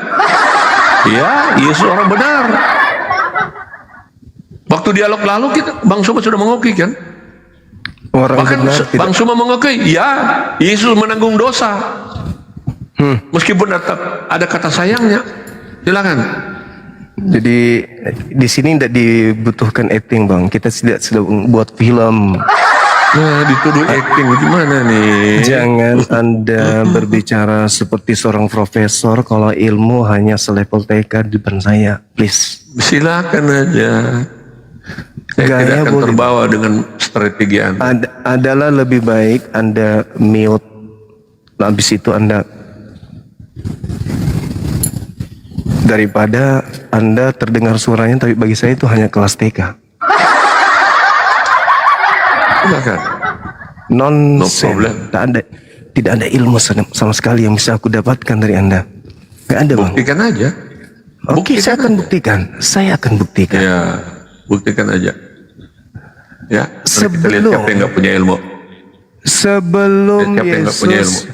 Sebelum Yesus di persidangan, orang-orang Yahudi, dalam hal ini orang Farisi, mahkamah agama, sudah sepakat melakukan tipu daya, tipu muslihat, kesaksian palsu untuk dijatuhkan kepada Yesus agar dia dihukum mati. Dalil Markus 14 nomor 1, Matius 26 nomor 4, nomor 59. Apa yang Anda panjang lebar menjelaskan kurang lebih 3 menit itu, saya hanya bisa satu detik. Matius 27:18, Pilatus mengatakan mereka menyerahkan Yesus untuk disalibkan karena dengki. Dah, titik. Gak perlu ada. Mereka menyalibkan, minta disalibkan karena dengki, bukan karena ada rencana Tuhan. Tuhan tidak punya rencana. Ingat, Anda telah memfitnah Tuhan dengan mengatakan bahwa itu rencana Tuhan untuk Yesus disalib. Gak ada. Tapi rencana Tuhan menyelamatkan Yesus, yes. Nah, kembali kepada penjelasan saya. Orang-orang ingin menyalib Yesus itu karena satu, orang-orang ingin menyalib Yesus karena mereka tidak ingin bangsanya dirampas oleh orang Romawi. Iblis ingin menyalib Yesus, membunuh Yesus karena iblis tidak ingin manusia masuk surga. Jadi iblis dengan orang-orang pembenci Yesus itu berkongkol-kongkol kemudian untuk menghentikan Yesus. Oke, orang Yahudi tidak ingin agar orang Farisi mahkamah agama pembenci Yesus, angkatan jahat tidak ingin Yesus menyelamatkan banyak orang. Iblis juga demikian halnya. Maka iblis satu kubu dengan pembenci Yesus. Apa endingnya dari upaya-upaya pembenci Yesus? SALIB, salib. Iblis menggiring Yesus untuk disalib. Orang-orang pembencinya menggiring Yesus untuk disalib. Pertanyaan saya, ada nggak Elohim yang mengasihi orang benar ini agar Yesus disalib? Ada? Tunjukkan di mana Tuhan Elohim menginginkan kematian orang benar demi untuk menyelamatkan para pendosa. Silakan. Kalau Baik, bisa jangan terlalu panjang narasinya, Bang. Oke, terpaksa saya harus mereview lagi. Bang Suma menarasikan tentang motif. Saya menyangka bahwa motif itu keliru, salah total. Ya, motif daripada silibis orang Yahudi dan para penyalib tentara itu beda. Seharusnya Bang Suma menanggapi apa yang saya katakan dong. Jangan tambah-tambah ayat. Begitu dong. Sebagaimana saya mengkritik, menanggapi jawaban Bang Suma, ya, seharusnya Bang Suma mengkonter jawaban saya. Jangan tambah-tambah dengan seperti acting. Guru yang baik, Bang Suma, kalau betul-betul Bang Suma punya ilmu didaktik, guru yang baik harus pintar acting. Ya? Udah melihat? Anda cuma acting ya berarti ya? Bukan. Untuk menjelaskan, dengarkan. Guru yang baik, Anda kan bicara tentang guru. Guru yang baik, dia harus punya acting. Karena dia mencoba menerangkan, coba lihat ya, guru-guru TK ya. Bahkan mereka mengaju, memberikan contoh dengan gerakan supaya akan dipahami oleh murid-muridnya. Supaya menarik hidup gitu loh cara mengajarnya. Tahu Bang? Tapi isinya kosong. Meskipun kosong isinya. Kosong itu kan pandangan Bang Suma. Ya, hasilnya bukan menurut pandangan Bang Suma. Kalau kosong kenapa Bang Suma tidak menanggapi apa yang saya tanggapi? Saya sudah menanggapi. Tadi Bang Suma bicara motif. Saya bicara motif. Satu katanya. Bang bilang kan motifnya sama. Saya mengatakan bahwasanya orang-orang Yahudi tidak orang-orang jahat tidak menginginkan kemudian orang makin percaya kepada Yesus karena takut bangsanya dirampas oleh orang Roma. Iblis tidak mau keselamatan terjadi terhadap diri manusia dengan mengajarkan percaya kepada Yesus. Maka antara orang-orang angkatan jahat dan juga iblis itu bekerja sama untuk menggiring Yesus agar disalib, meskipun Pilatus mengatakan tidak ada kesalahan melainkan hanya karena dengki tok semata. Udah aku jawab tuh. Makanya saya hanya melihat Anda ini menghindar terhadap pertanyaan saya. Di mana dalilnya Elohim menginginkan kematian untuk menyelamatkan orang-orang pendosa? Kayaknya itu yang Anda hindari. Baik, oke lah. Saya nggak mau menanggapi panjang-panjang diskusi kosong begini. Nggak mengikuti alurnya. Silakan saya akan ikuti pola Anda. Ya. Dalilnya mana? Dalil. Silakan. Dalil. Iya. Saya minta dalil. Dalil gampang. Ada satu gudang di sini. Satu aja. Semua yang saya katakan tadi itu dalil semua. Saya minta dalilnya Bahkan Anda Elohim. tidak tahu gitu. Kenapa orang Yahudi ahli Taurat mengatakan engkau menyamakan dirimu dengan Allah? Itu kesaksian palsu. Itu loh. Itu kesaksian palsu yang mereka buat. Siapa yang mengatakan bahwa itu kesaksian palsu? Justru yang palsu itu yang mengatakan kalau yang diselamat bahwa yang salib itu bukan Yesus. Itu yang palsu, Bu. Saya buktikan. Dalilnya mengatakan saya akan membuktikan. Begitu, justru yang disalibkan itu yang asli, bukan yang palsu. Markus 14 nomor 1. No problem. Mereka membuat Tadi kan kamu kesaksian katakan palsu, tipu muslihat. Matius 26 nomor 4, mereka membuat tipu muslihat. Nomor 59. Tipu-tipu. Mereka menyusun siasat untuk membunuh Yesus dengan cara tipu muslihat. Itu dalil. Mereka yang melakukan penipuan, tipu muslihat untuk menggiring orang-orang Roma agar mampu menyalib Yesus, agar bisa menyalibkan Yesus. Demi untuk apa? Demi untuk kerakusan mereka terhadap politik ekonomi. Baik, teman-teman dengarkan ya. Mana dalilnya? Elohim menginginkan Dengarkan orang benar ya. mati menjadi tumbal untuk orang-orang bersalah. Saya Untuk belum bersalah. masuk pada ayat-ayat yang mendukung, dalilnya- meskipun apa yang saya sampaikan itu ada di ayat semua. Gampang semua. Saya butuh mencoba dalil. menjelaskan dengan Saya nggak gamblang mau begini. acting. Saya nggak mau dulu. acting. Saya So mencoba intelek, acting lagi. tapi nggak Itu intelek. pola Mana? saya, Bang. Dalilnya mana? Pola saya, Bang. Dalilnya Kenapa mana? Anda mau mengkritik pola saya? Ya, saya minta dalil. Ini diskusi lintas agama, Gampang. Bung. Bukan sandiwara Pemahaman nih. dulu yang diberikan baru dalilnya. Dalil dulu baru dipahamkan, bukan paham dulu baru dalil nggak ada. Karena Dalil. Anda juga cuma ngomong dari tadi. Saya bawa dalil. Tipu Yohanes muslihat, 11 Bang. nomor Dengar, jangan 45. dipotong. Saya bawa dalil. Anda mencoba Markus menyangkal 4, tentang 1, penyaliban Matius 26, Yesus, ya. Nomor 4, nomor 59. Saya tidak menyangkal penyaliban itu terjadi, tapi yang menginginkan iblis. Loh, tadi narasi kamu mengatakan Yesus tidak disalib. Loh, Mau gimana menyangkal? sih orang? Kok orang Tadi kan gimana kamu orang ini? menyatakan itu. Bukan Dengarkan Yesus yang saya. disalib. Ini sudah keluar tema, berarti ada penyaliban. Saya Bung. tanya. Siapa yang keluar dari kubur? Nih, Nah, tema mau nih. menghindar kan? Ini tema Mau ini. menghindar, Siapa kan? yang keluar dari kubur berarti ada Kamu penyaliban. bicara Lucu tipu ente. muslihat. Ya, makanya Ya. saya mundur dari narasi awal kamu. Tipu Bahwa yang muslihat. disalib itu bukan Yesus. Ya, makanya Justru saya yang minta. menyangkal tentang penyaliban Yesus itulah rekayasa atau tipu-tipu. Oke, jadi Anda ingin Kenapa, mengatakan Bang? tipu. Nggak, tunggu. Berarti Anda ingin mengatakan bahwa tipu daya muslihat dan iblis berhasil? Bukan. Yang mengatakan bahwa yang disalib itu Yesus palsu, yang mengatakan Yesus itu palsu yang disalib, jangan potong, Bang. Yang Enggak, mengatakan tunggu, Yesus dengarkan disalib saya. itu bukan Yesus, itulah tipu-tipu.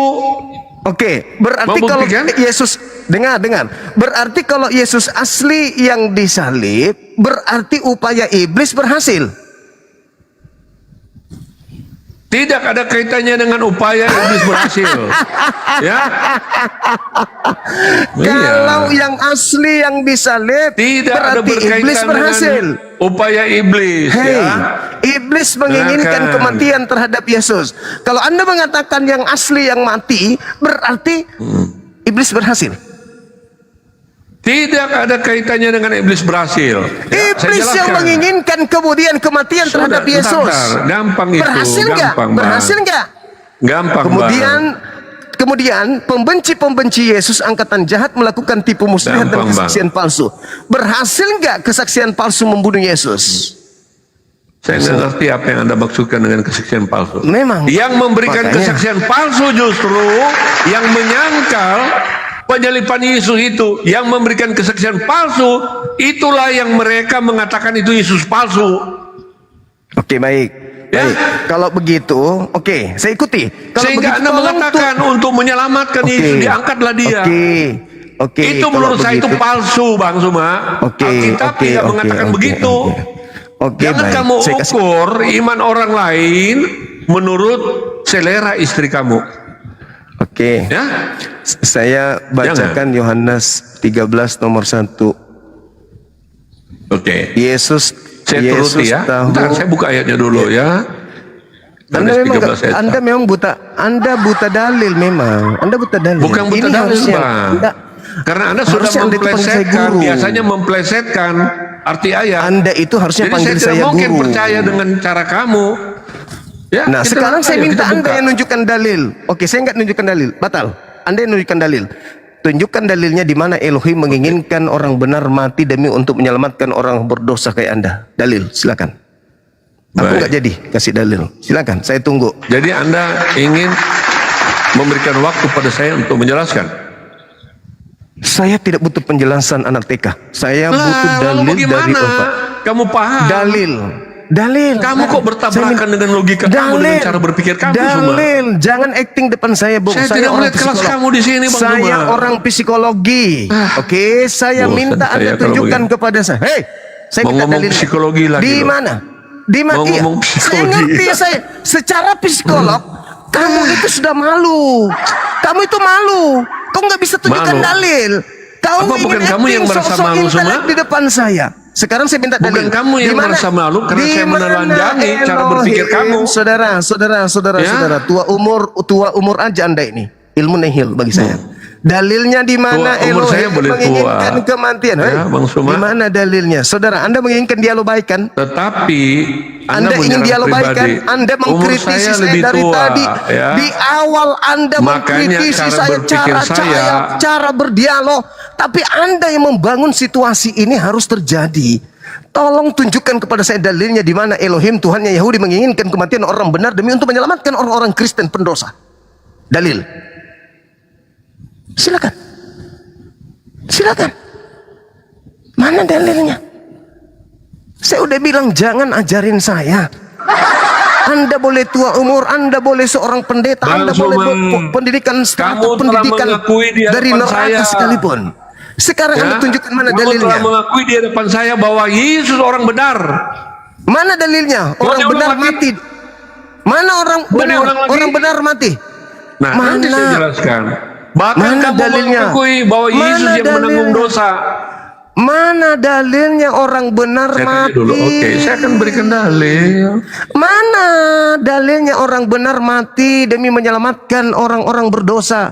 Di mana Elohim menyatakan itu? Silakan. Sebenarnya ayat-ayat itu mudah saya tunjukkan. Silakan, Bu. Jangan acting lagi. Jangan benar, Bang. Saya makanya begini. Belajar Bible. Kamu mencoba katanya psikologi, malu. Aduh, nggak usah kamu kritisin saya. Kamu yang nggak nyambung tidak gitu loh. Tidak usah kamu kayak cewek. Ya? Nggak nyambung dari tadi kan? Guru kamu ini loh. Nggak usah kayak perempuan, Pak. Bapak itu laki-laki loh. Siapa yang perempuan di sini? Bang Makanya saya minta kamu dalil terus di sini. Anda mengkritisi saya terus. Saya minta dalil, please. Kamu yang menuduh saya acting, nggak usah sok dan macam-macam gitu loh. Kata-kata yang nggak produktif dan saya kasih kesempatan terakhir. Tolong dalil di mana dalilnya? Kamu nggak mampu lagi hadapi saya, Zuma? Saya minta dalil, Bang. Jangan acting di sini. Orang bisa menilai. Silakan. Acting lagi. Dalil di mana Tuhannya Yahudi menginginkan dalilnya kematian. Saya pakai dari pernyataan kamu. Silakan. Karena kamu mengakui seorang benar, oke? Di mana Elohim mengatakan boleh membunuh orang benar demi menyelamatkan orang-orang jahat seperti Kristen. Silakan. Nah, mana dalilnya? Memplesetkan kan, teman-teman? Loh, memplesetkan kan? Enggak di usah. Mana Allah atau Elohim membolehkan bunuh orang benar. Ya, demi untuk orang berdosa. Demi untuk orang berdosa. Makanya saya jelaskan. Mau? Ya, dalil yang saya butuhkan baru mau kau saya jelaskan. Saya butuh dalil. Ya? Ada dalilnya enggak? Ada dalilnya enggak? Tak. Sabar teman ya. Oke, baik. Saya tunggu. Jadi gini sobat-sobat semua ya. Ya. Sebenarnya bisa saja saya mengajukan dalil berdasarkan pengakuan Bang Zuma. Yesus orang benar. Dalilnya mana itu membunuh orang benar? Sudah. Dalilnya Yesus orang benar itu loh. Yesus memang orang benar, makanya saya minta mana dalilnya. Sudah. Mana dalilnya? Makanya teman-teman, bahwa Elohim menginginkan menyelamatkan orang yang banyak dosa dengan menjadikan orang benar ini sebagai tumbal. Saya minta dalil. Makanya Pak. Makanya sepertinya saya nggak bisa bicara gitu loh, nyorot saja kamu. Dalil saya butuhkan, Bung. Ya? Jangan malu kalau baru mau cari di Google. Bukan soal itu. Tunggu Bang. Kapan saya mau bicara gitu loh. Kalau Anda baru mau cari di Google, bilang aja ngaku. Enggak. Bagaimana saya mencari Google? Saya mencari ayat loh. Kamu minta dalil? Iya, makanya. Berarti saya Anda pernah menggunakan Google gitu loh, cuma menghadapi cara berpikir kamu itu. Jadi sekarang Anda mau Google untuk Anda.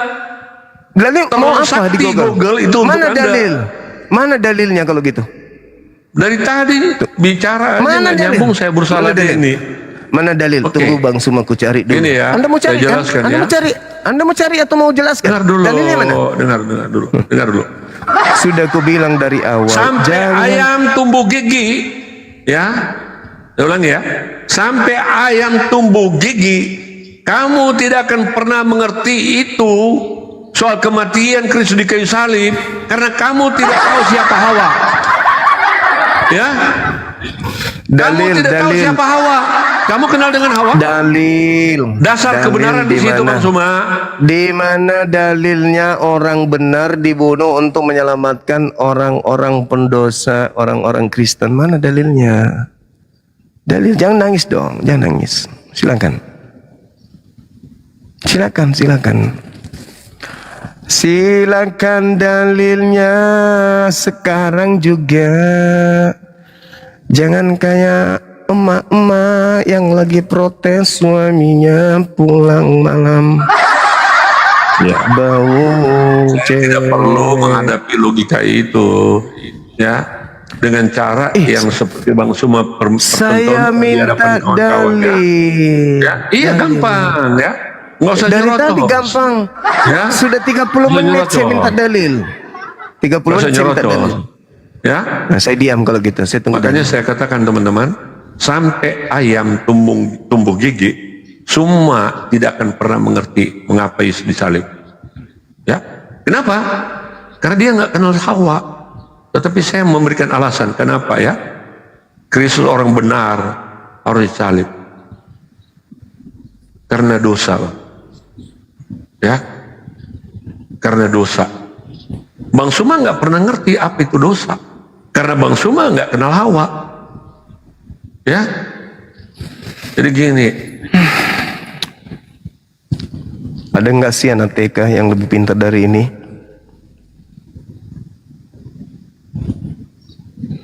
Ini mah anak TK yang belum daftar masuk formulir. Saya bicara kalau begini, saya jawab, tanya dalil saya jawab. Anda mute. Mana dalilnya? Dalilnya mana? Saya kalau ku tanggapi tadi Yesus matikan dosa itu Anda mencret lagi ku buat nanti. Jangan buat pernyataan-pernyataan konyol. Yesus disalib karena dosa. Yang terakhir bagi saya ya. Kalau Anda mute terus, saya turun aja. Saya tidak mau menghadapi Yesus itu disalib maka melahirkan dosa, bukan malah menghapus dosa. Piti kanak-kanai ente. Anda itu pendeta besar, tapi kelasmu bertemu dengan saya itu seperti anak TK ku buat. Bukan ku buat, kamu sendiri yang membuat dirimu begitu. Kamu sendiri yang membuat. Gimana yang lain jemaat-jemaat mau datang hadapi saya? Kalau begini tampilan Anda pendeta besar loh. Pendeta Edileo. Coba cari di Google. Cari di Google, cari di YouTube. Ini orang hebat ini, orang pendeta besar. Hebat di kalangan jemaat.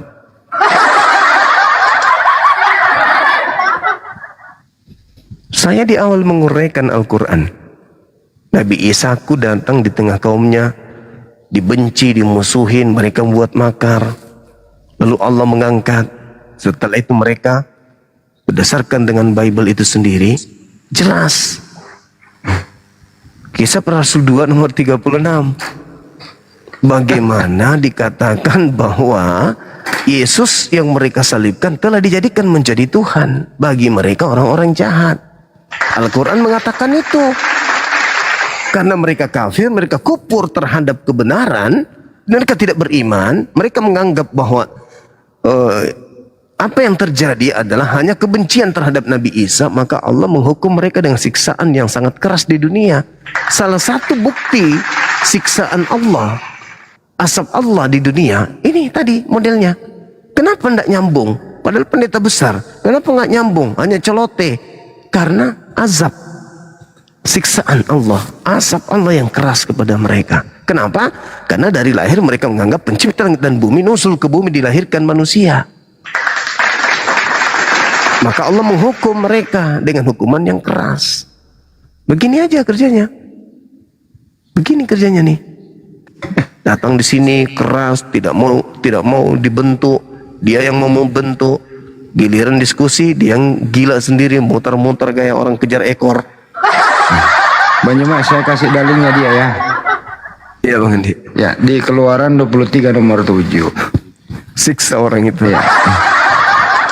Di Keluaran 23 nomor 7, boleh kamu menuduh tuduhan palsu dan boleh kamu dia robah. Jangan, saya pernah melakukan itu untuk mengajak mereka, kalian kalau pingin orang benar mati, rubah ayat itu. Saya bacakan, dia di framing, dipiralkan. Bang Zuma suka rubah-rubah isi kitab katanya. Padahal saya mengarahkan mereka kalau pingin kali orang benar mati, dalil ini rubah. Bunuhlah orang yang benar, bunuhlah orang yang tidak bersalah, sebab aku Tuhan akan membenarkan orang yang benar, yang bersalah. Padahal bunyinya tidak begitu. Maksud gue dia pakai data tadi ini Keluaran 23 nomor 7, tapi dia robah dulu gitu loh. Iya boleh, boleh itu maksud saya itu. Ya udah, saya boleh bawa juga, lagi. boleh. Itu doang sih saya pengen naik. Makasih, lanjut. Allahu Akbar, Masya Allah. Kasih Bang Andi. Aduh, kasihan teman-teman kita ini ya. Itu padahal saya udah sering mengatakan kan teman-teman, saya berharap Pendeta Edi Leo itu hadir lagi. Tapi setelah hadir, aduh, cuman acting doang. Ternyata aku pikir orang hebat. Ternyata hanya sebatas itu ilmunya. Aduh, kasihan. Kasihan sih teman-teman.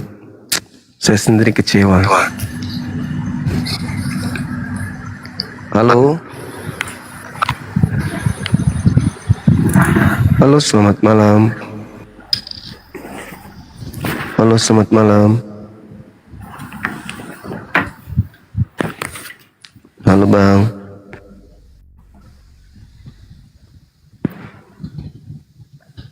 Halo, selamat malam. Halo.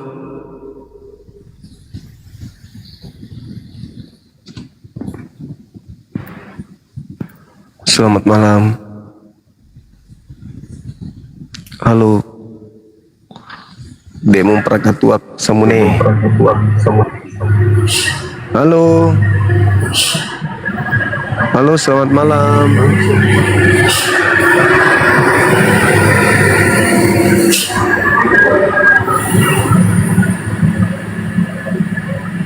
Semangat malam.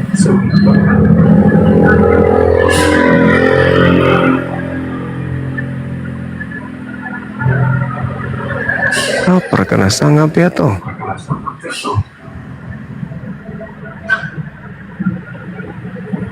Halo, selamat malam. Selamat malam juga. Iya, Katolik Protestan Abang. Insya Allah saya Islam kok. Alhamdulillah.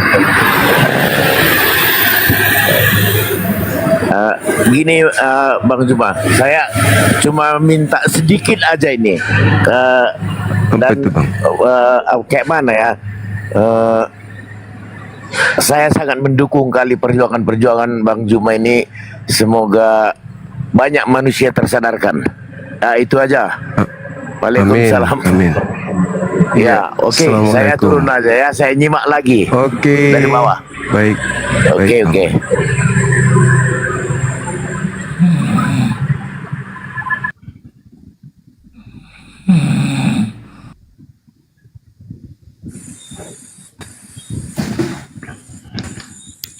Halo, selamat malam.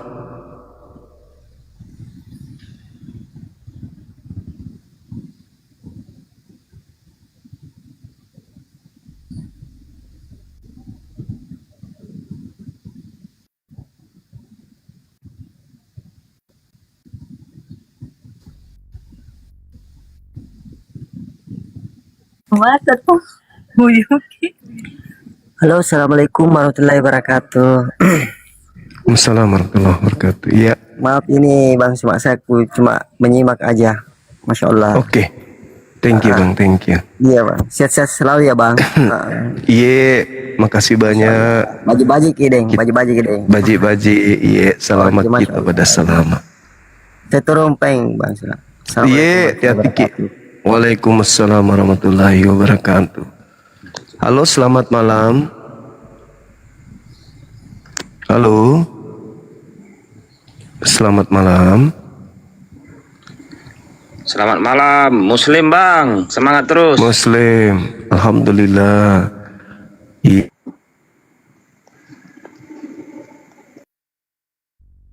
Kita silakan teman-teman non Muslim, kalau ada yang ingin meluruskan mungkin yang tadi, waktu dan tempat disilahkan. Assalamualaikum Bang Zuma. Waalaikumsalam warahmatullahi wabarakatuh. Iya. Ini Bang baru tadi aku tangkap ngobrol kita ini panjang lebar sama Mbak siapa tadi, Leo ya? Pendeta Edi Leo, iya betul. Sebenarnya bukan berbeda karena itu percayanya Nabi Isa setelah diangkat, dia mengharuskan kita percaya dia setelah diserupakan itu.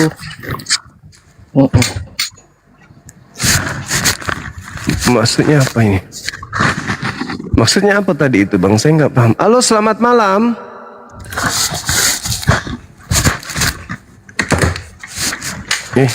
Nanti. Ini orang latihan ini. Latihan bela diri untuk berkelahi sama mertuanya besok. Mertua perempuannya lagi.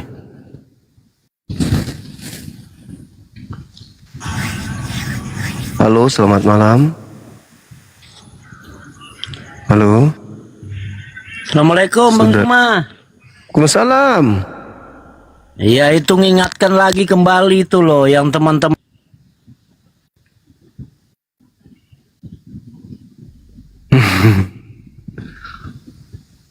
mengingatkan kembali teman-teman kita agar tidak naik. Terima kasih teman-teman atas dukungannya. Sehat-sehat selalu ya semuanya ya.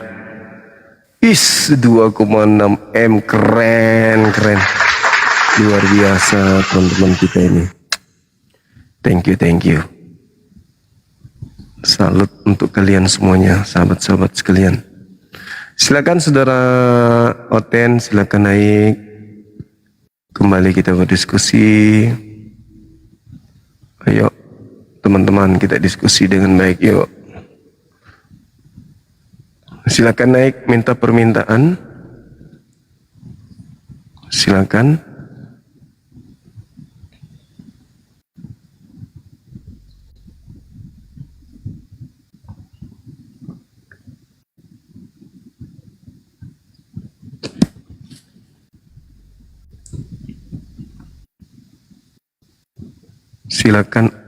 Silakan teman-teman.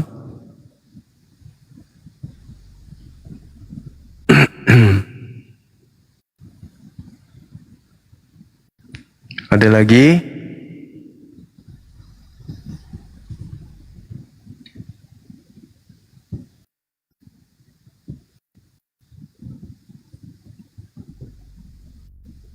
Oke, kita cari yang Oten ya teman-teman. Saudara Edi Leo, Pendeta Edi Leo, Anda mengecewakan kita yang ada di sini, Bu. Nama Anda besar, tapi ternyata gitu isinya.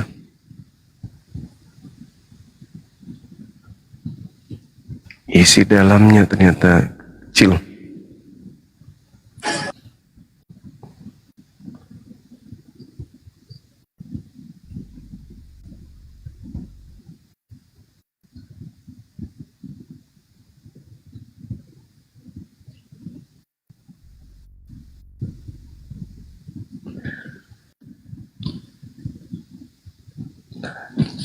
Saya yakin kali bahwa banyak juga saudara kita non-muslim yang nyimak dialog saya tadi dengan Pendeta Edi. Dan ada dua keadaan. Apakah mereka mau naik untuk menjelaskan, menambahkan apa yang disampaikan oleh pendeta tadi, ataukah mereka berkata, wah ini bahaya nih, pendeta aja kayak gini modelnya, apalagi kita gitu. Makanya nggak mau naik. Kan gitu.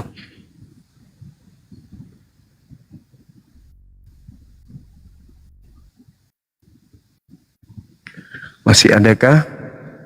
Ini permintaan ada berapa banyak ini? Permintaan 63 orang permintaan.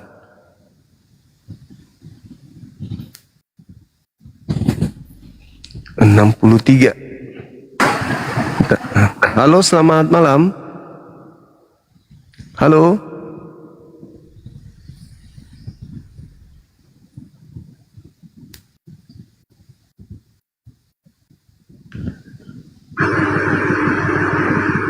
Selamat malam. Selamat malam. Katolik, Protestan?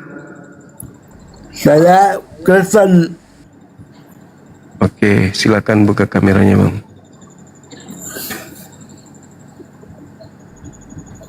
Bentar, Pak.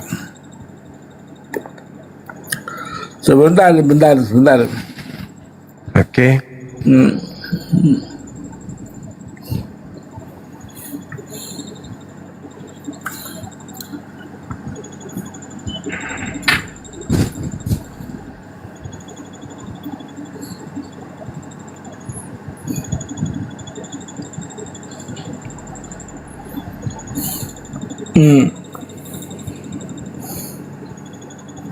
Silakan. Anda sudah nyimak tadi?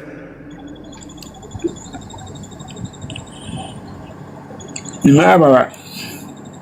Diskusi saya dengan Pendeta Edi. Saya tidak menyimak tadi, saya baru masuk. Oke, ini ada tema siapa yang keluar dari kubur pada hari ketiga. Kenapa? Apa urusannya keluar dari kubur pada hari ketiga? Kenapa? Karena makhluk ini ketika dia keluar, dia mengatakan, pergilah ke seluruh dunia, jadikan seluruh manusia menjadi pengikutku. Kami nggak mau. Oh, kamu nggak mau ya, itu urusan kamu nggak mau, Ya, kamu bandel. Iya, makanya kami nggak mau. Makanya hentikan mengajarkan. Makanya hentikan mengajarkan kristenisasi, kan gitu. Kami nggak mau. Siapa Emang dia siapa? mengajari orang bandel? Emang dia siapa rupanya yang keluar dari kubur ini? Jangan ngajar orang bandel, ngapain ngajar orang bandel? Iya, dia kan mengatakan jadikan seluruh manusia jadi pengikut. Emang dia siapa, Bang? Yang mau aja, yang nggak mau ya udah. Iya, emang dia siapa? Nah, kok maksa kali dia? Dia kan Tuhan, apa urusannya sama kamu? Oh, dia Tuhan. Oh, Tuhan. Tuhan bagi siapa? Tuhanmu aja bisa jadi manusia kok. Alam aja bisa jadi manusia kok. Mau tahu nggak ayatnya di mana? Di mana? Di mana? Buka Maryam 17 tuh. Silakan Anda baca. Maryam 17 bukan lah. Iya, silakan Anda baca. Apakah itu Tuhan atau siapa? Silakan. Mana? Aku tak Tuhan kalau nggak percaya. Silakan lalu Anda baca. Lalu kami mengutus roh kami kepadanya. Maka ia menampakkan diri di depannya dalam bentuk manusia yang sempurna. Nah, Allah aja bisa jadi manusia kok. Mana ada manusia di situ? Di situ roh. Allah dalam bentuk manusia Allah bukan yang roh. sempurna. Itu malaikat Jibril. Itu malaikat Jibril yang datang kepada Maryam. Kesian deh lo. Dia mengartikan Al-Quran seenak perutnya. Bisa nggak jadi manusia? Tidak, itu Jibril yang datang kepada Maria. Itu bukan Tuhan, itu Jibril. Dinda Jibril datang, tersinggung beliau, makanya diturunkan. Maksa kali, jadikanlah seluruh bangsa menjadi murid aja. Emang lu siapa? Tanjak lu orang si polong. Enak aja, jadikan semua orang menjadi pengikutku. Kalau saya nggak mau, enak aja maksa. Yang benar itu kan dah harus kayak gitu, itu kan maksa namanya. Kalau jadikan loh. Kok enak kali mau jadikan orang ya pengikutmu? Emang lu siapa? Kan harus dijawab dulu. Assalamualaikum Bang Juma. Waalaikumsalam. Iya Bang, silakan. Saya dari Muslim Bang. Alhamdulillah. Silakan Abang.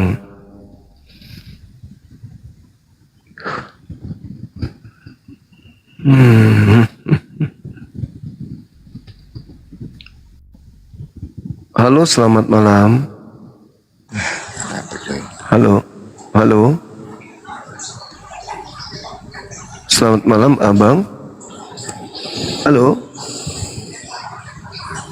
halo, halo. Halo juga. Selamat malam. Halo. Halo bang. Malam. Halo. Halo bang. Assalamualaikum Halo. bang. Bang Zuma. Waalaikumsalam. Bang Zuma. Iya. Siap. Halo, selamat malam saudara Toro, silakan. Halo bang. Halo juga. Katolik Protestan? Mau nanya nih bang. Katolik atau Protestan namanya? Boleh nggak nanya bang? Katolik atau Protestan? Protestan bang. Oke, silakan buka kameranya. Nggak bisa bang. Karena? Pengikutnya nggak ada, cuman Bang Juma. Mati aja. Siluman berarti. Tidak ada pengikutnya. Enggak lah. Lah, masa ada akun tak ada pengikutnya? Baru nggak pernah bikin TikTok bang. Baru mau nyoba. Gitu ya. Mau nanya boleh nggak bang? Apa itu? Ini bang, mau nanya satu aja bang. Udahlah. Kalau udah bang jawab, udahlah selesai.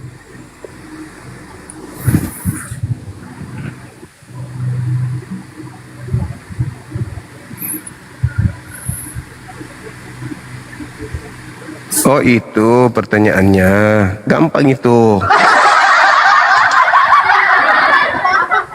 Nanti kalau misalnya Anda bertemu dengan pendeta, sampaikan aja bahwa Bang Suma bertanya yang keluar dari kubur itu Tuhan, atau sesuai dengan pernyataan murid Yesus di dalam Lukas 24 nomor 44 bahwa mereka mengira hantu. Mana yang betul? Silakan. Halo, selamat malam. Halo.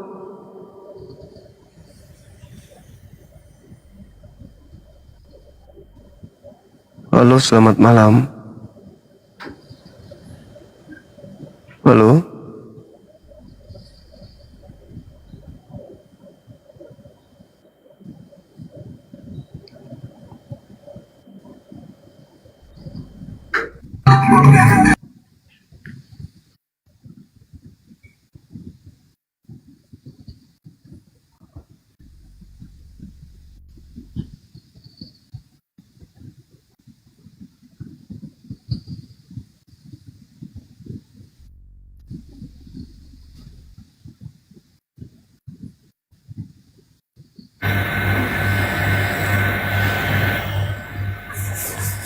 Halo, selamat malam. Halo.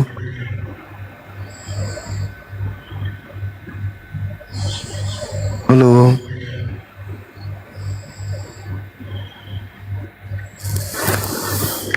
Halo, selamat malam, Bang. Halo. Halo, saudara. Halo, selamat malam.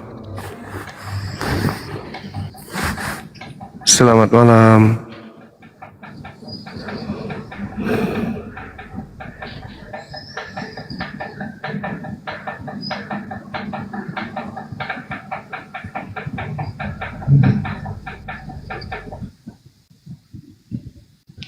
Oke teman-teman sekalian, kita rehat aja dulu ya, karena kelihatannya ini yang minta permintaan ini muslim semua. Kita besok lagi baru jumpa ya teman-teman. Oke, besok lagi ya.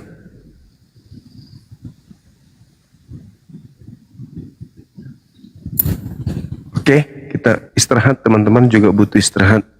yang di YouTube juga butuh istirahat, yang di TikTok juga butuh istirahat. Masih ada waktu besok. Halo, selamat malam. Halo.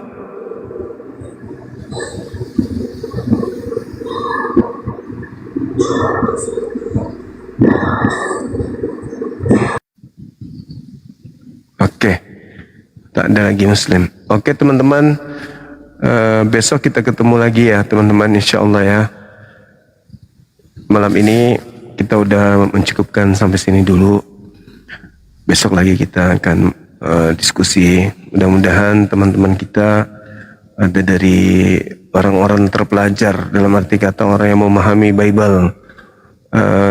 Tapi kalau memahami Bible tapi mereka punya iman tidak berlandaskan dengan Bible, ini bahaya ini. Bahaya. Kayak tadi pendeta Edi Leo. Ya, imannya tidak berlandaskan terhadap apa yang tertulis di Bible. Makanya ketika saya minta data, di mana datanya Elohim menginginkan kematian terhadap orang benar, ternyata tidak ada dalil. Tapi pintarnya dia kayak apa gitu, aktingnya luar biasa, ya. Mencoba untuk menyembunyikan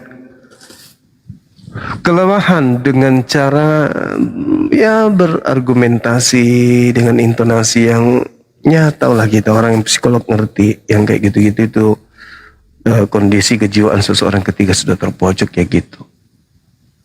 Kita berharap besok ada yang lebih hebat daripada beliau. Kalau masih standar kayak gitu sih bukan kita meremehkan, tapi ya jangankan saya, anda semua, adik-adik saya, anak-anak saya yang di bawah ini aja bisa menghadapi orang kayak cuman model congor, tidak ada dalil, satupun dalil nggak ada di bawah seingatku ya teman-teman sekalian. Nah ini jangan sampai menjadi momok yang menakutkan teman-teman non-muslim untuk hadir di komal kita. Tapi alhamdulillah besok malam sudah ada satu jadwal di mana ada seorang mengaku murtadin. Kita berharap beliau bisa, jangan kita masuk di komalnya karena saya enggak yakin dia akan datang di komal kita. Saya aja bertamu di sana, nanti pas giliran dia enggak datang lagi. Jadi enggak usah ya teman-teman, nanti kita suruh Dinda Fandi untuk lobby dia, kita masing-masing di komal kita masing-masing aja. Jadi tidak ada yang kemudian kalau misalnya dia nggak datang lagi besok ya terserah. Kalau itu pertemuan yang pertama dan terakhir buat dia ya terserah. Yang penting kita jangan ke komalnya dia. Karena saya nggak yakin orang seperti beliau ini bisa dipegang kata-katanya.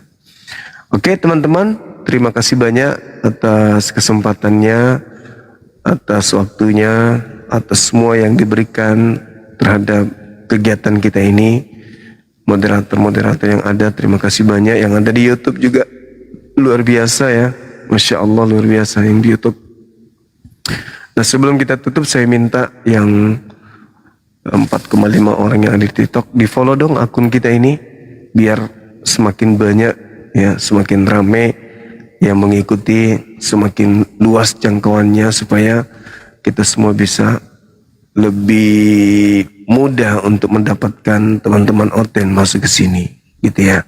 Di follow akun Bang Suma 01 ini teman-teman, biar apa ya bilangnya, biar lebih mudah dijangkau. Semakin banyak followersnya semakin mudah kemudian untuk dijangkau oleh penikmat TikTok ya. Sekali lagi mohon di follow. Yang like itu sudah 1,7, harusnya like itu follow juga sekalian kan gitu ya. Gak apa-apa kan, gak rugi kalau mau follow. Jadi kalau setiap kita live langsung bisa lihat oh Bang Suma live, di follow aja nggak masalah pun, nggak dibayar juga kan ya teman-teman. Dan yang sudah follow, yang sudah menjadi pengikut akun kita ini, terima kasih banyak. Mudah-mudahan Allah melimpahkan rezeki, rahmat, hidayah, umur panjang dan kesehatan kepada kita semua. Kita tutup, sahabat-sahabat sekalian. Masya Allah, terima kasih banyak sekali lagi. Mohon maaf ketika ada kata yang kurang berkenan, terkhusus kepada saudara-saudara saya non-muslim, dalam hal ini Kristen. Ketika ada kebenaran yang saya sampaikan dan menyakiti hati saudara, saya mohon dimaafkan. Saya sebagai seorang apologet Islam, tugas saya hanya memberikan edukasi, untuk kemudian mengajak teman-teman belajar Bible dengan baik, untuk supaya merangsang teman-teman ya, supaya memancing teman-teman untuk membaca Bible itu dengan seksama, meninggalkan doktrin dan dogma. Dibaca aja, dibaca. Habis itu ketika ada yang kata-kata yang saya katakan itu menurut saudara itu salah, saya mohon maaf yang sedalam-dalamnya. Itulah saya manusia biasa. Dan ketika ada yang naik ke sini yang marah-marah sama Bang Zuma, yang mengatain Bang Zuma binatang dan seterusnya, mudah-mudahan ke depan lisan Anda bisa tertata dengan baik dan tidak lagi mengucapkan kata-kata yang tidak baik. Kenapa? Karena ketika Anda mengatakan sesuatu yang tidak baik di sini, Bible pasang badan mengajak Anda berpikir lebih bijak lagi. Masya Allah, 3 miliar teman-teman, 3M. Wow, keren. Masya Allah, subhanallah. Terima kasih banyak teman-teman. Masya Allah, saya bangga sama antum semua. Semoga Allah melimpahkan rahmatnya, hidayahnya, rezekinya, umur panjang, dan kemudahan dalam hidup buat teman-teman semua, sahabat-sahabat, baik yang di TikTok maupun yang ada di YouTube. Terima kasih sahabat San, barakallah. San Yahya, panjang umur kita semuanya ya, amin amin ya rabbal alamin. Terima kasih teman-teman MBN, Rico Marino, barakallah fiik. Kita tutup. Subhanakallahumma bihamdi, asyhadu an la ilaha illa anta, astaghfiruka wa atubu ilaik. Salam tauhid, salam satu Tuhan. Jayalah Islam kita, jayalah Indonesia kita. Assalamualaikum warahmatullahi wabarakatuh.